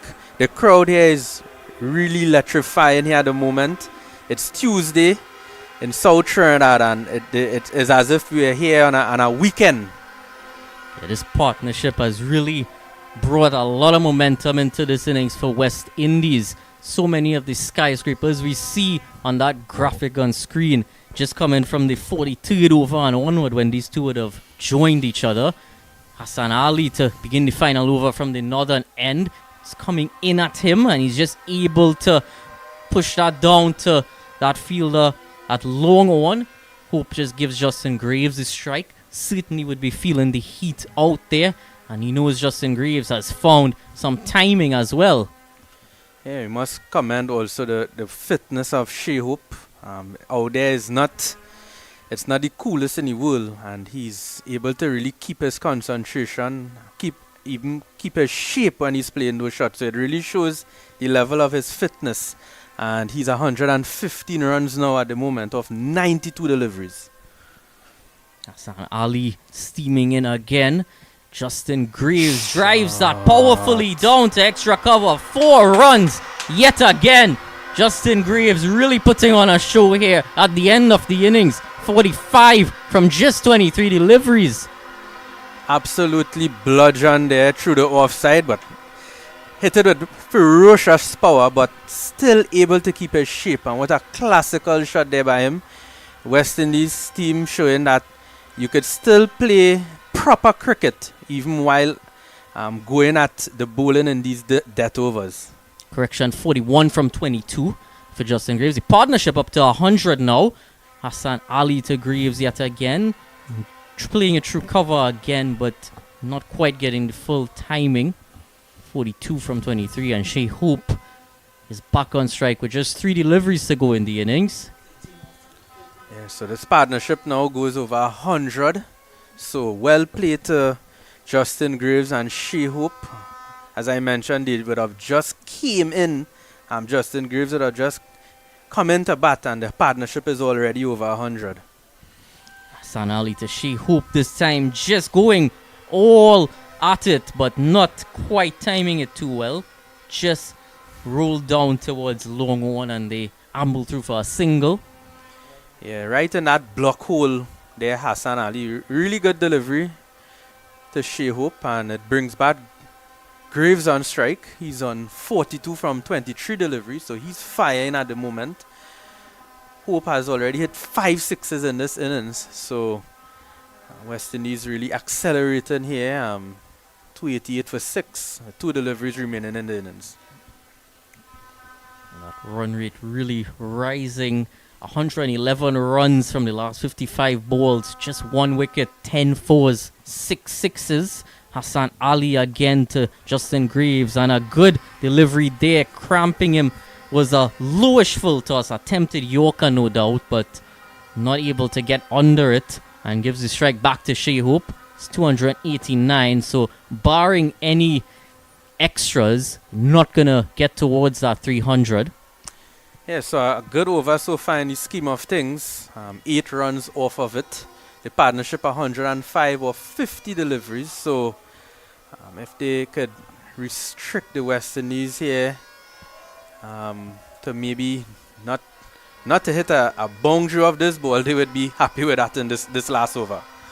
And it's a wide Yorker, and it's too wide. Doesn't finish off quite yet, Hassan Ali. So 290 now. Still 1 delivery to go. Yeah, trying deliberate plan to hide the ball from anywhere close to Shai Hope bat, because if it gets anywhere in his arc, I could tell you it would go really far. So let's see how skillful he is to hide that delivery inside that white line. Or is he going to go full Yorker or slower ball? We'll see for this last delivery. Shai Hope stands at the end there. Hassan Ali, it's a full toss, and Shai Hope puts that away towards point for 4 more runs to his innings. Finishes on 120 from 94.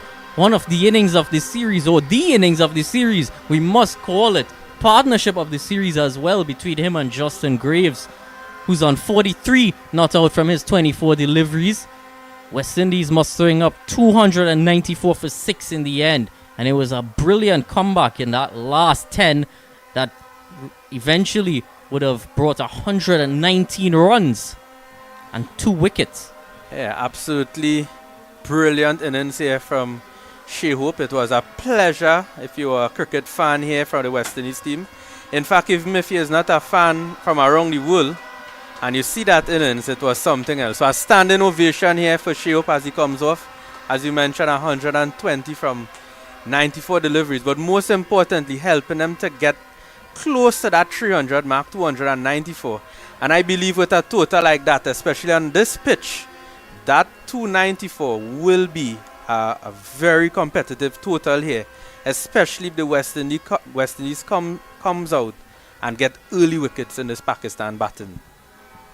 Yes, certainly only half of the battle so far. Bowling is going to have quite a hefty task ahead of them for the West Indies. It's going to continue to heat up as the afternoon grows, and Pakistan, no doubt, with those runs on the board, would feel as if they're able to chase it down, restricting them eventually still under 300. They would have chased on that 280 first game, so they would still be backing themselves fully. So just to run just- through the baton for the West Indies team, they would have made 294 for 6, and just to run through the baton lineup, Brandon King, he went for 5, Evan Lewis 37, Casey Cathy 17, Shai Hope not out on 120, Shofane Rutherford 15, Ruston Chase a well played 36, Godakesh Moti 5, and Justin Greaves, who played not only a supporting role but was able to really contribute to this savage baton to the end here that literally destroyed the Pakistan bowlers in the last 10 overs. So the West Indies team here getting close to that 300 mark. They would be happy with that, and now it's close to lunch. It's lunchtime here, and at the Brian Lara Cricket Academy. Just to bring you up to speed with the bowling figures, Naseem Shah, 2 wickets, but expensive at the end, 2 for 72. Hassan Ali, none for 60. In his 10 overs, Hussein Talat, 4 overs, wicketless, but 26 runs. Abrar Ahmed, 2 for 34 of his 9 overs. Really just one big over at the end, contributing to that. Saeem Ayub, 1 for 36 from his 8 overs. Valuable from the primary batsman. And Mohammad Nawaz, 1 for 60 from his 9 overs. So 294 for 6, the final score for West Indies after 50 overs. And 295 is what Pakistan would require when we return in about 25 minutes' time. So do join us then for the second innings.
Okay, so welcome you back here to the Brian Lara Cricket Academy. We're getting ready for the Pakistani reply as they chase 295 for a victory. Bearing in mind, the highest total chase, successful chase here, was actually 284. So they'll create some kind of a record. And actually, the highest total here at the ground is 351, but the highest chasing total was 284. Successful chase, that is. And Adrian, this is going to take some getting for the Pakistanis, but we all know when you say Pakistan, you say the West Indies are the two of the most unpredictable team in world cricket. Yes, certainly. And as we see, Jaden Seals will be picking up the attack from the southern end, and he'll be into his first delivery to Ayub. Outside the off stump it goes, and again it just bounces in front of Hope. Pretty much the man of the moment for a splendid unbeaten 120, leading from in front, and putting the West Indies in a strong position here to end this long period of losing to Pakistan, losing series to Pakistan, dating back to 1991, thereabouts. So, but this series is really on the line now, and this is the final day of the series. Here's Seals again, and tucking him up a little bit, trying to maybe force a quick single there, Ayub, but deciding against it. Yeah, good delivery there from Seals right away. He's aware that his test match bowling skills actually comes into play here now in this power play time. So Ayub, he's would have dismissed him in that last innings there. Caught first slip. So getting those balls in that right channels, he would bring that first slip into play again here. Here's Seals on his way once more as he comes galloping towards us, pitches up outside the off stump, driving, and he's gone. The outside edge found, a wide delivery, really had no right going out there. He chanced his luck and he failed. He goes without scoring, and the perfect start for the West Indies. It's 1 wicket for no run, Pakistan. Yeah, it's almost like a replay from the last game here. Jaden Seals picking up the outside edge. The last innings it went to first slip, this time going caught behind. So a repeat. Jaden Seals is really pumped up here. The crowd is pumped up here at the Brian Lara Cricket Academy, and West Indies already into the batting lineup. We see the great man Baba Azam now making his way into the middle, and again he's out here in the first over. So Jaden Seals has the opportunity now. He has 3 deliveries. Can he pick another one here? I think it would be an amazing achievement for him here to get the great Baba Azam in this first over. Well, as he makes his way out, of course, a lot is going through his mind. He's stuck on 19 centuries. He needs one to equal the most by a Pakistani batsman. All sorts of stuff, but I think more importantly, he needs to try to negotiate Jaden Seals, who is with him now, and for this delivery, he's playing at it and punches it into the cover region, but he can't get a run. Yeah, Baba Azam there already taking strides. He's in very early. You would not have expected to be here, but as a number 3 batsman, it's very common to be batting in the first over. So I'm pretty sure it's not the first time he has been in this situation, and they would have had a really long innings in the field, Baba Azam. Also Ayub, who would have got dismissed in 2 deliveries ago. Seals on his way once more, and for this delivery, he is right in behind it, Azam. And we've seen Baba Azam in the first one day really look a picture. He was batting beautifully until he kind of lost his cool, jumped down the wicket and was stumped off Muti's bowling. But prior to that, he played almost flawless cricket. The bat looked as broad as a door. Yeah, so Jaden Seals One delivery remaining in this first over, and as he bowls to Baba Azam. He's on his way once more. Azam waits and flicks that one down the leg side. Doesn't get a touch. And it's going to be signaled a wide. Seals, of course, must be very pumped up here. The required run rate now for Pakistan is just under 6 runs and over, so not the biggest required run rate in the world, but as you mentioned, with the history at this ground, chasing 284 is the highest total ever chased here successfully, and they are chasing 295, so the history here goes against Pakistan. Seedles on his way once more, and Azam again is getting this one really. Chase was trying to cut it off at that short point position, and the ball eluded him, goes down to a wideish third man, picks up 2, and that ends the first over, a successful one for Jaden Seals. It's 3 for 1.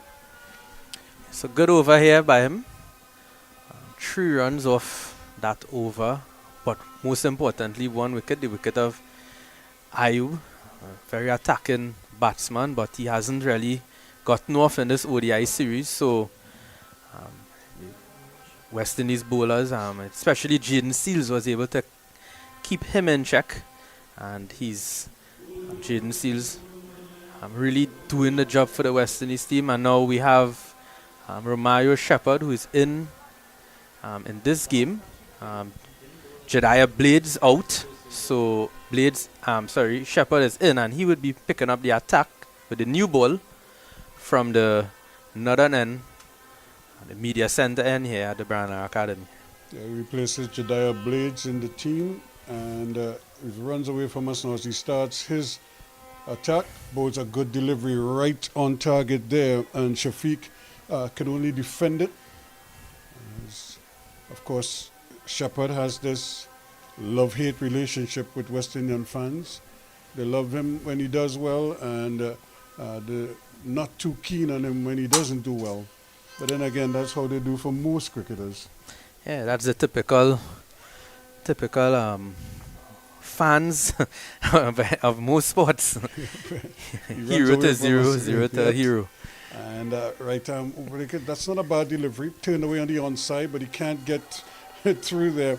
And Shafiq was eyeballing and the fielder, and then all of a sudden had to dive back in his crease because Rutherford was not messing around. Had a shy of the stumps, and he had to quickly dip the bat in. So the West Indies on their P's and Q's at the moment. They're really pumped up for this period here. Can they get another wicket? Shepherd would love to. He goes past the umpire now, boats, and that one came right through the gate, and it beat the wicketkeeper as well, and it goes for, byes. 4 byes, yes. What a delivery. The batsman played outside of the line. That one cut back sharply, and it wrong-footed Shai Hope behind the stumps, and it went past everything. Yeah, excellent delivery here by him. It nipped back. It kept low also, as you mentioned, and that one there going away for 4 byes, so 4 extras to the West Indies scorecard there now, in their bowling scorecard. We saw Ali cut the ball back. Here's another one that's just running it down to that short backward point position, but he can't get a run. But we did see Hassan Ali move the ball into the right-handers quite appreciably, and in fact to Evan Lewis. Remember, he had Evan Lewis playing and missing a lot with that little cutter that he bowls, and I think Romario Shepherd might have been looking on at that and figured, hey, if he could do it, I could do it too, and let's see what happens. He turns again. Sunshine here at the Brian Lara. Short ball punched away, but again can't get it through. Nice diving stave to deny them that opportunity there. And again, Chase doing exceptionally well. As you mentioned there, the ball is nipping back a bit, and there's a strong wind blowing from the east of the ground here. And Shepherd here is bowling from the northern side. So to the right-hand batsman, naturally, that ball will be tailing back with the new ball. It will swing back, so he has that ability there to get it to straighten also. He's again another one that kept a little bit low, and it might have just ducked back in off the seam. And Shafiq is having his issues here with Romario Shepherd. The end of a pretty good over, other than those four buys. It was a really tight over on his part. 7 for 1 after 2. Yeah, a bit of inconsistent bunks we're seeing there. The Pakistan batsmen need to be very careful about that. As we see that during the West Indies innings, they would have scored 294 runs, but I could tell you, early on the wicket over the new ball, it wasn't easy to bat. The West Indies team really struggled in that first 10 overs to really get the scoring rate going. And we are sort of seeing the same pattern here with the new ball, where the Pakistan team now is actually getting Seals bowl, and again Babar Azam is in behind it. Really looks a picture when he is in defense. And Adrian, is this the biggest crowd of all 3 days?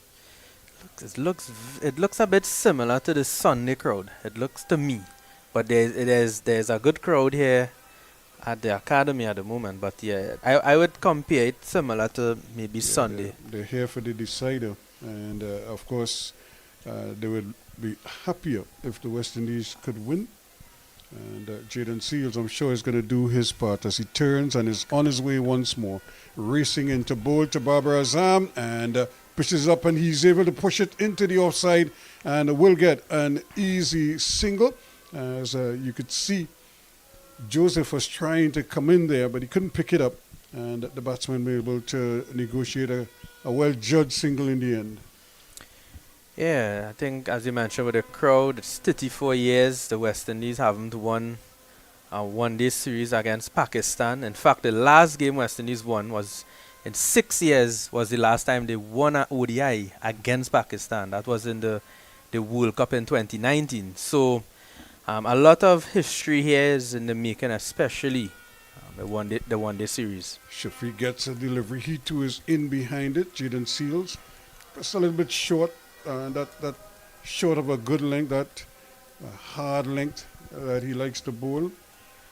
And what we did see, though, from Ali in particular, and even Nasim when he started, they kept the ball up to the West Indian batsmen and didn't give them much. But what they did, they attacked the stumps a lot. So the batsmen were afraid to, or unable to take any kind of risk at all. Seals, let's see what he does now. This one is hit over the head. No, it isn't. He's out caught at mid-on. And really, he was trying to swing it, and Gudakishmuti looked as for 1 minute as if it was going to go past him, and then he just backpedaled and accepted the catch. Shafiq goes without scoring. It's 8 for 2 now. Excellent bowling here from Jaden Seals, the homeboy here in Trinidad and Tobago. Jaden Seals also one of my past schoolmates. He would have been before me at Presentation College Shagona. So a lot of his family, a lot of his fans will actually be here. A lot of his schoolmates will be here. And it's great to see Jaden Seals now. 2 wickets for 4 runs in just his second over. Absolutely incredible bowling here by him. And the West Indies now have Pakistan on the back foot right away with 8 for 2 wickets.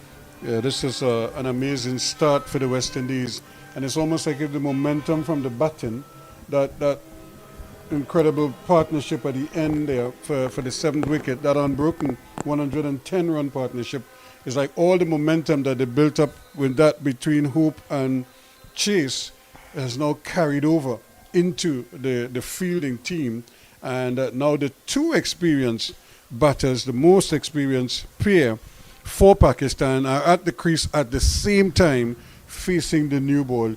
It doesn't get any better in terms of favoring the West Indies than at this particular time, because if they should remove one or both of these 2, they would very well find themselves in what could be an impregnable position as far as Pakistan coming back in this contest.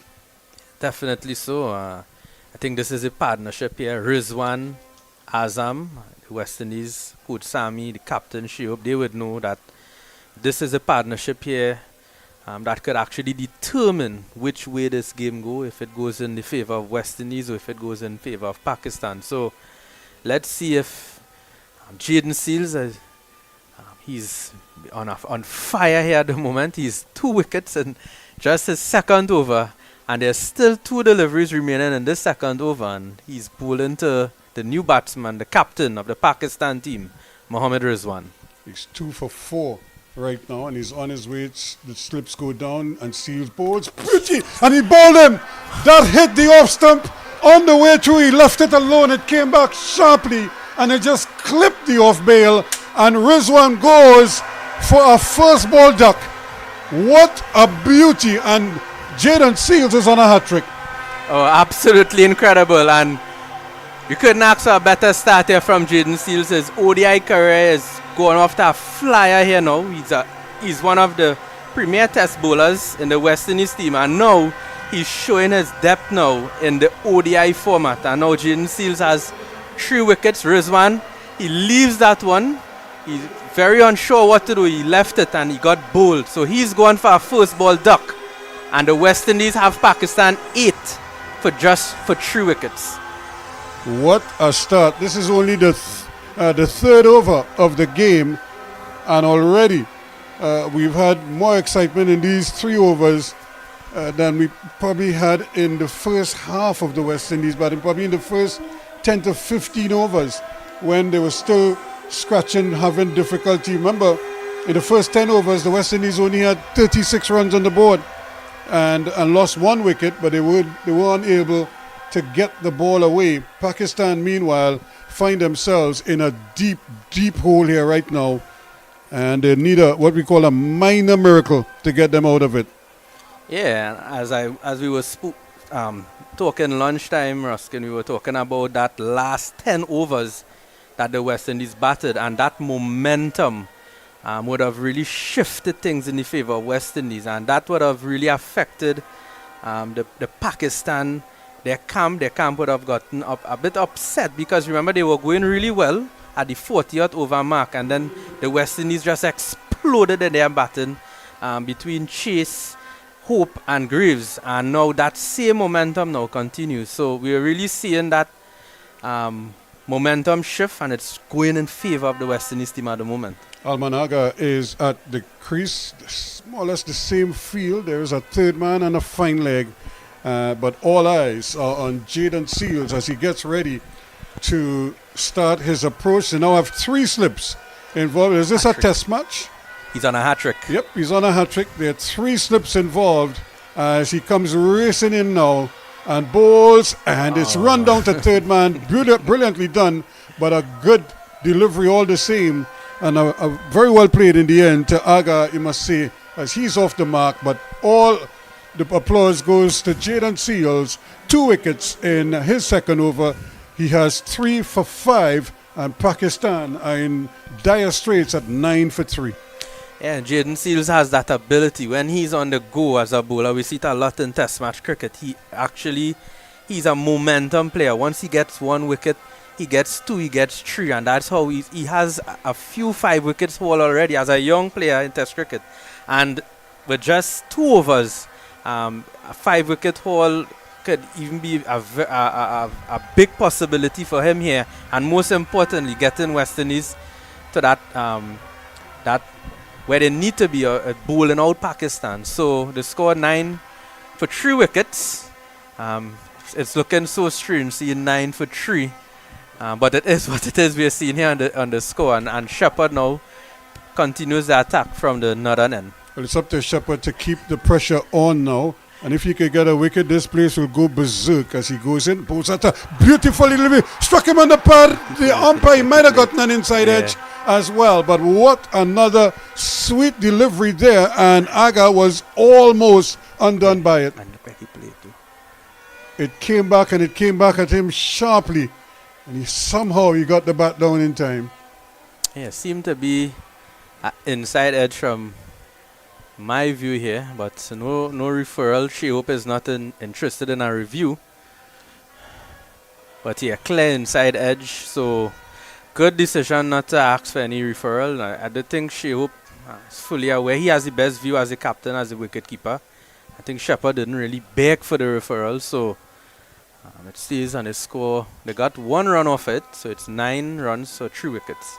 So now they've put a first slip and a third or fourth slip involved as well, or more or less I call him a gully for now. But here is Shepherd to bowl again, and right in behind it there, and keeping it out in front of him.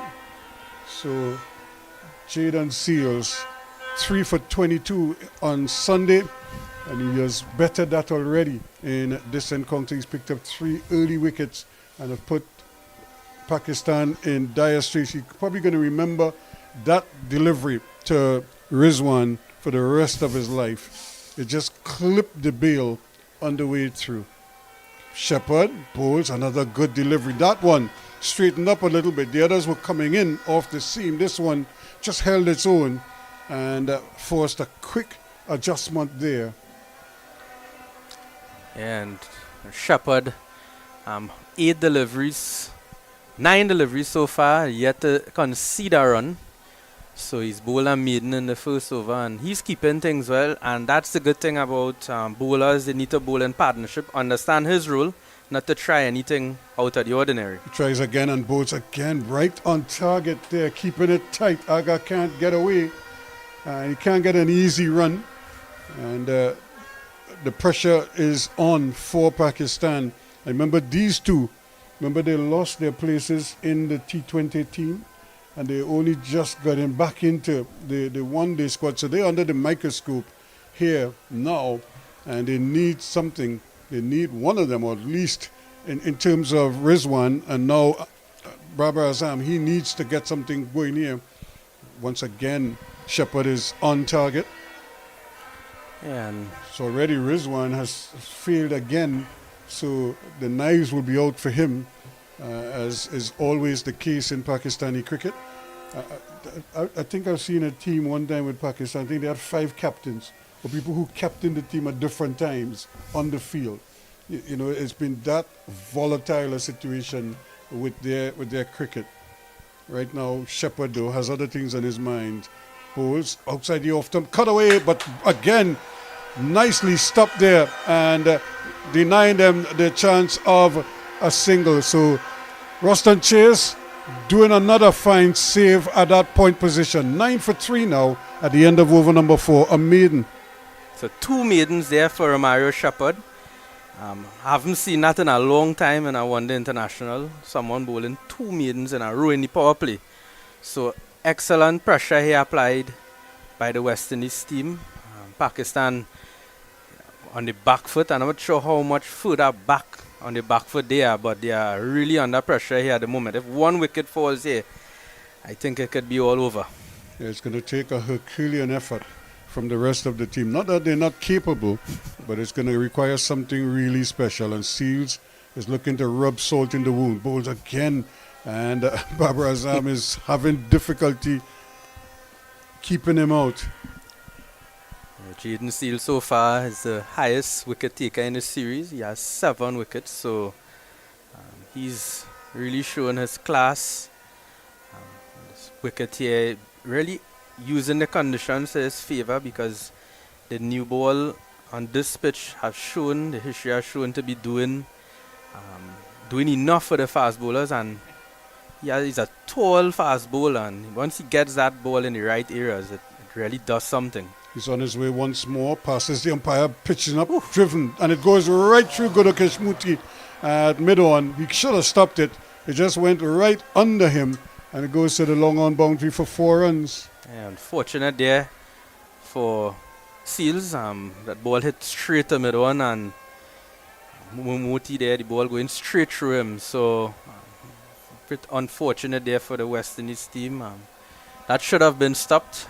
Those are the little moments, but hopefully they could learn from that, because they have 3 wickets down at the moment for Pakistan, but they don't want to give Babar Azam any sniff of a chance in this game.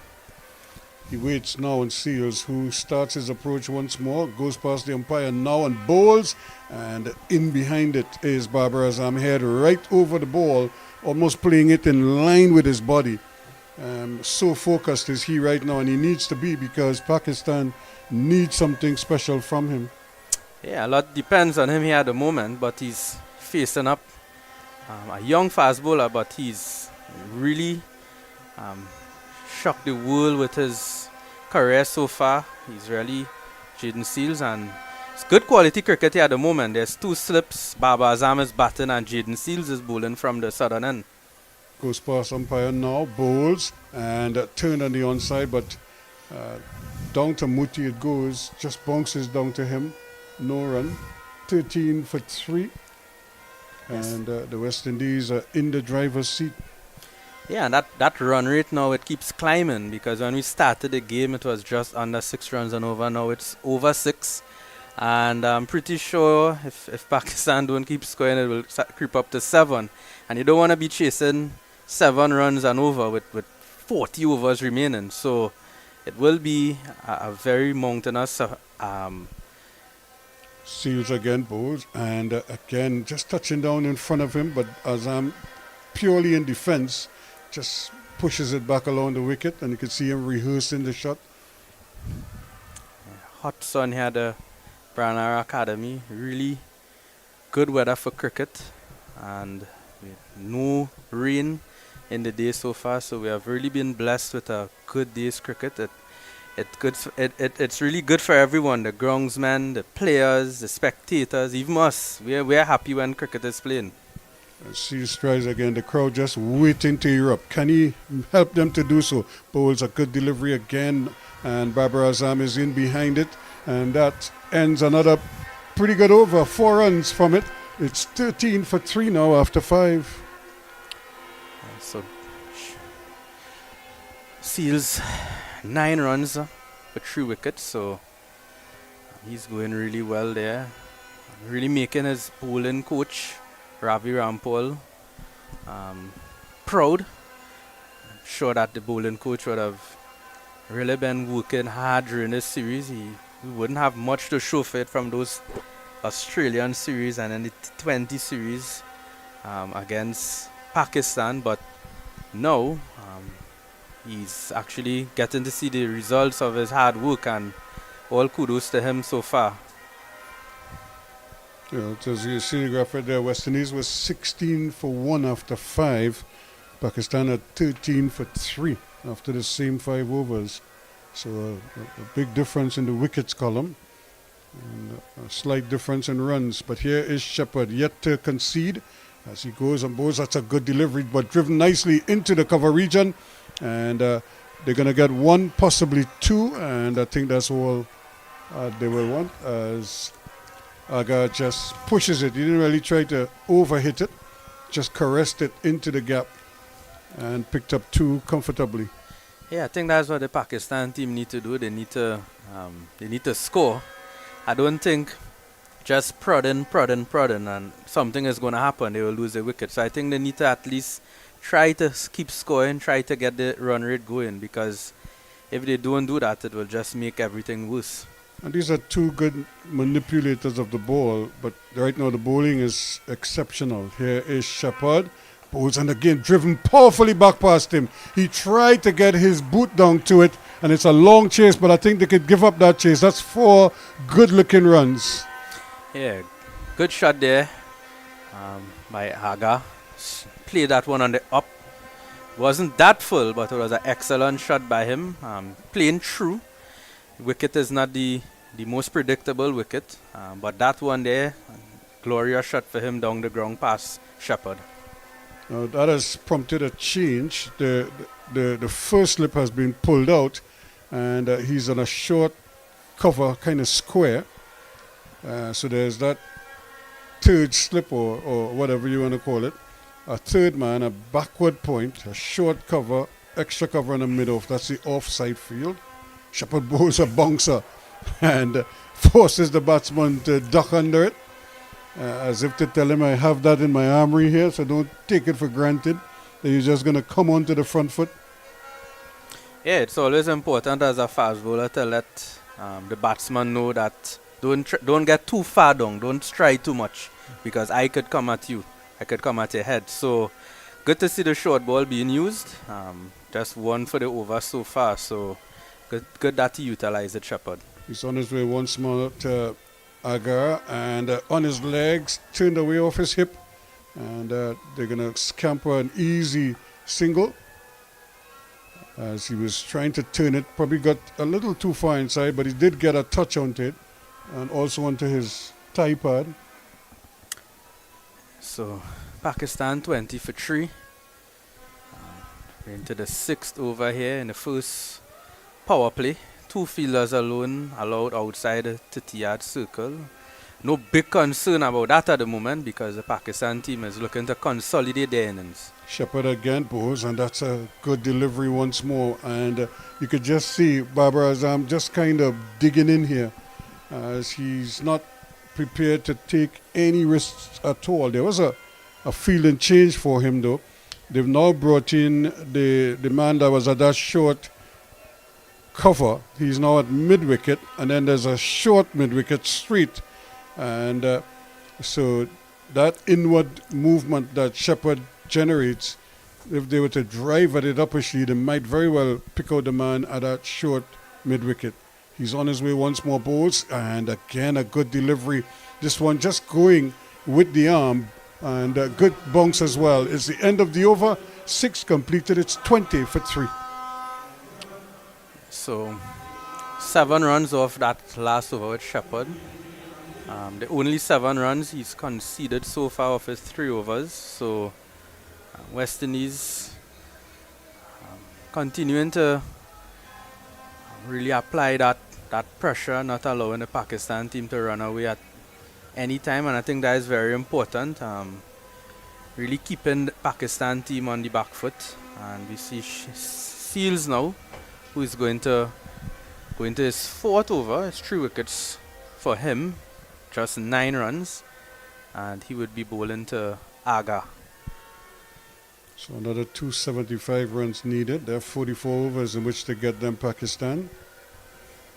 And Seedle starts again, looking for another wicket as he bowls. And that's a beauty! Came right back at him, and it jumped over the middle stump on the way through. Wow. Excellent delivery there by Seals. It cut the batsman in half.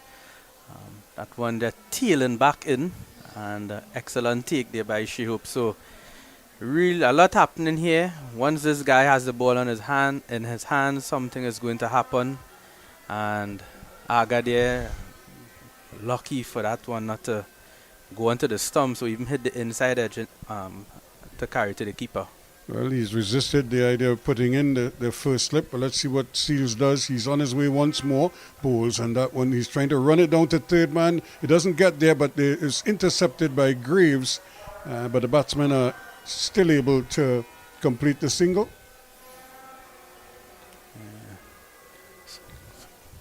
Good bowling here by the West Indies team. Really good to see. We actually seeing the pressure being applied, as you mentioned. In the last over, they actually getting some guys into like really catching positions. You could see the guys who normally hang out on that 30-yard circle, they're actually about probably 10 feet off the 30-yard circle. So with the luxury of 3 wickets being down, the field is a lot more compact. Here's Seals again, bowls, and he's nibbling at one outside the off stump, and it just goes through. The crowd erupts as they thought they had another wicket in the bag. Yeah, Jaden Seals there, angling that one in, but it nips away at the last moment. So really good signs there, almost like bowling like the great Curtly Ambrose and Courtney Walsh. They get the ball to angle into the right hand, and as it pitches, it seams away. So really good signs here for Jaden Seals and West Indies fast bowling.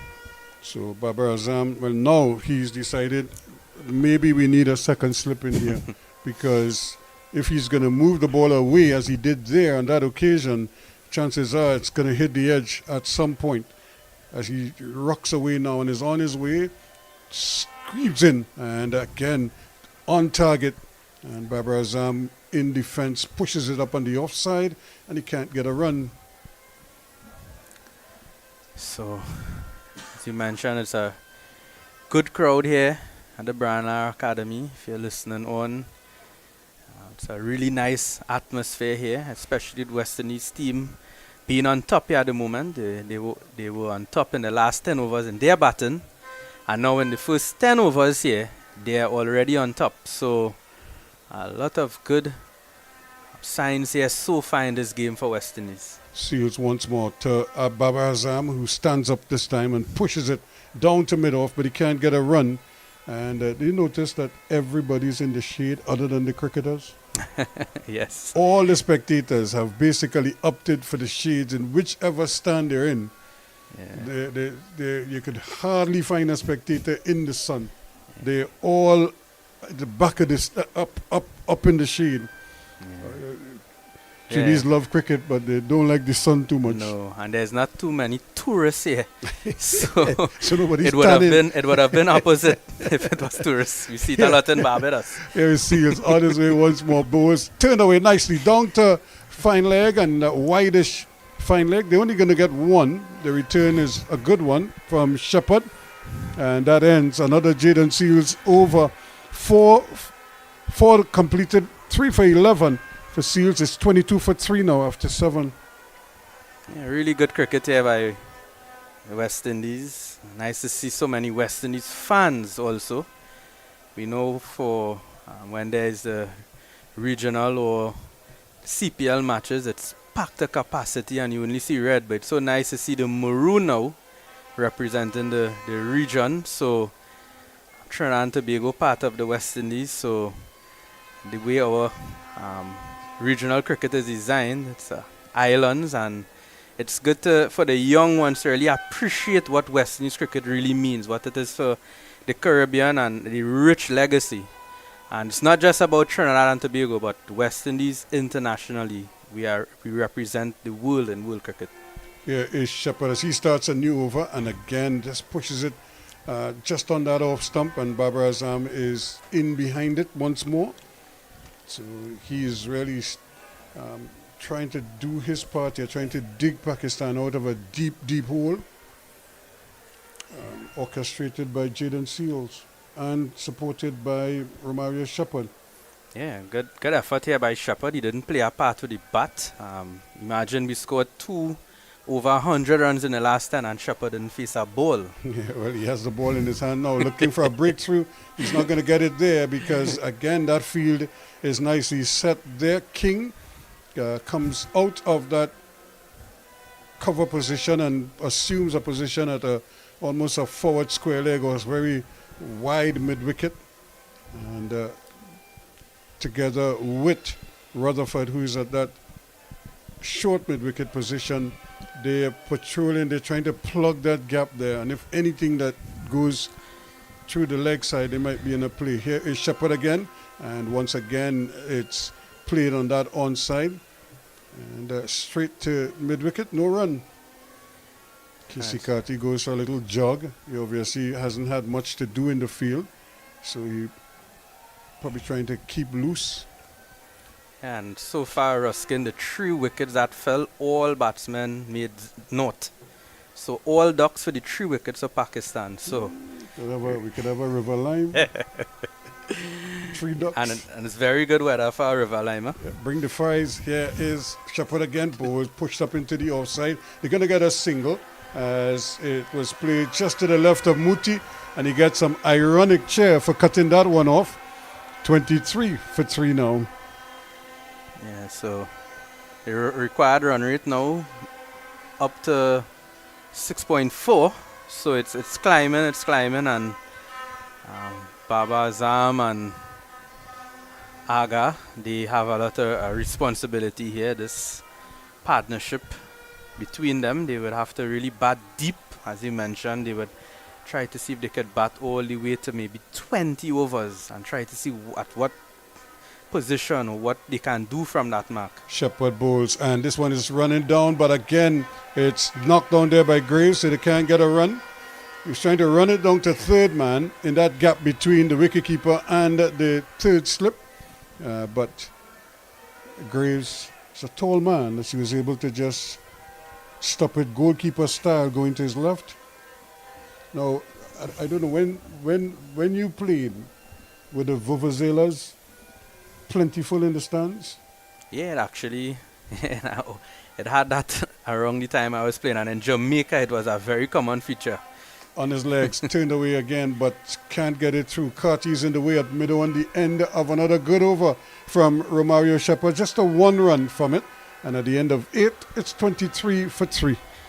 Isn't it, Ruskin, that Venezuela became a feature, I believe, was one of the World South Cups. African World Yeah, Cup. the South Africa. That is where Shakira sang that song, This is Africa. And I remember that Venezuela being a feature. And after that, you just start Took seeing that off, in yeah. cricket all over the Caribbean. And, you know, in the Caribbean, we like to make a lot of noise.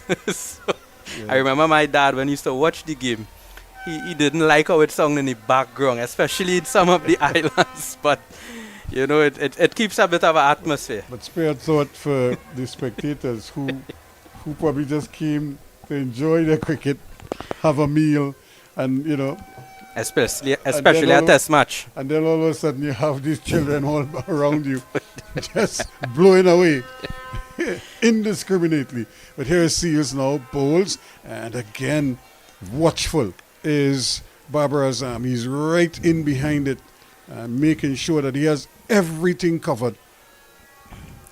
Yeah, so Seals 3 wickets, 11 runs. So he's going along.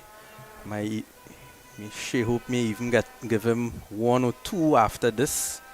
So he's doing well. So normally when, as a fast bowler, you're bowling well, you always get that extra 1 to 2 overs from the captain. Let's see if he could prize out another one here. Barbara Azam is the big fish now, and it struck him on the pad. There's a loud appeal. He's out. He was coming right across it, and Barbara Azam is adjudged LBW for 9.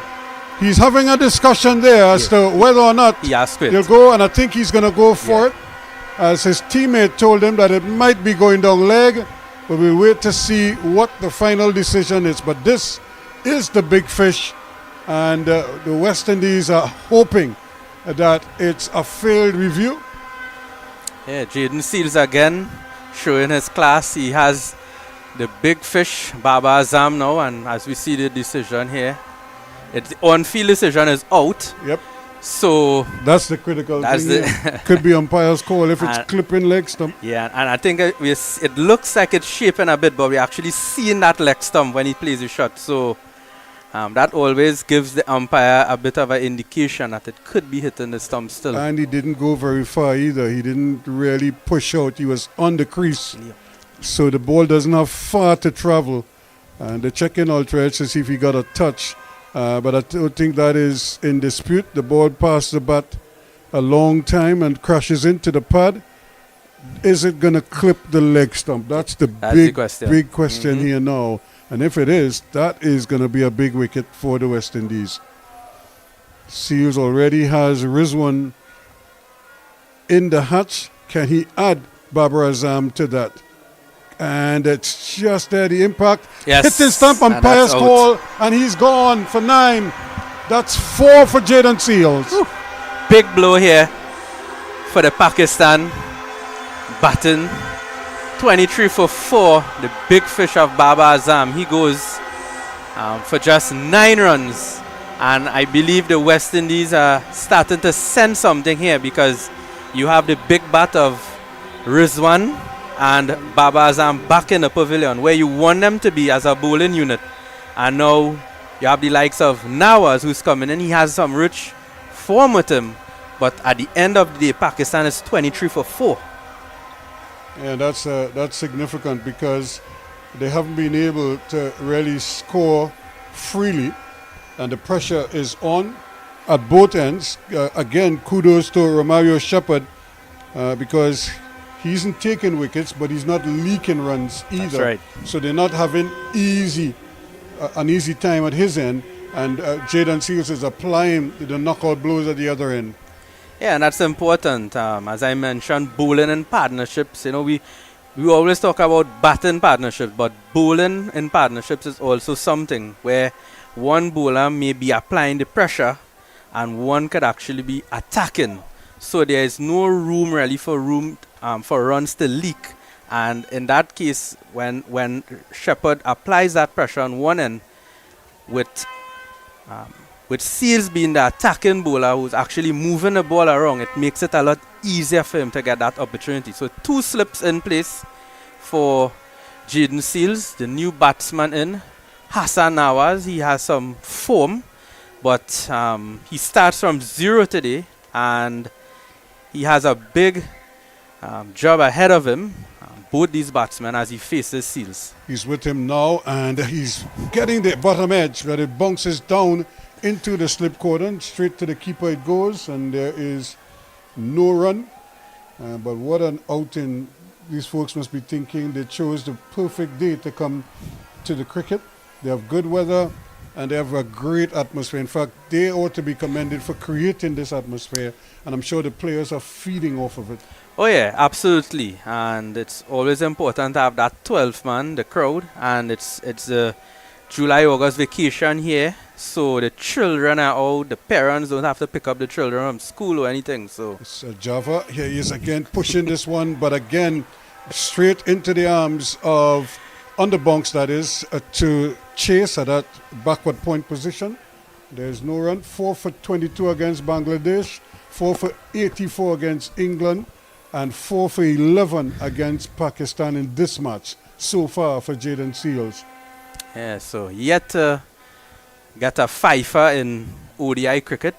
Could be the day, but he's used to getting fivers in the test match setting. He has over 80 test wickets, and his, as a young player, it's exceptional. He has 2 slips as he goes in, bowls, and that one is coming off the pad and taken by the keeper. Good diving effort from Shai Hope to tidy that up, and there was a muted appeal, but I think it came off the boot or the pad on the way through.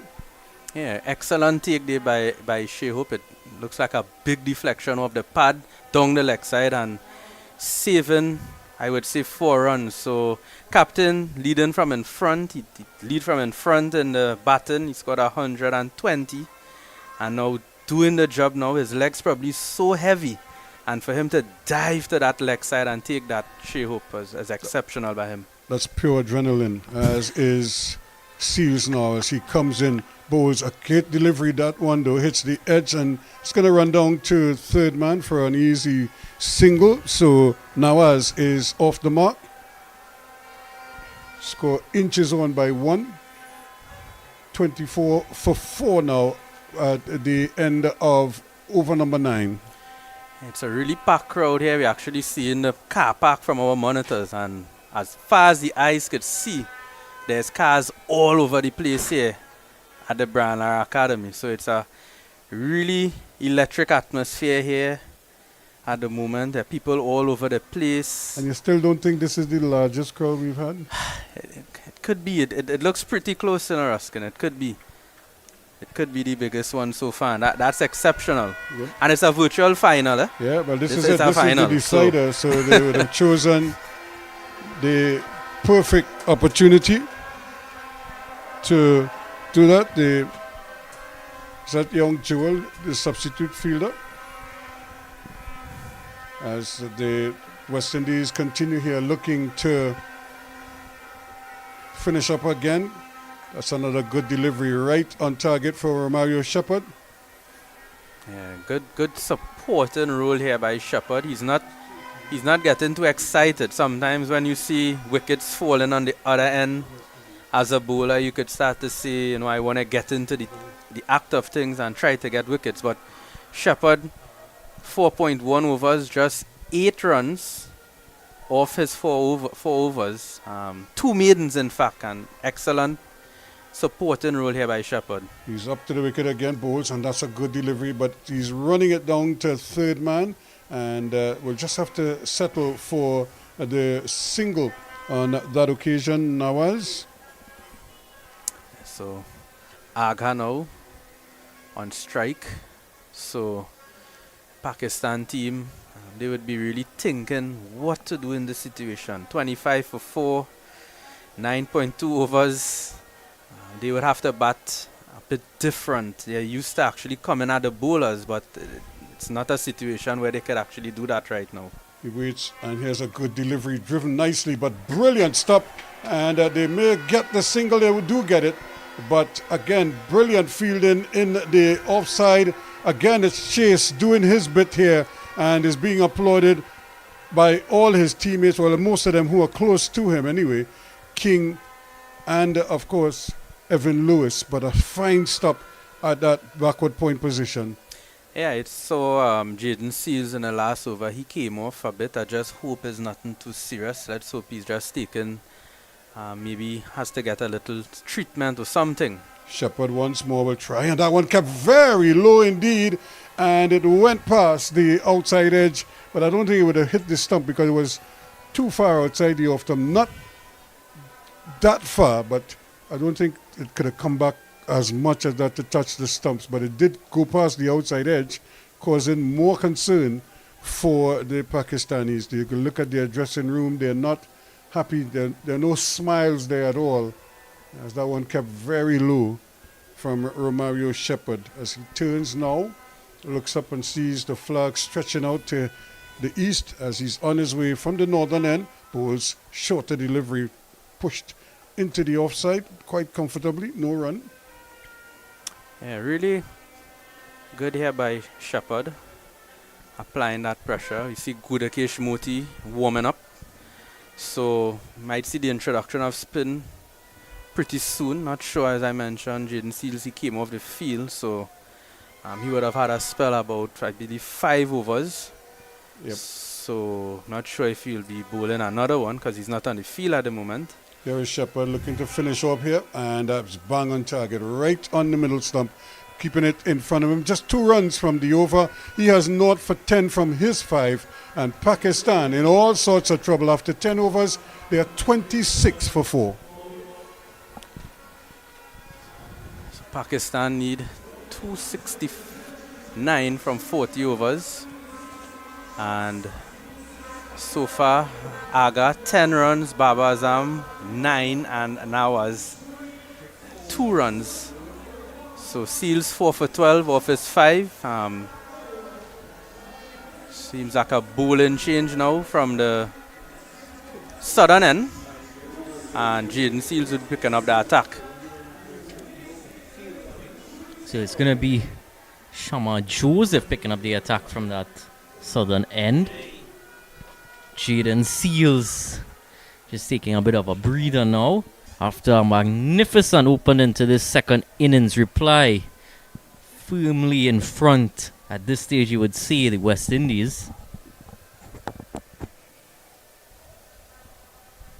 So Joseph now bowls to Aga, and he plays that one, that dabs it to backward point, so no run added to the total. So Joseph right on the money right away, picks up. So one quality bowler replace another quality bowler. So West Indies team here have a bit of some depth to their bowling attack, and that's really good to see.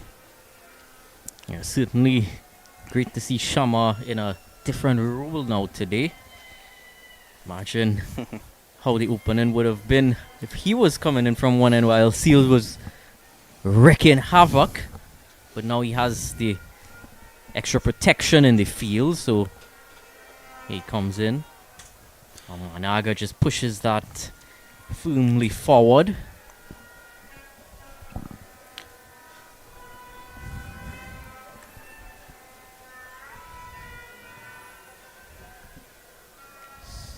So both Aga as well as Hassan Nawaz at the crease still. A lot of responsibility on these two as far as pushing this innings into any sort of comfortability for Pakistan. But it's a long way away if they have any thoughts of getting out of this hole. Here's Joseph again. And he plays that one to the offside. Aga just pushing it there. No big movement yet from Shama Joseph. He's into his first over. And The West Indies team really on top here at the moment. They just need to continue applying that pressure. Pakistan team have a lot of work to do. Consolidating, that is what you call it at the moment. They will have to get a partnership going. So he has coming in again.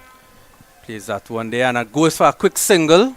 Plays it right into the onside and they get it quite comfortably. So the score pushes on slowly now to 27 for 4. So not much happening here in terms of scoring runs for the Pakistan team. So it's just been West Indies, West Indies, West Indies since this innings has started. Or I would say for the past 20 overs since West Indies were batting in the 40th.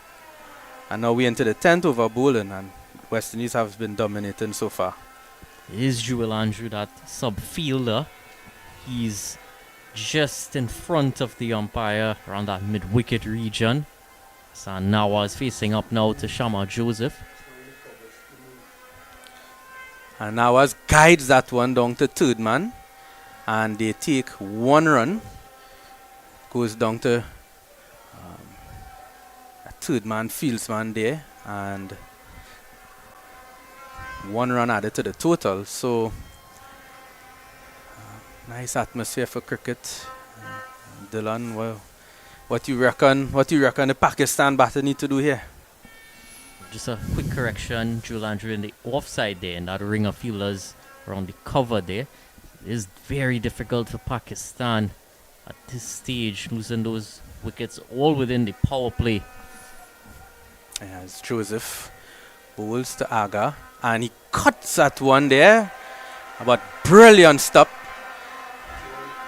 by Jewel Andrew. So good work by him there, the 12th man, the substitute fielder. And now at the end of the 11th over, it's 28 for 4. Great bit of work there, youthfully shining through. Shama Joseph applauds his effort as well. Yeah, the 28 18-year-old. for 4. His score now after 11. 18-year-old Andrew, who has a lot of potential. The West Indies cricket decided to invest in him. And West Indies cricket always have to be looking towards the future, because the way how cricket is designed, players are always going and coming, whether it be from retirement, whether it be from just performances. Players just can't perform as they used to, and we always need to have a group of players or a core of players to pull from. So Moti picking up the attack now, and Nawaz just pushing that one there. No big turn, he pushes that to the backward point region, no run. Just looking to see what Moti is able to extract from the pitch. Hassan Nawaz knows he has a much longer innings ahead of him. Moti bowls, just played straight back defensively to him, no run. This time just a bit straighter from Moti, testing out to see if he can get any turn from that middle stump line. Moti again bowls, he pushes that one to long off. That's easy push, it goes to 1 down to Romario Shepherd, who comes in and picks it up and throws it into the keeper. So 1 run added to the total there. It's 29 now for 4. The standard rotation of the strike there from Hassan Nawaz. Gap there, extra cover, another gap between those two in the rings on the offside. 2 in the deep on the offside at a sweeper as well as long off. It's also long on. Moti bowls, back of a length, and he cuts it there. Aga, and it goes all the way for 4. So 4 needed runs for Pakistan, but a bit of on the shorter side for Moti. Gives them some room, and once you give Pakistani batsmen any room, they will make you pay. Yes, so between the slip Justin Graves as well as the backward point, there was absolute free space there, and Salman Aga was able to just wait on that one and guide it through and get 4 runs to his name. He moves on to 15 now. Moti bowls, and he drives that one, and they come for a quick single. It goes to backward point, and 1 run. It brings now Nawaz on strike. And 34 now, total. It's Ruston Chase there at backward point. Been quite good throughout the series. Driven to short mid wicket, and that's the end of Gudakesh Moti first over, and score remains on 34 for 4.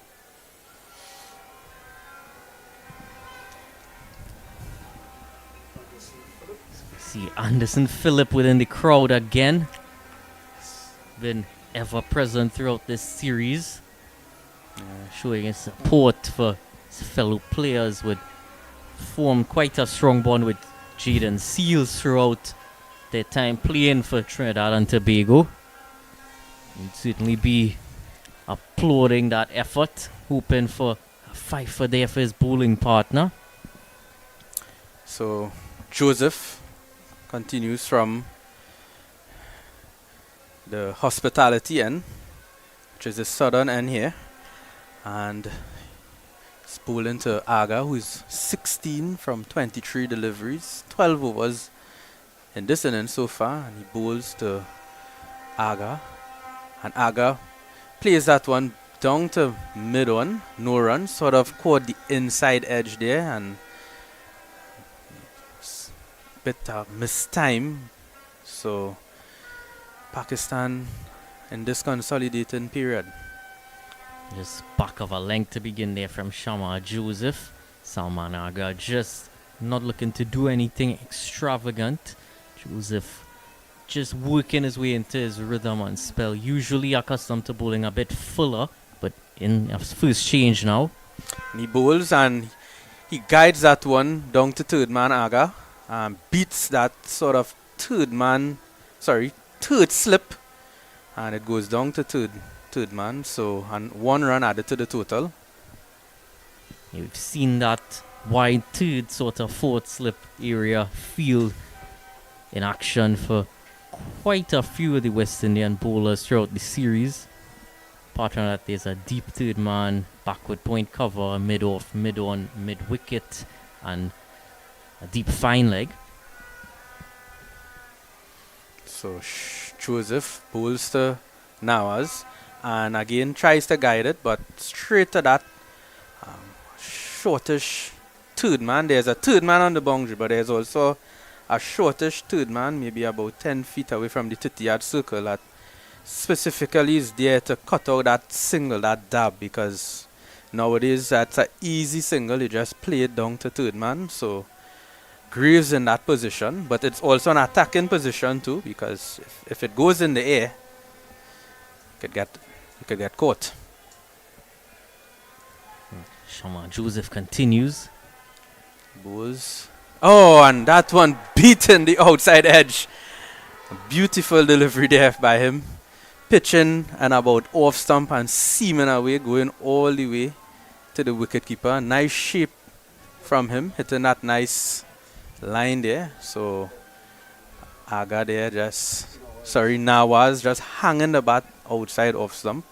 A sharp movement, definitely off the seam rather than swing or shape. Very much just as soon as it pitched, almost look as if it might have hit an area on the pitch as well. Joseph bowls to Nawaz, and Nawaz just plays that defensively straight back to Shamar Joseph. There's still 1 delivery, no run added there, 1 delivery remaining in the over. Only 1 run conceded so far, so tight over by Joseph. Yeah. Of course, that extra enforcement in that third man region could also be to try to ensure that these two have an extra difficult time trying to just drop the ball in that area and turn the strike over. They might welcome, actually, them trying to turn it into the leg side, because his ball is seaming away quite sharply. So Joseph bowls to Nawaz, and Nawaz plays that one, that's tries, but excellent fielding there in that backward point region. That looks like Ruston Chase, the tall man, who gets down there to his left and stops that one. So at the end of the over, the score now is 35 for 4 after 13 overs. So Salman Ali Aga on 17, Hassan Nawaz on 4. 13 overs have been bowled, and the required rate just now passing 7 runs and over. Gudakesh Moti looks as if he's going to continue from the northern end. So Similar feel to what he would have operated with in the previous over. So nice looking crowd here at the Branagh Cricket Academy. Bit of a partnership. Not probably the biggest so far. 12 runs. So Moti now bowls, and he bowls to Aga. That one there goes to the keeper. So There's a really nice start to the over there from Moti. yeah, Just a beats- bit of drift and turn. Yeah, starting to see some turn here already. He bowls now to Aga, and he sort of try to turn it, but gets a bit of a leading edge back to Moti. So nothing added. Dot ball, Fuller and quicker that time. and he cuts Aga, but will that go for 4? And that's 4 runs. So excellent shot there by Aga. That one, another short one there by Moti. And any wit by these Pakistani batsmen, any wit on show, they will put you away for 4. And there's even a sweep on the offside, and he had no chance of getting that one. It's a rank drag down. Salman Ali Aga so strong, squares the wicket. There's a free gift to him. Moti bowls, and that one, Aga driving that one down to long on. He'll just get 1 run. So 4 deliveries so far in this over. This time Hassan Nawaz is now brought on to strike. Same field for him. Moti bowls to Nawaz. He drives that one down to long off. Will be an easy single down to Shepherd. And 1 run, so 1 delivery remaining in the 14th over. Nicely just played to the extra cover region again. Knows he has that extra time once he is able to get it past that fielder at extra cover, Brandon King. Goes to Aga. Aga flicks that one down to square leg. They're pushing. They're going to look for 2, but no, that fieldsman there. Andrew really got off the blocks quickly, and they only got 1 run off of that. So at the end of the over, 7 runs off of it. It's 42 for 4 after 14. So current run rate, just 3 runs for the over. Just going over the West Indies bowling so far. Jaden Seals, 5 overs, 4 for 12. Magnificent stuff from him. Romario Shepherd supported him well at the other end. 2 maidens in his 5 overs, none for 10. Shamar Joseph just continuing in his spell at the southern end, none for 3 in 2 overs, and none for 13 for Gudakesh Moti in 2 overs. So Joseph now continues from the hospitality end, and he's bowling to Aga. And Aga now just plays that to the offside, and a quick single taken, and good backing up there by Evan Lewis to cut that one around, because if he didn't come around, it had a possibility that the guy backing up on the boundary wouldn't have come off fast enough, and that would have probably been 2 runs. So excellent backing up there by the West Indies team. In a really turnaround sort of era for Jaden Seals in this part of his career. Initially, would have averaged 78.5 leading up to November 2024. Since December until now, averages 18.8 with the ball. Joseph bowls to Nawaz, and he plays that one defensively to mid-off, so no run by him. So Joseph usually loves to get involved in the game, and I'm yet to see him use a short ball, so pretty soon he will look to surprise Nawaz with that short ball, or even Aga. Could really catch you unexpected. And Nawaz really held the pose on that previous defensive shot. Shamar Joseph approaches him again. Bowls. And Nawaz drives, and he drives straight to the middle of fieldsman, but a good stop there. Looks like Brandon King in that mid-off region. So big drive by him, sort of give himself some room, drive on the up, but straight to that fieldsman, but with ferocious power. No run added to the total. Fielders have continued to apply pressure throughout this innings. We saw Pakistan do that so well in the first innings, and West Indies have certainly taken that cue, and no doubt from that early burst with those wickets. Joseph bowled to Nawaz, and he sort of tried to work it on the one side, but it goes straight back at Joseph, but misses Joseph. The mid-on fielder picks it up. So no run again added to the total. A straighter there from Joseph. Jaden Seals still off the field after his spell. That's why Jewel Andrew has been in the field doing some substitute duties. Jaden Seals just recuperating and having a chat with Ravi Rampal for whatever he proceeds to do in his second spell. Jaden Seals. Oh, and the short ball. Oh, man. Just not in a good position there at all. He sort of expected to get some more bat on it, Nawaz, but a good short delivery there from Joseph. He surprised him there, and we know that Joseph has that ability to bowl a short one. He's a very skiddy bowler, and it really lines up when he goes short. It's good to see him testing him out with that short ball. Hassan Nawaz still very young, played a lot of T20 cricket, wouldn't have faced a lot of fast bowling on these sort of surfaces. Nawaz, and just plays that there to the backward point, just a defensive shot. Walk down the pitch a bit, but at the end of the over, it's 43 for 4 after 15 overs, and we take a break now for drinks here at the Brian Lara Cricket Academy.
So we welcome you back here, our listeners from around the region and even around the world, our listeners who is streaming. So we welcome you back to the Brandar Cricket Academy.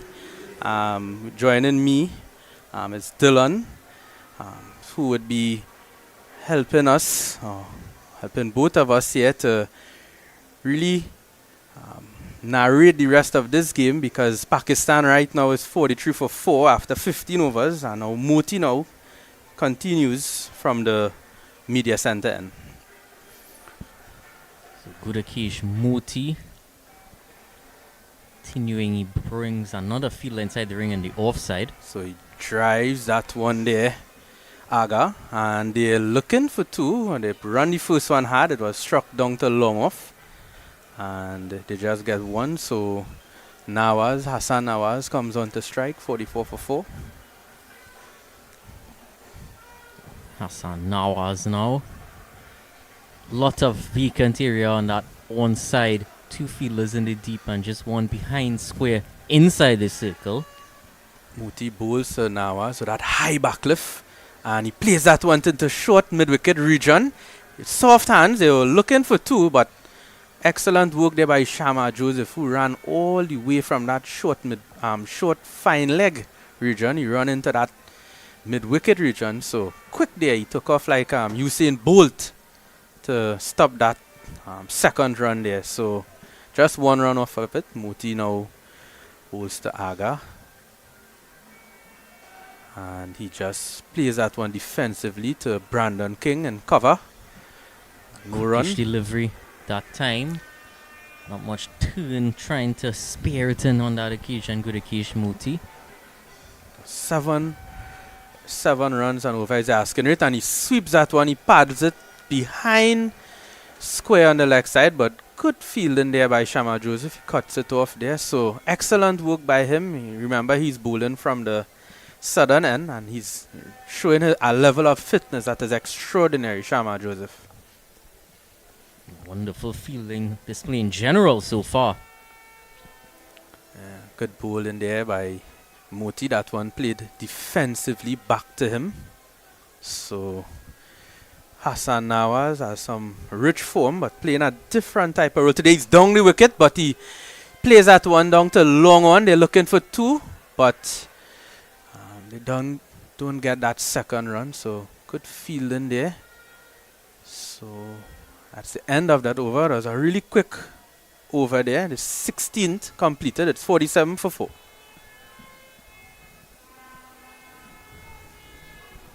Absolutely packed car park here at the Brian Lara Cricket Academy. I think it certainly is the biggest crowd that we've seen so far. Eventually throughout the day they built up quite substantially. Just about 3:06 p.m. local time. So a few might just be getting off from work, coming down the highway, whether they may step in for the final encounter or not. So Joseph bowls to Hassan Nawaz, and he plays that one textbook defensive shot there to mid-off, no run.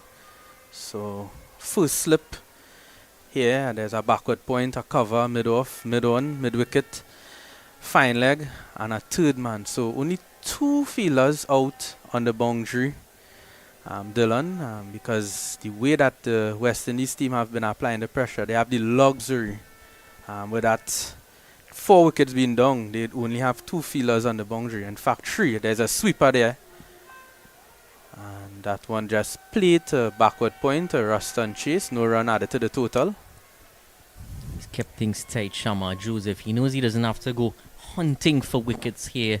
Hassan Nawaz, he knows, does like to field bat on ball, more accustomed with the shorter format, so just trying to cut off his runs is going to be quite effective, especially in the position that West Indies find themselves in. Gives them the allowance there. So the scoring rate climbing for Pakistan. They require 7.3 now, as Joseph bowls to Nawaz, and Nawaz guides that one down to third man. Will just be 1 run down to Rutherford, who picks it up cleanly and throws it over the wicketkeeper head Hope, but well backed up there by Evan Lewis. So 1 run added to the total there. 48 for 4 it stands at currently, 2 away from that 50. That's still a small dip in the bucket as far as this target. A long way to go.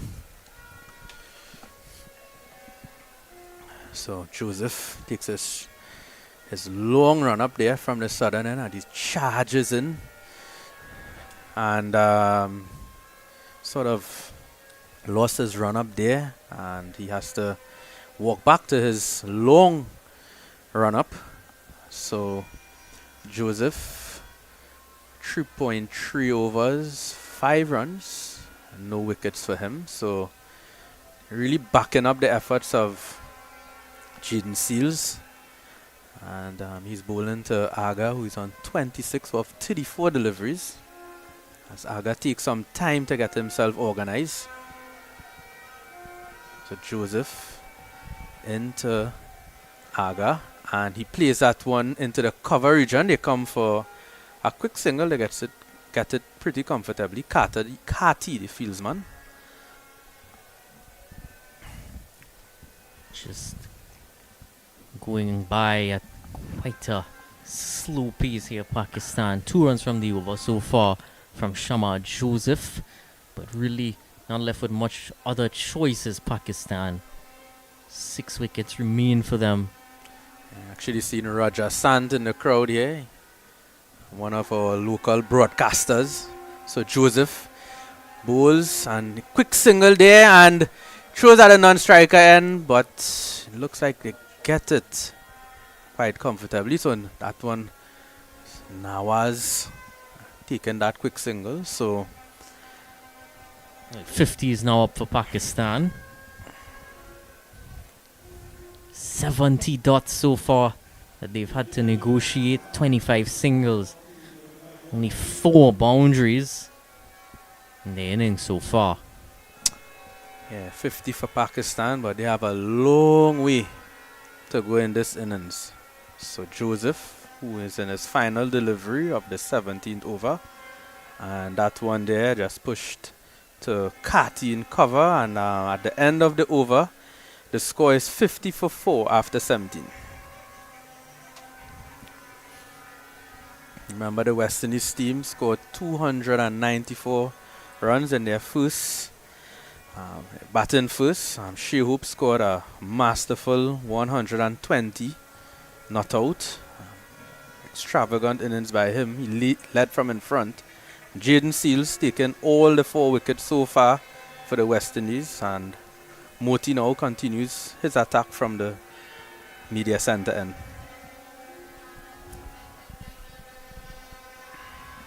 So really set a high total earlier on from that magnificent innings from Shai Hope. Gudakesh Moti just adjusting his field a bit. So it goes back to 2 in the ring on the offside. Reinforces leg side with 4 on the leg side now. Moti bowls to Nawaz and just defensively played just into that cover region. Moti himself picking it up. So there's a slip in place of Moti to the right-handed Nawaz, which is good. Bowls Nawaz, plays that one back to Moti. Another dot ball. As you mentioned, there are 72 dot balls so far in this innings. So the Pakistan team, that has been a feature, the dot balls. Moti bowls and pushes that one there to Nawaz, pushes it along off. Shepard just trots in, picks it up, throws it into the wicket keeper. So 1 run added to the total. So those dot balls, something that Pakistan would have to look at. Almost a rule reversal. You look at the stage here. So Moti, bowls to Aga. Almost looked like he wanted to sweep it, but at the last moment he changed his mind and brought down the full face. So trying to play a little bit of cat and mouse there with Moti. And he bowls to him here.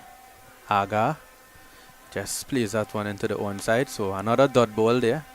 So the run rate is really building here now, 7.5. Required, sorry. and he sweeps, and that is a wide. So that would be 5 wides for Moti. The last delivery, he would have to re-deliver that, and quick one down the leg side there, beat everyone, the wicket keeper, the batsman, everyone, and goes for 4.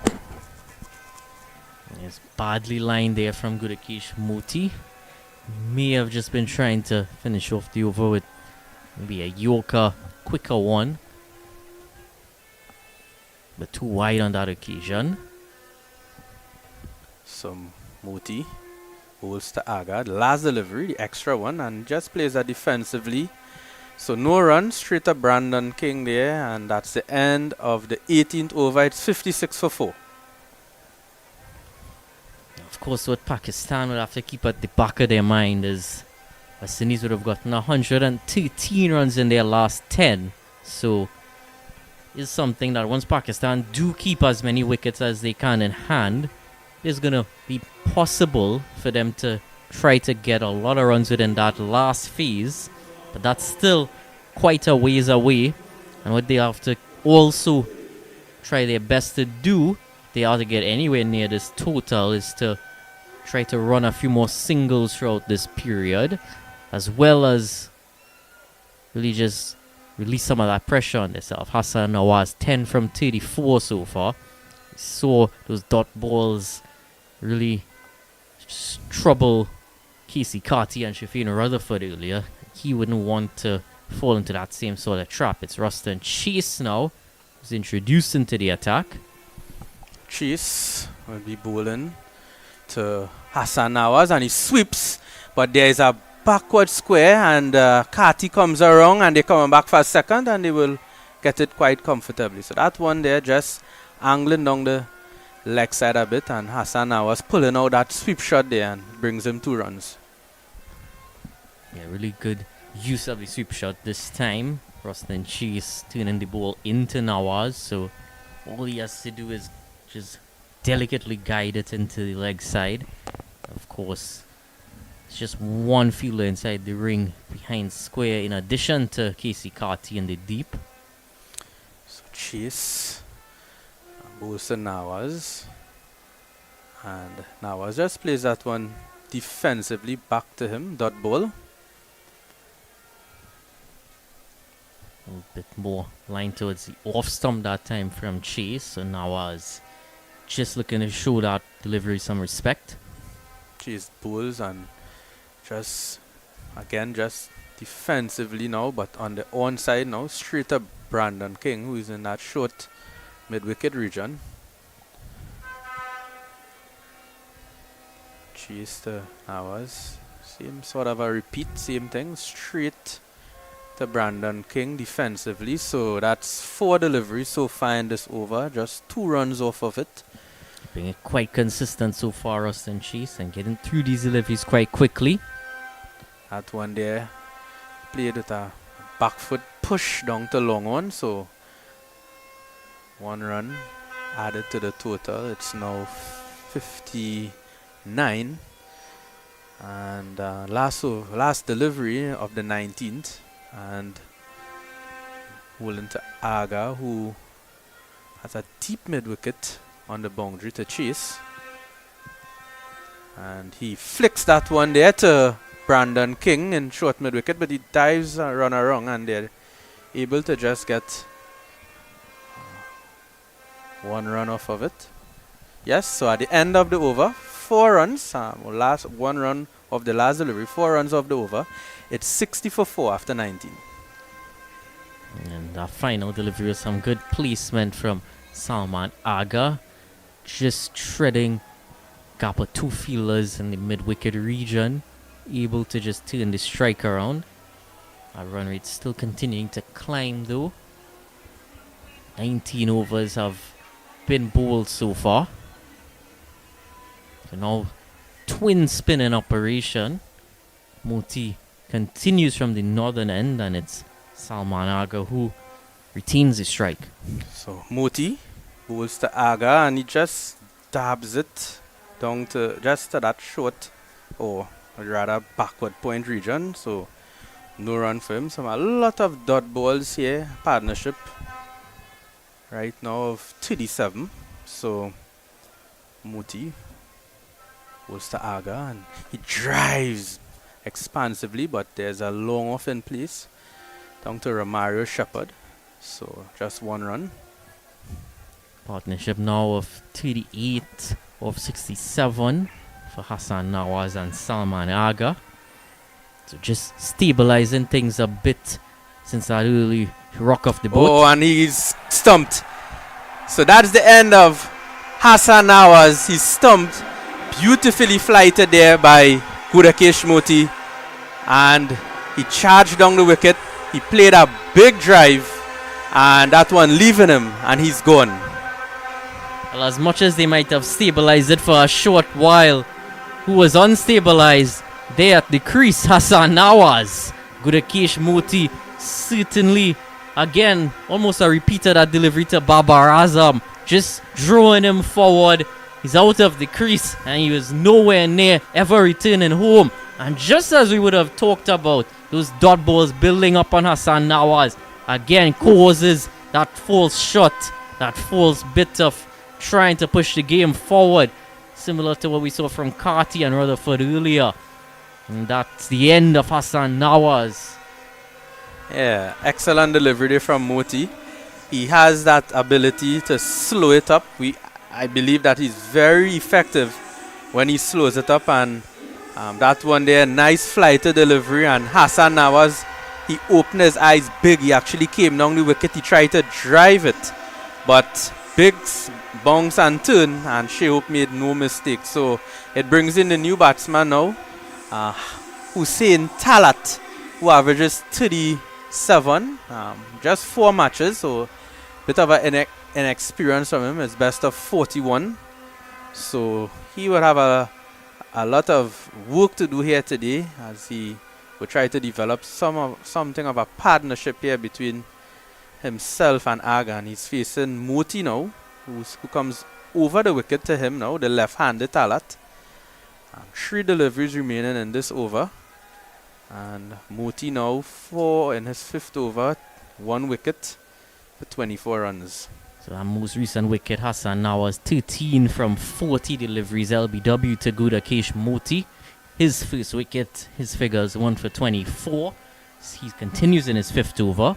So Moti bowls to the left-handed Talat, and he's off the mark. He drives that one down to long on, and 1 run to him.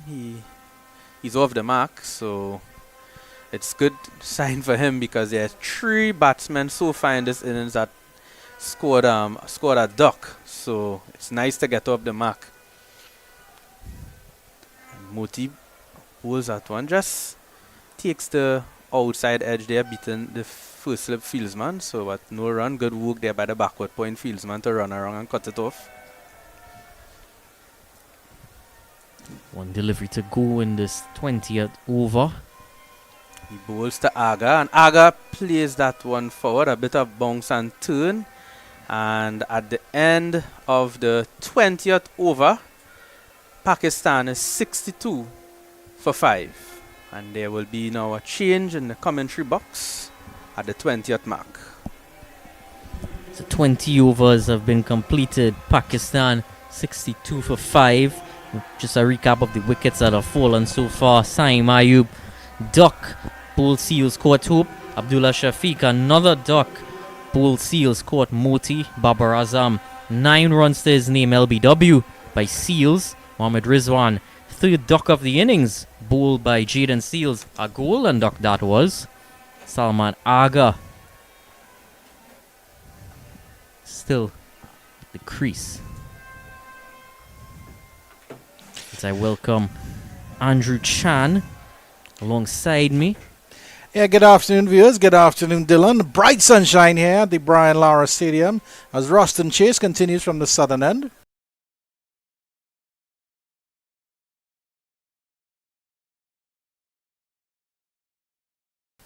So here he comes now. Hussein Tala just pushes that into extra cover region. No run. Just taking a look at the comparisons now. Pakistan 62 for 5 after 20 overs. At the same stage, the West Indies were actually 69 for 3 So actually pretty close in that regard, Dylan. It's just a couple of runs away, 2 wickets away as well. In the context of the match, this knock by Aga, 29 or 44, has been really, really good so far. Second delivery, Talat was again pushing towards cover. This time the third delivery comes in at him and it bowls him. All ends up Hussein Talat. He's going to have to go back in a matter of minutes after arriving at the crease. 62 for 6 is where things stand now. But Pakistan really, really far behind. Yeah, brilliant delivery there from Ruston Chase. I think it just maybe a little bit fast on this one. Just came back in and straightened and just clipped that middle and leg stump. Ruston Chase, who's been absolutely brilliant in the field at backward point, is really showing up today. And he's had a fairly good tournament. He's had he had 102 runs before coming into this game, and then so he added. He has 138 runs in 3 games, and then this is his, I think, is about 4th or 5th wicket throughout the tournament so far. 62 for 6, Pakistan. They slip into further trouble here. And people often are quick to criticize him as an all-round option, but really in this series, true embodiment of that bat, ball, and in the field. Yeah, definitely, Dylan. I coincide with you. I mean, he was the man who chased down the in the second innings to give West Indies that victory, and it's a good platform that the fast bowler set up. Jaden Seals at the top of the order here, and you have to give credit to the part-time spinners because everybody was considering, the West Indians didn't have enough spinning options here in their team, but Gudakesh Moti and Ruston Chase are doing the job. I was sharing that same view myself. And well, pace has certainly been a strength for West Indies, and they believed in their strength and went for it. Hussein Talat, that most recent wicket, just 1 run he was able to muster up before Chase had his stumps disturbed. Chase now to Mohammad Nawaz, and again a delivery coming in at him, just coming off the edge of his bat and went down towards the boundary. In between keeper and slip, and a streaky start to Mohammad Nawaz's innings. There's only been 5 boundaries in this entire inning so far. That was the 5th. He absolutely almost got squared up. That edge saved him from getting bowled, to be honest with you. And it just maybe the keeper and the slipper blindsided by the fact that Nawaz was squared up by that one. 66 to 6, a dreaded Nelson on the board here for the Pakistanis. That's quite a score. 6-6 and a third 6. And chasing again to Mohammad Nawaz, just pushes it, this time past extra cover into the deep. And the fielder that was running around from long off is able to cut it off for 1. And we're having a look on the replay here of how Chase actually set up Talat for that delivery. Yeah, the previous delivery was wide, and the other one just came in a little bit more and dipped down under that leg stump, middle and leg. Final delivery of the 21st over, and just a slight bit of turn into Salman Aga, who just plays it gently into the onside for no run. Chase finishes his second over, 5 runs and a wicket coming from it. He's 1 for 9. Mohammad Nawaz 5 from 2. Salman Aga 29 from 45.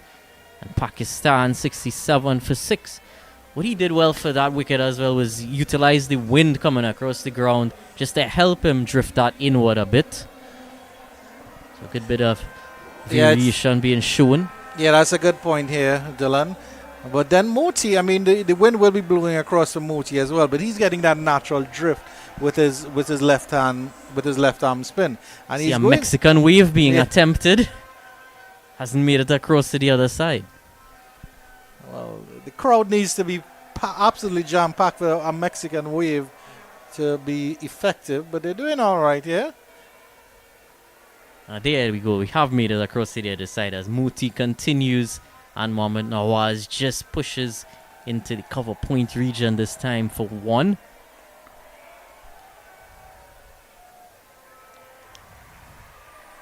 So brings Salman Aga back on strike. Ball turning away from him. And this time he's trying to cut it, but Ruston Chase in his way, as he ever has been throughout this series, restricts it to 1. A slight misfield there by Chase allowing the single, but we'll certainly give him that because he's been absolutely brilliant in that point fielding.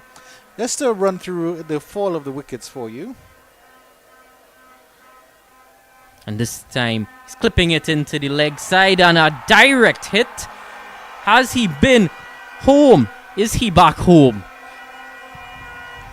Well, the umpire is going for the TV replay. It was an excellent diving attempt there by the fielder. We'll have a look at the replay on this one here. I think it is a direct throw, so direct throws are usually a little bit closer than you expect, Dylan. I think that's Brandon King who got the throw in, and no, the batter is safe. Got in a tangle there with Shai Hope, but the bat was definitely grounded. So no harm done there. And the Pakistanis get a streaky run. They need quite a few more of those. Truly positive intent in the field, ensuring that they take every possible half chance available to them. West Indies. Moti in again, and this time just pushed down into the offside. There's no run as it just drifts toward Ruston Chase. Yeah, just taking a look at the field here. Shai Hope does have a slip in place. There's also Ruston Chase at that backward point. Brandon King at extra cover. Moti in this time, and it's a Yorker-length delivery to Salman Aga. Can't do much with that. Good bit of drifting on the wind again as well. And that's Kisi Karti at mid-wicket. It looks like Shamar Joseph at backward square leg. Long on and long off in position. Moti again into Salman Aga, and he takes a catch off his own bowling like no one else. Gudakesh Moti, his second wicket in this innings. 2 for 28 now, and as easy as that it is for him. Salman Ali Aga goes now. He would have been one of the focal points of this innings. Pakistan would have hoped to build it around, but 70 for 7 now, and things are coming to a close quite quickly here. Required rate now over 8. Yeah, just bunted back up there, Salman Aga. He's probably trying to maybe flick that through the leg side, but he just got a leading edge here. It was the easiest of catches for Gudakesh Moti. I have to say that Gudakesh Moti has bowled so well. His first 4 overs, he bowled and didn't take any wickets. And then in the last 2 overs, he's taken 2 wickets. To make his figures a lot more respectable, but he certainly deserves that. He certainly deserves his success. As the top scorer for Pakistan, that's Salman Aga, walks back into the pavilion. With his team in all sorts of trouble, Naseem Shah comes out as the number 8 batter. It's almost number 9 batter, I should say. Flip around of Abrar Ahmed, who would have started off with 2 wickets early in his spell, and then the runs came at the end. Flip around for Gudakesh Moti. Might end up on even the same figures by the end. Yeah. Oh, Moti might want to take a few more. Naseem Shah comes out to the crease now.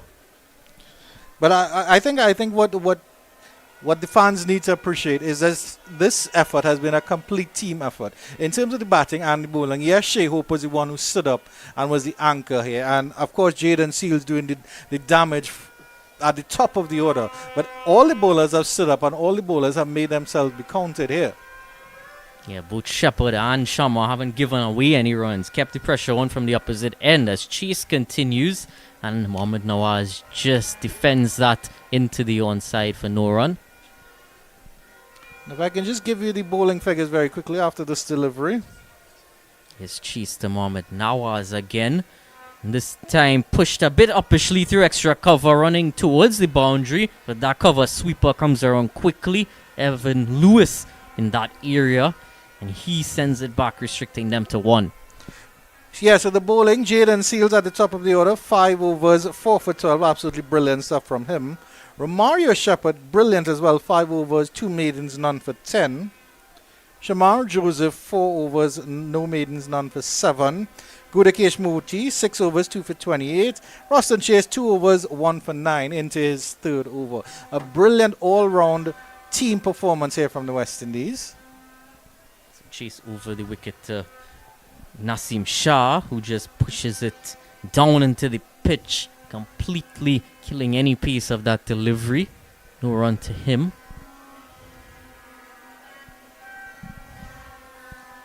Chase again. Slipping place for Naseem Shah.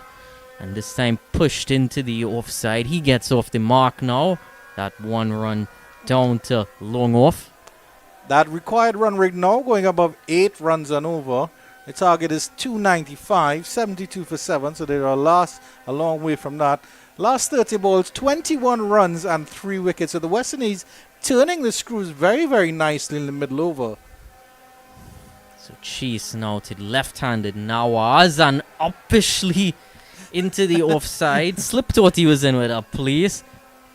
Backward point thought he was in with a chance too. Yeah, unfortunately, this is the white ball cricket, so there's no silly mid-on in position. Would have been a doddle of a catch there for a silly mid-on. Mid-off, that is. Mid-off, correct, yeah. Chase this time to Nawaz, just defended directly back to Ruston Chase. Showing him that full respect now. 1 for 11, his figures. Just 2 runs coming from that over. It's 72 for 7. 72 for 7 after 23. That run rate continues to climb here. I really don't think that Pakistan at this point can mount a comeback. But they really have to try their best. And I mean, I know the West Indies wouldn't want to bowl a complete allotment of 50 overs. But you have to give the West Indies credit because while in other ODI matches they've started well, taken early wickets, they've never tightened it up in the middle overs, and it's good to see that the middle overs have been tightened. Moti again to Naseem Shah, just playing it into the onside. Eager bit of running from Naseem Shah at the non-strikers end, but sent back. Yeah, certainly, even from the first game, you remember Seals taking that early wicket of Saima Ayub, well, pretty much every game, but then not quite having that support to get quick wickets thereafter. This time, Naseem Shah pushes it back towards Moti. Still no run yet from the over. And I also want to talk about the curious case of Shamar Joseph. Bowled well in this series. Moti this time a bit shorter. Waited for it, Naseem Shah, and just guided that one down to the cover boundary for 1 run. Yeah, Shamar Joseph, I mean, he exploded onto the test team and he's done really, really good with the red ball.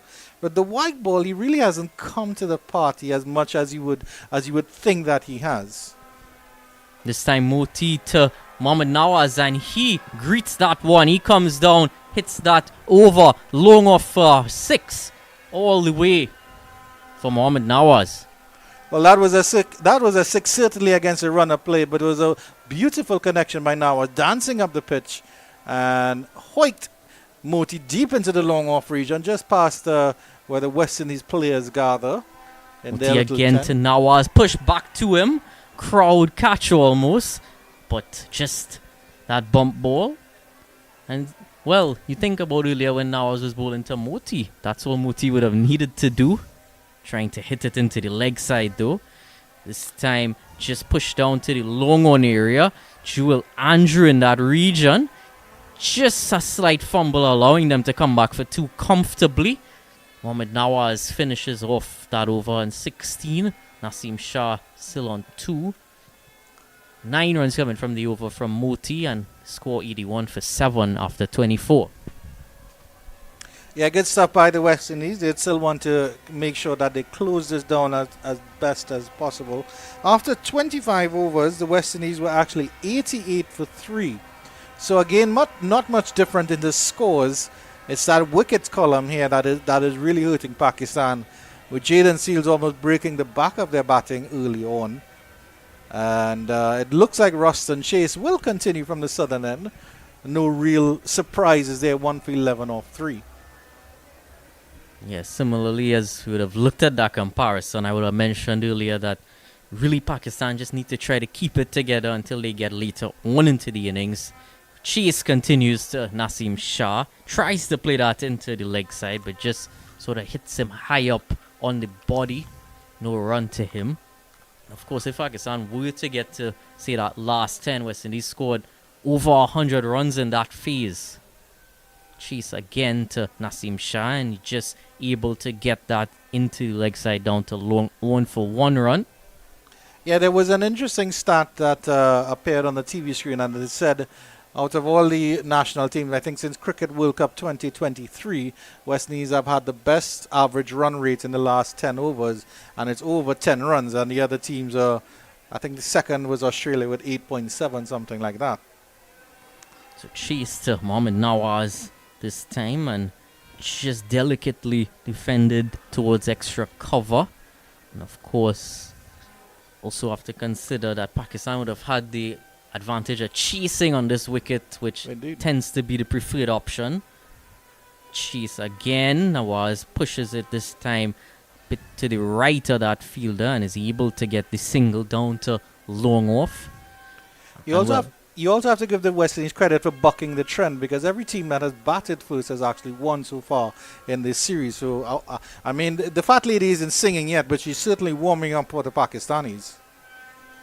chase to Nasim Shah this time. And just pushing it very gently into the leg side. There is no run. And of course, in this third match, with third use of the pitch as well, probably would prefer to bat up front rather than see what it does later on. Chase to Nasim Shah this time, push through the offside down to long off. He's been trying to play the ball as straight as he can, Nasim Shah, not trying to look too extravagant. 84 for 7 is the score now at the halfway stage of the innings, or the halfway stage of allotted overs, that is. You made your point about this is the third time that they're playing on this pitch, and I thought how it was a bit tacky and a little bit difficult for the West Indies batters to bat early on, and then it flattened as it went out. I would have thought it would have been even easier for Pakistan now to bat. And I think that bright yellow Porsche there belongs to our good commentator Ruskin Mark, which is seen from the sky, probably from the satellite from Mars, in the car park here. I wonder if you need a license to drive that drone near the car. Well, they call him Mr. Fast and Mr. Furious. That is Ruskin Mark. Jaden Seals comes back into the attack from the northern end of the ground. He actually took his 4 wickets up top from the southern end. Be interesting to see here. And I'm sure... Look, you say fast and furious, so he's ready to get back into the swing of things. Looking for a fifer, no doubt. no doubt, indeed. It would be his first in ODI cricket. Yeah, he is an inward movement for him towards Nasim Shah, but confidently defended for no run. And it's a good ploy by, of course, Shai Hope to bring back on his trump fast bowler to try to wrap up the innings. And but of course the other consideration is that the part-time bowlers might have to finish off the innings if Pakistan do dig deep. But we'll see how Jaden Seals goes with should be a fairly newish ball, so it's not to say that the Pakistanis have really beaten this white ball. Here's Seals again, this time able to turn it into the leg side, Nasim Shah. Looking quite comfortable so far as he's been at the crease. Does have a 50 in this format. Does have that ability to bat. And of course, touching on Shai Hope again, as you said, would have been quite a tacky surface this time around. So really emphasizes how valuable that innings from him was. Yeah, there's a slip in place now. It looks like about a second slip for the left-handed Nawaz. The fielder just in front of square on the leg side is now going out to deep forward square leg. Mid-on is coming into the circle. Mid-off is right on the edge of the circle. Extra cover and backward point as well. Seals this time a short delivery to Mohamed Nawaz. Completely out of the way of it and straight through to the keeper. It's only 125 Ks. Yeah, there's also a third man and a sweeper in position as well. A little bit of lengthening shadows on the western side of the ground. Beautiful, beautiful sunny day here. There wasn't a scrap of rain despite Dylan Sharma predicting it. So you don't have to listen to him when it comes to the weather anymore. Seals again to Mohamed Nawaz. This time driven powerfully through the offside. It goes for 4 runs. So he is just putting back some pressure on. He is an aggressive batsman, Mohamed Nawaz, and he wouldn't want to just get bogged down at this stage. Advancing down the track, giving himself some space on the leg side. Seals probably saw the adjustment too late. If he had tried to get it maybe a little bit close, he could have snuck under the bat. But Nawaz threw everything and the kitchen sink at that one and had that screaming through extra cover all along the turf for 4. Yeah, he did move quite early on that occasion, Mohamed Nawaz. Seals continues to him. This time again, a short rising delivery. Looked like if there was a bit more venom in this one. And Seals' reaction surely does show that. Mohamed Nawaz again just looking to let it go through. I think Seals was telling him, come down the pitch again if you dare. And I'm sure Nawaz had a sniff of that leather ball as it passed his nostrils.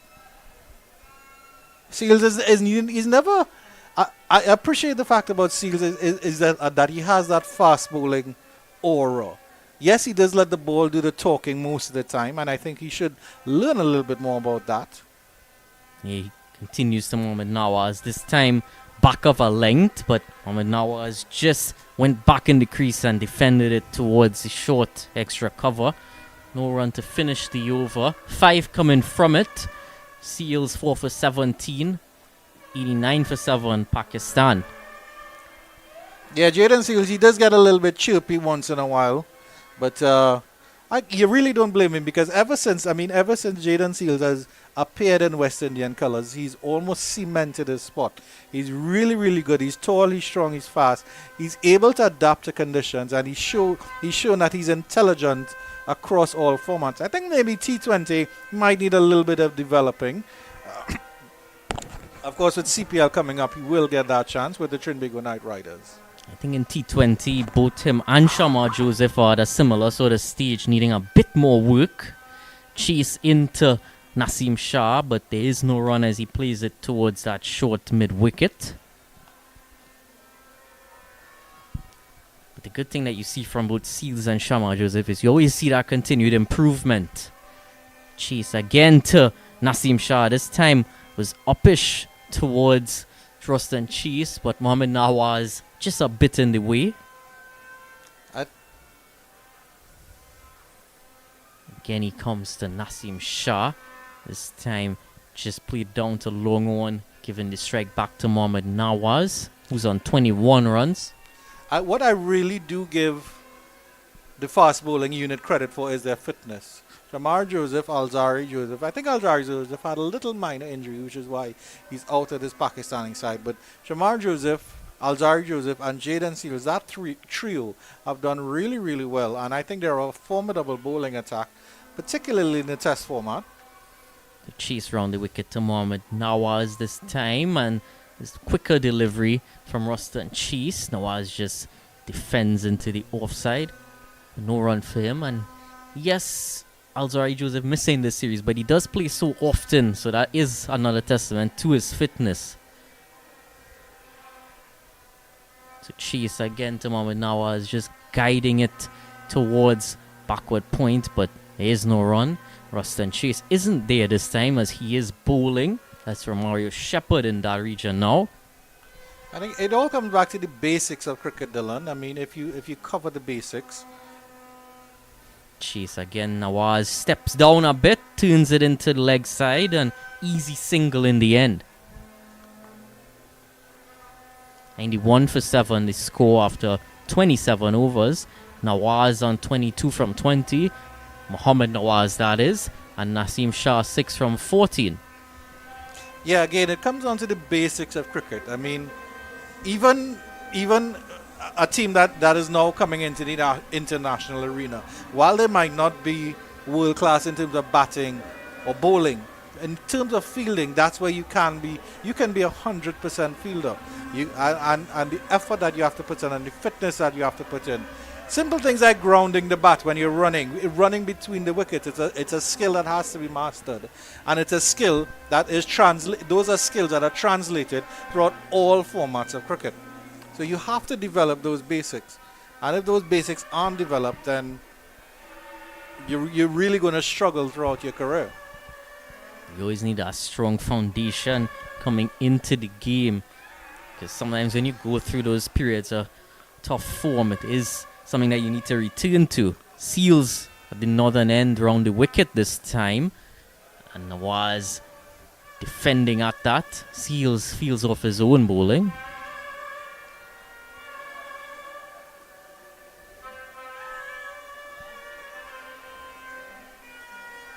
It's 7 to over Jaden Seals. Mohamed Nawaz still on strike. That run rate just about to touch 9. Required rate, that is. Yeah, that required run rate 8.93 at the moment. Seals into Mohamed Nawaz again. And this time it's coming off the thick outside edge. But no one there. So he surely might have intended to play it. Man at deep third comes around to cut it off for 1. Seals has 3 deliveries at Naseem Shah. Although, as you mentioned, Dylan, Naseem does have a 50 at this level. So the Pakistanis think tank would be really dependent on their tail right now to see if they can make a fist of this game. Jaden Seals, he will want that 5-wicket haul. Because Nawaz also has a 50 in one-day international cricket. So he, more all-round option. Seals in again to Naseem Shah and just looking for a quick single, but nicely cut off by Evan Lewis at cover. And in the List A format, Mohamed Nawaz has a high score of 187. Oh, wow. Well, certainly be hoping that he doesn't get to anywhere close to that here. Jaden Seals, I believe, is from the Chaguanas era, so he lives right up the road, so he'll be looking to go home to finish this early and go home for some well-deserved rest. It's been a long summer series or home series for the West Indies. Some joy, a lot of pain, but they really want to finish here strongly. Jaden Seals again to Naseem Shah. Short one up in the air, and Seals takes the catch off his own bowling. 5 for Jaden Seals. 5 for 18. His figures now, and he doesn't look like he's anywhere close to being finished. Wonderful stuff from Jaden Seals. Truly magnificent. Naseem Shah is going to have to go for just 6 runs. 92 for 8. Pakistan. Absolutely brilliant bowling by the Trinidad and Tobago and West Indies fast bowler. His maiden 5-wicket haul in ODI cricket, and he does it in front of his home crowd. He raises the ball and acknowledges the applause as he takes West Indies closer and closer to a big victory. There's a big smile on his face, and all the joy, really and truly, all the joy must go to Jaden Seals. Dylan Sharma, how are you going to pick a man in the match of this game? Because it's a straight shootout between Jaden Seals with 5 wickets for 18 runs and then Shai Hope. I really don't want to be the man in the match adjudicator today. Well, can they just pick the 2 of them? I know we have joint man of the matches in the past. And there's Dylan being politically correct and judicious, Also, as he usually is. Seals' best figures in ODI cricket as well. His previous best would have been 4 for 22. Would have taken against Bangladesh at the end of last year. Yeah, brilliant 5-wicket haul. And look at that, 2 wickets left for the Pakistanis to fall. And Seals has 2 wickets left in his over. Can he finish with 7 for 18? The new batter coming in, Hassan Ali. As we look at the replay here, it was survival there more than anything else for the batter. And it just bubbled up in the air. Seals took the catch, immediately threw it up in the air, and a scream of joy for 5 wickets. And no doubt that tall, brilliant fast bowler will be walking a little bit taller here in Trinidad. Now the crowd want more. They certainly want more for their hometown hero, Hassan Ali, to face up to Jaden Seals now. Hassan Ali in one-day international cricket also has a 50. Here's Seals to him now, and it's short at his body. Well, my goodness. The umpires are immediately calling for treatment there. That was a short, sharp, nasty delivery from Jaden Seals. Took his eye off it and it struck him. Oh my goodness. It struck him, I think, on the protection on the back of the helmet there. So that was a very, very dangerous and vicious ball. Hassan Ali, the warrior that he is, he seems to have shaken it off. Right away, as soon as you see that delivery close to the helmet, they called for those physio just to check things out right away. Don't want to mix matters with that nowadays. Hassan Ali, though, he was having a chat about his hair earlier. It's in full flow now.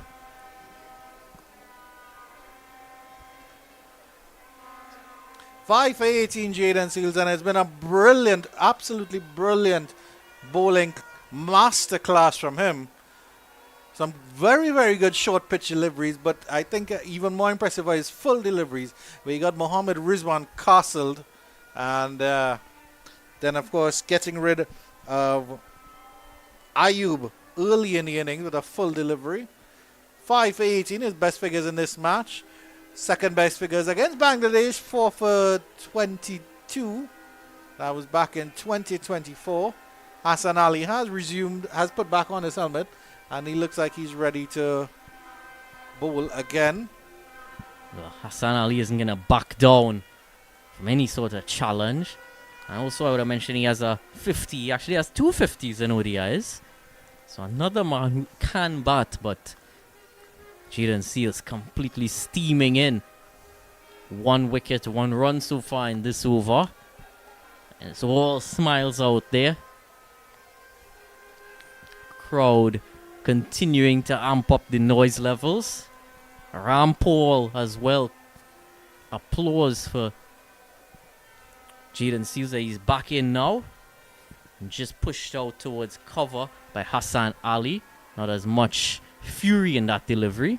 It's the end of the 28th over. 92 for 8 Pakistan. Yeah, that required run rate is going above 9 runs and over now. 9.2. Jaden Seals, a masterclass from him. 5 wickets of the 8 to fall. He's taken 5. Moti with 2 and Chase with 1. Shamar Joseph not getting on this the wicket column as yet. Ruston Chase will continue bowling. We haven't even seen Justin Graves turn his arm over because he's just not been needed at all. Yeah, it would take quite a turnaround to require the services of Justin Graves at this stage. Ruston Chase continues now around the wicket, and Mohammad Nawaz hits it quite hard but straight back at Ruston Chase. No run for him. Chase 1 for 16 into his 6th over. Continues. Defended softly this time from Mohammad Nawaz. Still no run. I just wonder what the thought process behind Mohammad Nawaz would be at this moment. Does he try to bat for pride? The bowlers aren't really giving him anything to take the attack to. Again, a solid defense from Mohammad Nawaz. Ruston Chase in the 6th over. Yeah, and it is quite a difficult one to work out, that mindset of Mohammad Nawaz at this point. Chase to Nawaz again and push back to Ruston Chase. Yeah, 4 dot deliveries in a row here, Ruston Chase. Making his figures look even better. Chase to Mohammad Nawaz. Hassan Ali was looking for the run, but there's not there. He's sent back immediately by Nawaz. I don't know where Hassan Ali was going, to be honest with you. I don't know if he saw the popcorn man and said, hey, I want popcorn, because it seemed like that where he was heading. Final delivery of the over coming up, and again just pushed towards extra cover. No run coming from the over. A maiden for Ruston Chase is to add to his tally today. Mohammad Nawaz 23 runs to him. Hassan Ali still yet to get off the mark, and score remains 92 for 8 after 29. A brilliant performance by Roston Chase. 1 for 16 off 6. Roston Chase is a very tall, very slim fellow. So he has those long arms and he has those long fingers. And certainly in his development, his cricketing development, Roston Chase has developed into a very, very good white ball player. His T20 cricket, I think maybe they give him a little bit more credit in terms of his batting. He's not exactly the greatest power hitter in the world. As Jaden Seals continues from the northern end. He is now, and that one came in and it bowled Hassan Ali. 6 wickets now for Jaden Seals. He wants to finish this in this over. He wants to finish it himself. 6 for 18 Jaden Seals after cracking Hassan Ali on his helmet in the last over. He's castled him this time. Beautiful delivery. Pitching on that line just outside off stump and honing in on the top of off stump. That would have dismissed any great bat in the world. Hassan Ali walks back for a duck. The Pakistanis are 92 for 9. It's going to be... The West Indies could actually win this by over 200 runs should Jaden Seals wrap this up in this over. That was top of off. He was just telling Hassan Ali that's where you needed to hit today. Didn't take any wickets earlier. No, I'm just making it look a bit too easy. 9.7 that required run rate. Mohammad Nawaz has just watched a procession at the opposite end. And it's Abrar Ahmed who joins him for the final wicket partnership. Yeah, the bespectacled Abrar Ahmed walks in as the number 11 batter with a Mount Everest to climb. Absolutely brilliant. In all fairness, Hassan Ali should have been fouled to that one, but he was jumping back and left his off stump exposed. And with the decent pace of Jaden Seals honing in on that off stump, it was absolutely brilliant stuff. And it's very, very good to see that that he shared a hug immediately with Shamar Joseph, his fast bowling counterpart on the other side. Shamar Joseph has not taken a wicket in this match. Seals has done all the damage. Will he wrap it up in this over? Seals to Abrar Ahmed, and this time Abrar just plays it towards backward point. And is it a run out? A direct hit it is for sure. And West Indies are celebrating here. Everyone in the crowd is up. But we'll have to wait for some confirmation from the TV umpire. No, the umpires have knocked the bails off. I believe the wicket has been given. No, the decision is still pending. Nawaz will be stranded on the other end as the throw comes in. It looks like he shot the ball. Yes, he is. Gone. It's a direct hit, and unfortunately, Jaden Seals won't add to his wicket tally. But the Pakistanis have been summarily dismissed for 92 all out in 29.2 overs. It's a victory of 202 runs for the West Indies. It's an absolute landslide here at the Brian Lara Cricket Academy in Tarouba, Trinidad. They've ended 31 years of not beating Pakistan in a tri-series, and that's all that's been written, Dylan Sharma. A brilliant victory here for the West Indies. Absolutely brilliant turnaround. You think about the previous matches. Pakistan started off with a win in the first, West Indies with a win in the second, and this time it's a complete demolition of Pakistan. And we'll just run through the scorecard for you very quickly. I'll run through the scorecard, and then Dylan Sharma will have a look at the bowling figures. Saim Ayub was caught by Hope of the bowling of Jaden Seals for duck. Abdullah Shafiq also out for a duck, caught of Moti of the bowling of Seals.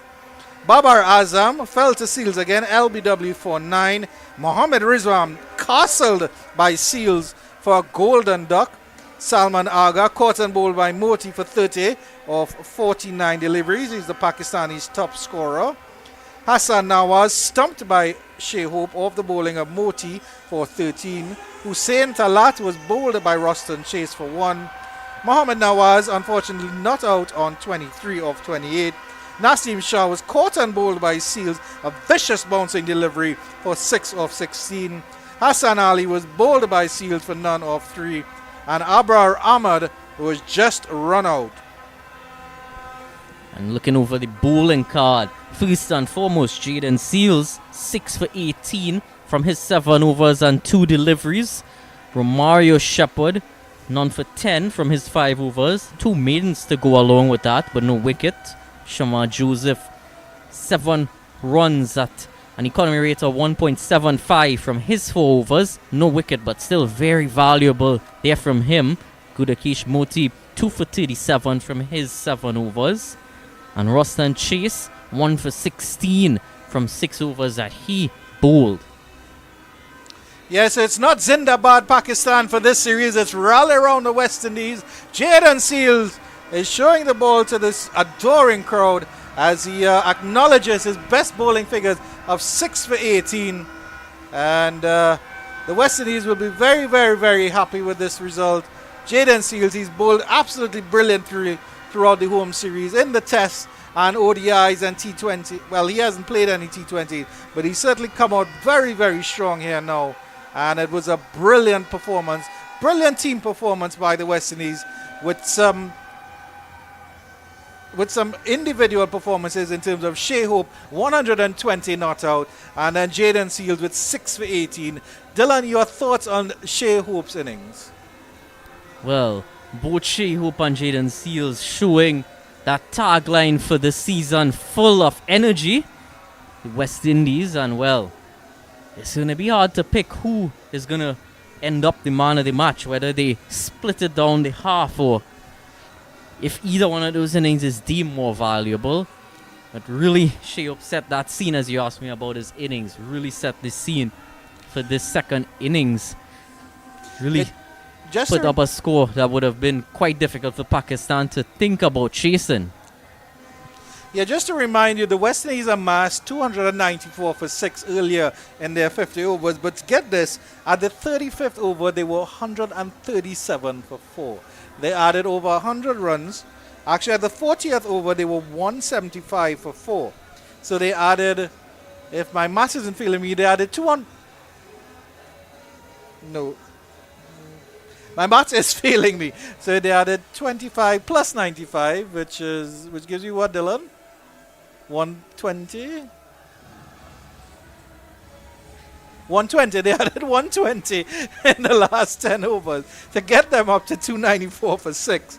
And that was on the back of Shai Hope's 120. And, of course, it was a brilliant innings of 43 of 24 from Justin Greaves. Yep. So we await that presentation. As our statistician Ruskin Mark tells us, the last pair of Shai Hope and Justin Greaves added 110 and 50-odd deliveries. It really was brilliant stuff from them to get the West Indies up to a very, very competitive score. And then I think it was really that momentum, Dylan, that the West Indies built towards the end of the innings. They took it into their bowling effort against Pakistan. And that momentum, it really crushed Pakistan. Yeah, I don't think Pakistan would have expected that sort of onslaught at the end from West Indies, especially from Justin Greaves, who they would have witnessed that last match just being a supporting act. He really took the forefront coming to the end of that partnership when Shai Hope was just starting to tire a bit. So it was really that momentum shift at the end that Pakistan could never quite recover from. Yeah, and the ground staff are getting their ceremonial photo. It's good for them. Resplendent in their blue shirts. They had a lot of work on the second game just last Sunday. Didn't have too much to do today. No rain interruptions, and certainly a game that every West Indian fan would be quite pleased with.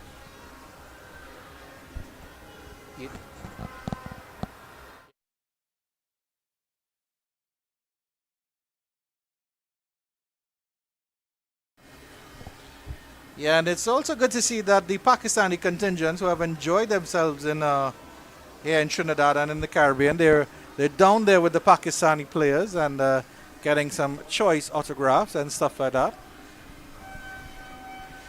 And look at this! I get a chance to commentate with Adrian Boris Barath, and an absolutely clinical victory by the Maroon Knights. Oh yeah, it was absolutely West Indies written all over it. 34 years, I'm sure you all would have mentioned that, the West Indies winning against Pakistan in a one-day international series. I was just 1 year old the last time West Indies beat Pakistan in a one-day series. So it's remarkable for all these fans here, even for us, to see this in West Indies cricket. I think the world on a whole, the worldwide cricket nation, would be happy to see this for West Indies cricket because a lot of teams support West Indies. In fact, in India, after Indian fans support India, the next team is West Indies. I And think they would be I think really that's happy true for about that. everywhere in the world. Everywhere in the world, West Indies That's is right. everybody's favorite second team. Whether it be, I mean, of course, there were the glory days of with Jay back to Clive Lloyd and Sylvia Richards and those guys. But I mean, the talent was always there, Adrian Barra. The talent was always there. The greatness was always there. Just how is it being harnessed in the modern era is the problem that the challenge that West Indies cricket West Indies is trying to surmount. And I mean, they've done some very, very good things. I mean, we look back at this entire home season for the West Indies. And I mean, while there was a lot of pain, I mean, the 27 all out, you can't really go further than that.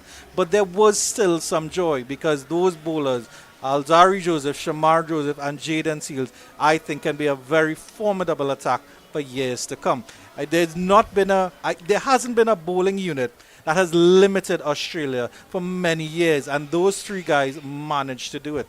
Yeah, excellent observation, and that's good. It's always good to know that there is always, even though there is a defeat or a loss in a series, there's always a strong points. And I think the West Indies team, they have some really good bowling talent at the moment. There's batting talent, of course, but the bowlers, we have always had, or the backing of West Indies cricket, or a strong West Indies team is reliant on fast bowling. That's always the case, and we have seen that here with Jaden Seals, Shama Joseph, and it's excellent victory here for the West Indies, and this would be a real confidence booster for all these players. We know that we move into the CPL now, so for the next almost 2 months, everything would be CPL, and it's nice that the West Indies players, these players here, would really take that confidence into the team. So congrats to them. And of course, the other thing to consider, Adrian, is that West Indies started this series 9th in the world rankings of the ODI table, Pakistan 5th. Or they actually started 10th, that's correct. And then they've jumped up to 9th. Yeah, they jumped up to 9th. Pakistan are currently rated 5th, and they need to get up to 8th place for the World Cup in 2026. Yeah, that's right. So this is a very important points. series. Yes, because this series here, by West Indies winning, they're actually beating a team that's higher than them. It will do the world of good for them because it would actually help their points. So we yet to see how this, when they do their calculations, where would we be if we would be at 9th position or 8th position. So it's a good victory for that sense. But West Indies cricket, they have a long break. I think the next series, I believe, is it? November, I December. think it's October. Yeah. Yeah, in India. So there's a long break for West Indies cricket. We're not sure if they will have anything else in between there. But remember, CPL goes straight to September. And then from that and so on. And the Pakistan team goes into the Asia Cup next month. So that's another big series there for them. But I think what fans of both teams can be happy of is that we know Pakistan and West Indies are two of the most mercurial teams in the world. You can actually say that until this game, the honors were about even. The games were very competitive. It wasn't to say that either one ran away with the other. And a credit to Pakistan, their fielding has gotten really, really good. Their fitness standards have gone up quite a bit. And I think the West Indies can be proud of that. There are a lot of things that they can take from the series. I think they really should have won the T20 series, but at the end of the day, I think they've struggled in ODI cricket a little bit more than T20 cricket. So it's good to see an ODI win, an ODI series win happening. Oh yeah, this version of the game, sometimes it gets left out a bit.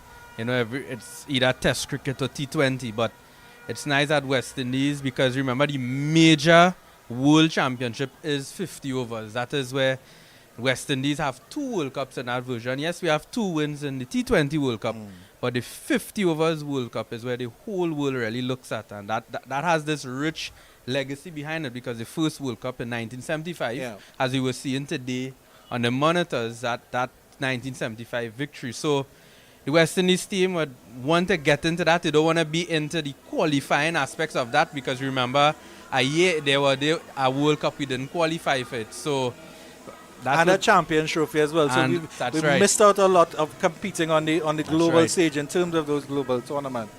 So yeah, it's some good things happening here, and I think another thing that the West Indies can take some positives from is the depth. There is depth developing. Yes, we have these players on paper, but there are players on the wings. The Alec Athanas, the Amir Jangus of this world, even Jewel Andrew is a very, very young player, but he really is a bright jewel that has to come up. And then there are other players around who might emerge. Yeah, definitely so. So as we look on at the presentation, we're still waiting to see who would be the man of the match. We seeing both Shai Hope out there and Jaden Seals. So we yet to see what is the action here. But we know for sure West Indies have won the ODI series here. The CG United one-day international series against West Indies and Pakistan here at the Brian Lara Academy. Well, Jaden Seals has taken 10 wickets in this series at an economy of 4.1, and his second closest competitor was Naseem Shah with 5 wickets. So I think more than likely Jaden Seals would be for man of the series. Yeah. And then Shai Hope will probably get man of the match for setting up today. Yeah, that's right. That sounds pretty plausible. Yes, at this moment in time. So we yet to see there. So the presentation is currently. And all the officials are out there as well. There's Dr. Kishore Shallow, president of Cricket West Indies. Of course, they had a 2-day function at the Hyatt Regency where they broke down West Indies cricket. Bazid Khan, that former Pakistani player, is leading the commentary here at the moment.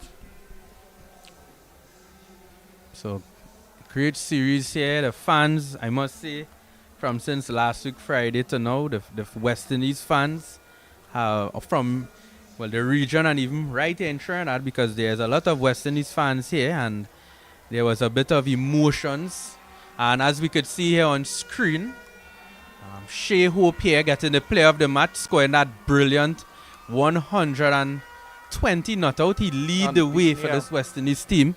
And kudos to Shai Hope as he receives the man of the match for this 3rd ODI at the Brian Lara Academy. And yes, Jaden Seals is man of the series. My goodness, I really need to play a little bit of lottery this evening. Adrian Barrett. If I'm so right with making these calls. Yeah, so well done to Jaden Seals. He bowled well this entire series. He bowled well in the Test series, and he came up trumps in this series here. So the West Indies team, even Ravi Rampal will be really happy about this. He's a local boy here from Trinidad and Tobago, Jaden Seals. He actually went to my alma mater school presentation, College of Guanas. I did go. I went to that school as well. Yeah. So the Press boys, yeah. That's right. So which is why he's so intelligent. No, but I think one of the things that you have to admire most about Jaden Seals is, yes, he exploded on.